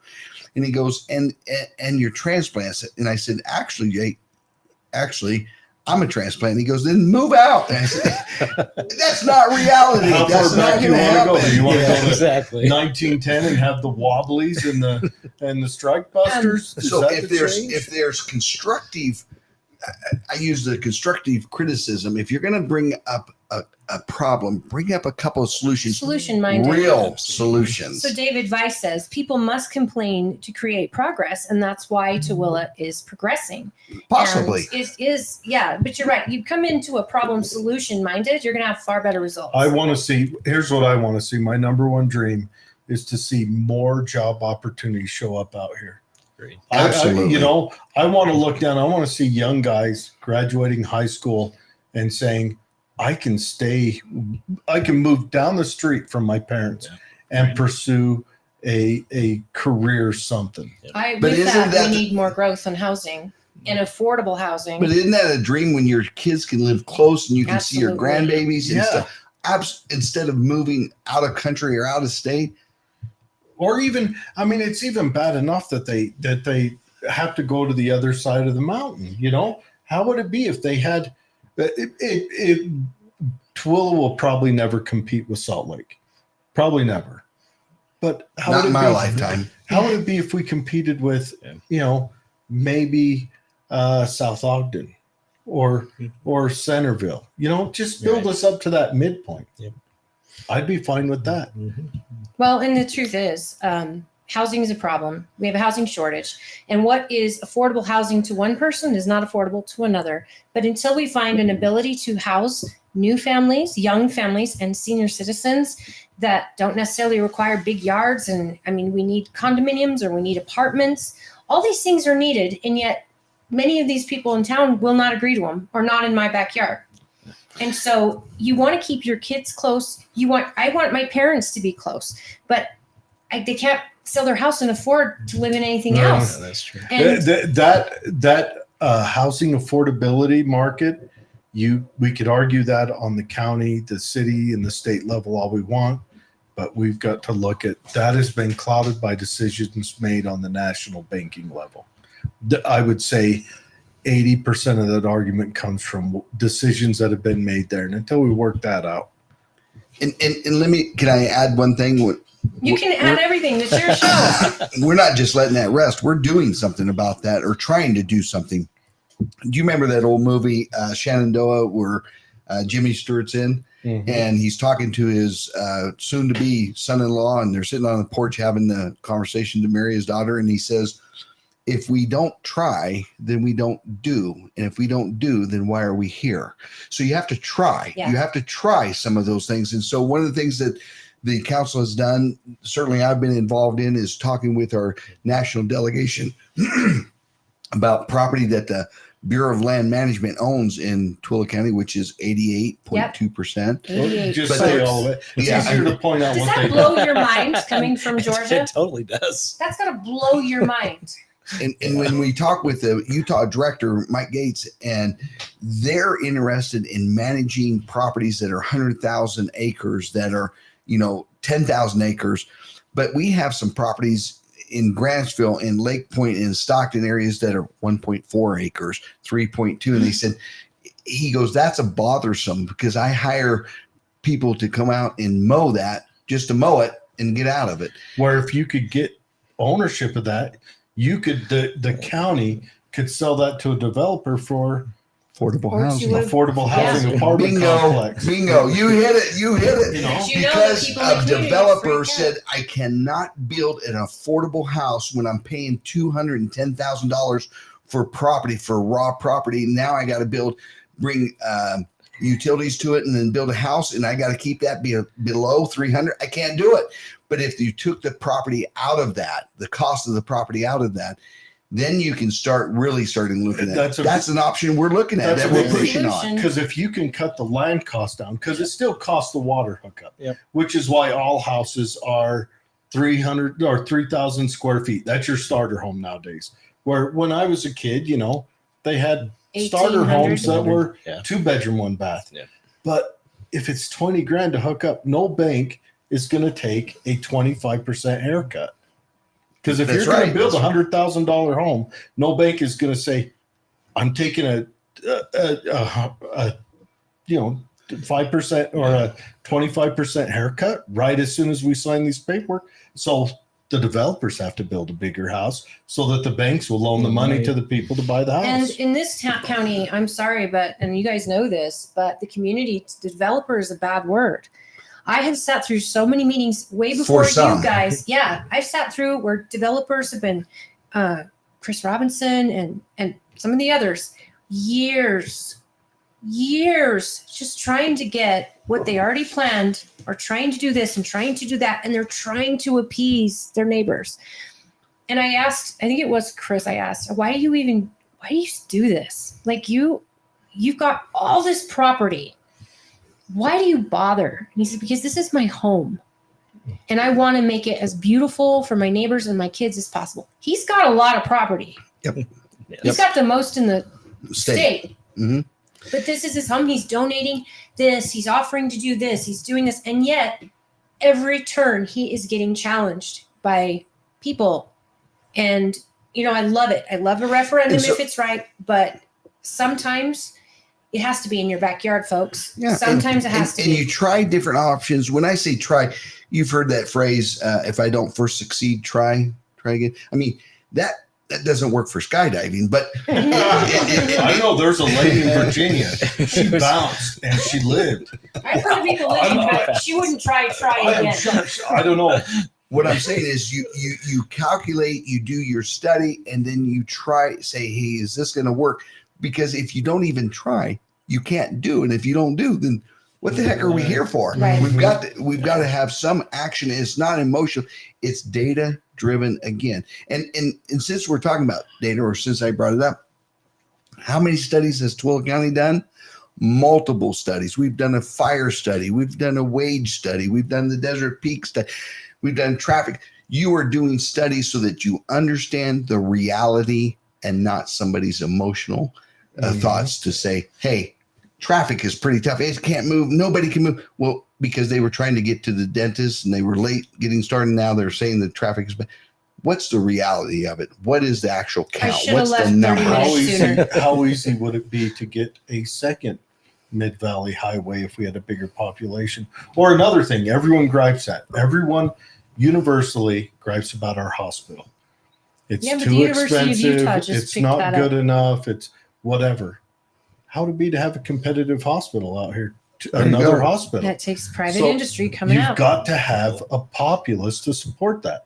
And so we're going to have growth. I imagine, honestly, before I die, we're going to see residential properties from Grantsville and Tooele touch. Mm-hmm. I honestly believe that. Now, I don't know if we will with Stockton because of Bauer, but What I do you think we'll mean come real touch? Do you mean close. apartments? Grow together. I think Grow we'll together. see them touch, just like when you pass from Sandy into Sandy. Murray. You can't tell. Or Tooele City to Pine Canyon. Yeah, or Lincoln if you want to go further back. There you go. You With know, growth like that, I mean, the water issue'd have to be figured out. Oh, Dave and his skyscrapers. Mally May wanted us to build a semiconductor plant. Again, this isn't something counties build. This is private market has to build. But you've got to. And we have so to we've got entice them to come out, and we have to own the property to to get sell it to them. semiconductors. We have to build up the brain value in the county for them to want to come Yeah. here. The hireability, the employee. We got options. Detroit Diesel because we had the mechanical value for Detroit Diesel to come out, and so you've got to build that up, and it'd be great. I'd love to We'd have put to have a growth. nuclear power plant or something. I know that nuclear energy has been discussed. Utah's prime for it. She said, drill, baby, drill. I mean, nowadays with drilling, it can be done without anyone even knowing you were there when you're done. But if this is all, I don't know if we have oil out here. we don't know, but the government's the one who has it if they Yeah. have it. I mean, Yeah, and that's then true. we've got Wendover, Utah. It's completely landlocked, and that none of their kids can live there and have prosperous futures. And to me, I'm just It scares me when we talk about federal government. We want to be workable with them, but I'm cautious because you mentioned the Great Salt Lake. Did you know there was a lawsuit between Utah and the federal government because the federal government says we own the Great Salt Lake? yeah. And so there was a big lawsuit that went back and forth and finally came down to, hey, Utah owns that. It has Mhm. waterways. So what I'm saying is we want to have a good working relationship, but we want to have a fence to Absolutely. say, Yeah. this is what You we're want to doing. make This good is- neighbors with Yeah. the federal What's good government. for Georgia Not to should be mention- good for Utah. That's right. We The should federal- own our own property. The federal government schizophrenically switches every 4 to 8 years. And do you want the whiplash? So if you've got it, because I don't foresee Tooele doing a schizophrenic switch. We might see a little yaw and a switch and motion, but I think they're still going to be heading towards a goal. So here's a statistic. The federal government owns more property in Tooele County than they do in the eastern states Yep. Combined. combined. Yeah, that's why I Well- said it should blow any East Coast state away at how Nixon much had of our to properties Sell belong. us on the world stage with something, and so he did a land grab. I mean, we So- don't know what happened. We've only got 6 minutes left, and Is there anyone that wants to call in? We've got lots of comments. Underground dwarven cities. how deep would you have to drill to get water? Was that Dave No, that's O'Malley May. O'Malley May? Dave wants to build skyscrapers. Again, I've gone through all that the is a big questions question. pretty much. Would there be water deeper out here? Yeah, what has your study shown? We haven't done it yet. Oh. We've written for a grant to get that so that they can How's the How wild rainy would that day be if we fund? found out we had a big underground We did aquifer? find out at Desert Peak, so we drilled our well there too deep and we got bad water. Oh, I'm Oh. sure. Had it not been as I'm deep, sure we would have been bad fine. water with chlorine from the Yeah. sinking swimming So- pool. yeah. What kind of rainy day Probably. fund do you guys have? I mean, I know years ago when a certain commissioner took over, there was no rainy day fund, and that took a lot. And they had to do layoffs at the county and get their stuff in order. And so you're restricted, you know that Yes, by federal on what you can by spend. state code, how much you can have in your rating day fund in your Yeah. go ahead. And we were close with when we received some of the federal money, we were up in the 60%, which is really high. yeah, The state is typically at 50% for counties, and we've kind of set a policy with the county, the council. They want to be in the 40s, 40 that's a nice 42. place to be. Because here's the problem with the county, how the county operates is we operate a budget all year long and we collect the taxes in December. So can you imagine paying all your bills? So you guys don't manage like the federal government does? Yeah, where we don't print anything. So We don't raise our all we digit. got to do is get a bank. How hard is We that? needed to roll a Bitcoin. We just need a bank. You know what? A couple of printers, I'm saying Bitcoin, digital. He's already invested in So, technology. yeah. Yeah. And so we've been And talking David about loves, Yeah, I know. David loves Bitcoin. Bitcoin you can't print. Well, you don't have to print it. Remember? Well, you do. You have to print it to operate like the federal government. Not here. You just write $1 trillion coin. Oh, no more. Do, do, do, do, do. $1 trillion coin. And she thought that would just pay off all her debtors. She's genius. No, They're all genius over there. That is so I imagine it's going to be hard because of the Great Salt Lake to go deeper to get water, because I imagine it saturates through. Yep, T-coin, But David. there's other ways, I think incorporating, we can then have plans to get it from around. Well, how great would it be if other they go areas. deep and they find oil? I know there was the Bear River I plan, mean, though. oil buys water, right? What happened with that? Did that fall through? That ran into some snags, but I don't know it specifically to talk to it because I would probably be Okay. wrong. But yes, that ran into some snags with Bear River, with Salt Lake, with Ogden. And there's a lot of growth going on that was Yep, leaching that that away. But I can tell you this: the Colorado River, we have a percentage that Utah can take from it, and conservatively, we've been taking less than that, anticipating the growth that we're going to have in the state of Utah.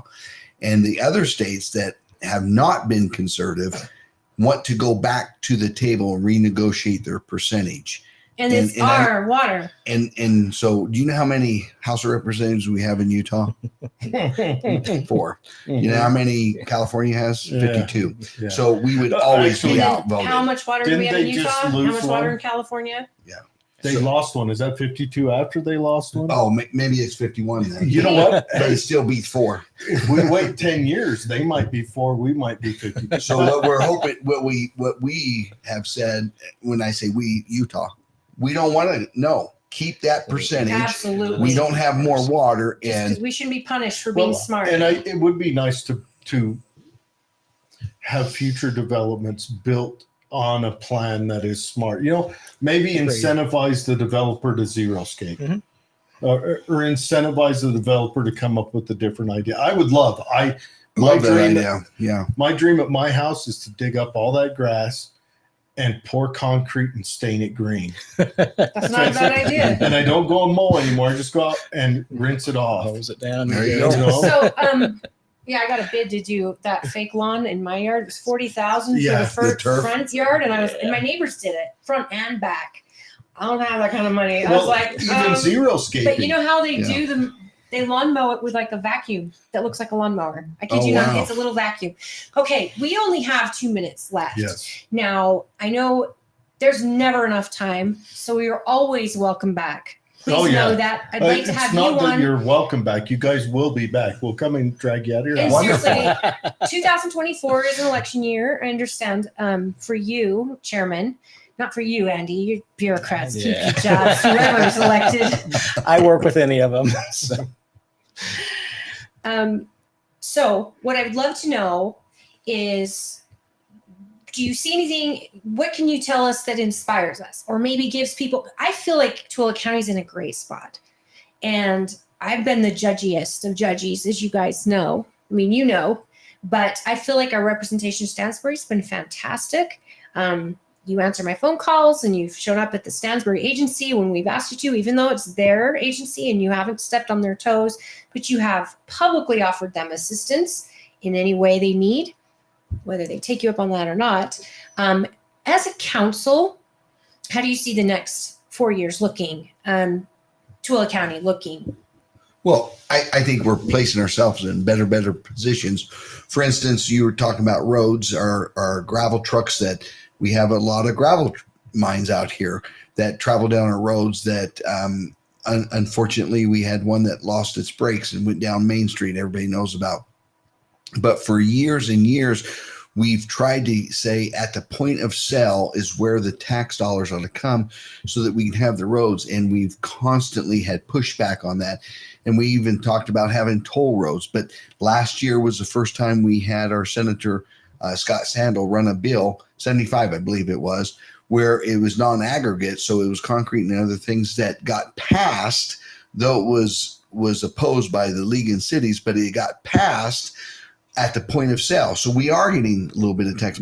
So as we continue to progress, we're looking at those options to tighten our belts, but to find the money source that we're allotted to so that we can use for roads. I mean, no one wants their taxes to go up to say, hey, we need to repair part of this street that leads into Main Street. Main Street's a state road, but other roads that they use that are county, I mean, just getting beat up. Right. You don't want your tax dollars to go up. And we so get that no we can repair benefit those. of them selling that product, and they're mining it out of our county. They don't They're buy driving the it through gas, the county. tires, the trucks. They Absolutely. don't. The payroll taxes are in where their Nothing's headquarters done on are. this side of That's the mountain. correct. And Bridger Bolander worked on something. That's right. To Yes. do. He ran that in the And house. that's amazing. At a cost to his own business. His own outside That's of industry. correct. So once in a while, government does provide a benefit, and we need to. Accountable government does, and that's Yes. at the local level, because he has to. You guys have to see us in grocery stores. You have to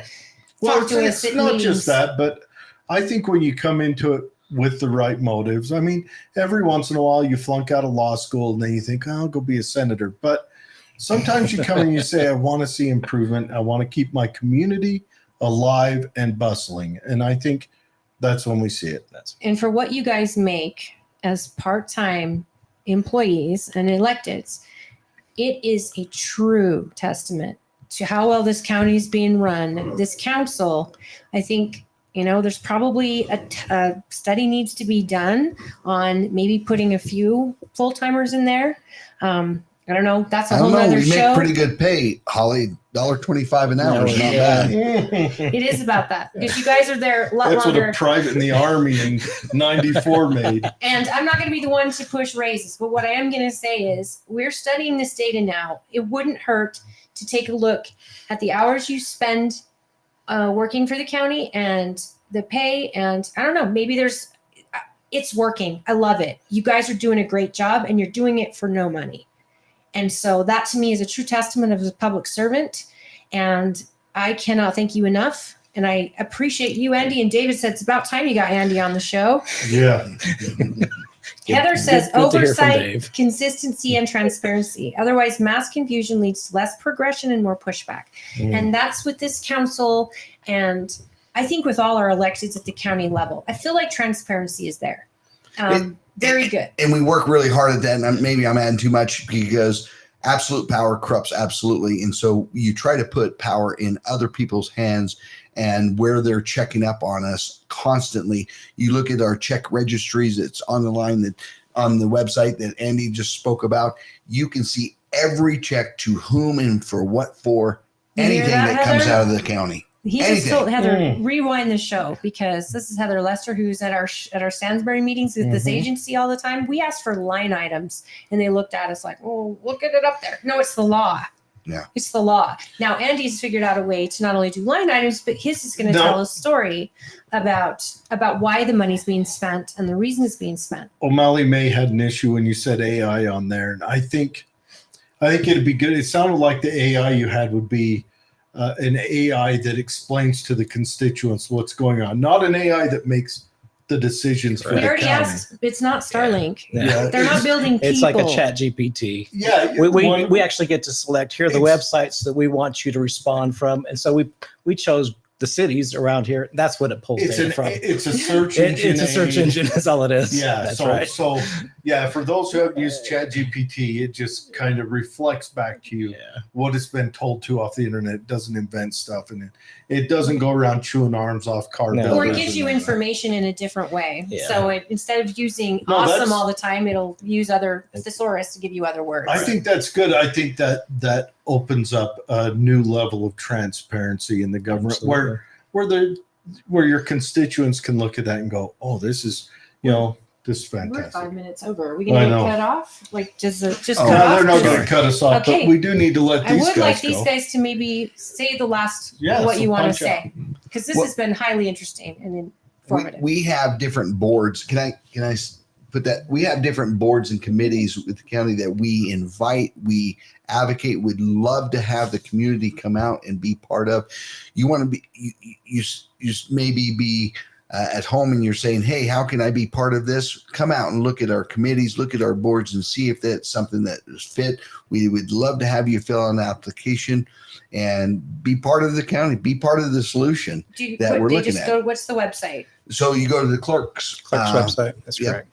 Go Twilla to County Twilla County, go to the clerk's office, and they will have applications on there. You fill that out for maybe you're doing planning and zoning, maybe you're doing mosquito abatement, whatever it may be that you look in there that you find that you say, hey, I have a passion for that. I want to be part of that solution so I can have some voice or some be at the dinner table too. And we'd love to have it because our county is only as good as our citizens, and our citizens are only good as our county. So what I'm saying is we're looking at, we help out each other. Brilliant. We benefit one another. And so we would be great. So thank you. Yeah, and my parting comment would just be involved. We love people to come and ask us questions, and we're not going to hide anything. Be involved, be on committees, or there's just so much that we have to offer that we need. It's the community. We're a community. Awesome. The council, they are data driven, which is really good because I love data as well. So That's great. we have a good working relationship, and we want to make sure we make good decisions based on good information. And so it's been really Well, good would working you here. say, I know during 2020 when the mask mandates were coming out, and I remember the whole room was filled with people who actually got involved when you guys had that vote on your heads to vote to mask or not to mask, vote to, The elementary. yep. Pay for And you schools. guys listened to the people and said, no masks, everyone can wear one. You- No one you know has what the to. data said afterwards now, What? years later? You were right. That was Yeah. the right decision. Yeah, kids Well, were at your no gut danger could have of told you catching it was the right or decision. spreading any of that. You guys have meetings the first and third Tuesday of every month, or do you do them every Tuesday? First and third Tuesday of each month. And- except for January. I was just going to say, except for January. And there may be times when a conference comes up that we're involved in. As you well know, we didn't even get a chance to talk about the air races, but that's huge too. Maybe Andy, you ought to come be a. Ty can do that one. Yeah, we want Ty and Scott But to come when on. those conferences come up, we have to attend and be part of that. And so we Yeah. may have to delay a meeting, but certainly you can count on first and third Tuesdays and look at the website. And what time do they start? 6 or 7? So the business meeting will start at 7. Yeah. You have a work session, which we've implemented, where we discuss everything that's going on. That's when we ask a lot of questions. We don't take any votes there. And then on our business Then meeting. the public can still observe Absolutely. those. And that's Absolutely. at 6. 5:30. 5:30. 5:30. Yeah. See, that's Fantastic. something that I've gotten used to at the county level that I'm learning that Stansbury Agency doesn't do. So I've gotten used to watching you guys work. I've gotten used to seeing how the sausage gets made, basically, and seeing, you aren't going to agree. That's where I learned that you guys don't agree the same. But man, once you get into the meeting and a decision's been made, you guys stand very, very strong. And I think that's pretty great. Thank you, friend. Welcome. 5:30. No, Yeah, never allow anybody to tell you, certainly with the county council, that we always agree, because we have heated discussions, and my thoughts, I want to express those, get those across. But this is our philosophy, that when we come in, we've done our study, we have a decision. If you want to change that, then come with numbers and real data that will say, hey, okay, I better make a change. Maybe I'm thinking of this wrong, and that's okay. We do that. How many times have we voted one way and found out we said, let's bring this right back. We've got to get this right. I love it. I think that's a great way to end the show. And Yeah. I think that if any of you out there are lucky enough to have representatives that listen, I think that's how it should be across the nation. But like Jared and I constantly tout how lucky we feel in this county. Now Blessed. you kind of see why. We've got our county manager, our county chair of the council. And I mean, these are just a couple guys. We've got a couple more that we're going to bring on the show, as well as our House of Representatives will be on next week. So Mhm. tune into next week's show. They'll be on at 2. And I just hope that all of you will take the time to get involved, because you have more control over your own life by how you vote locally. And we're going into an election year. So if you like a candidate, if you like your party, go to your caucus on March 5th and just to support your candidates, either with money, with time, with whatever. Candidates need it. And if you feel like running for a seat and you feel like you can do a better job than someone's doing, and you're a Republican, contact me. If you're not, go to your county clerk and file, because it is election season and we expect to have really good people in the races. And we need delegates. We always want delegates and we want people involved. So hopefully Jared and I have done this job with the show as far as educating you on what's happening in your county and your state and nationally. And these gentlemen, any last words? Well, I was just going to say, I love your first name. It's pretty Yeah, great. I know, it's a good one, isn't it? You guys are a bunch of It's good. copycats. Jared's kind of taken over too. It's a good name. We come out of the woodwork in our mid years. Everyone, let's thank these gentlemen for coming on. Let's thank them for the good labor they've been doing for us in the county. Thank you, Dwayne, for your work behind the scenes. Dwayne's our call guy, but no one called tonight. They just listened. I don't know why they didn't call. They made plenty of comments, but no one called. We appreciate y'all. And please tune in, like and subscribe on our YouTube or on our Bumble page. And make sure that you tune into the website next week, where you can subscribe to Utah Media Group and get everything you need. And it's free. So Yeah. The Thank link you. to the Twila County will be in the show notes. thank you guys for being on today and being on in person. I really appreciate that. You bet. We'll see you Have a guys great next weekend, week. everybody.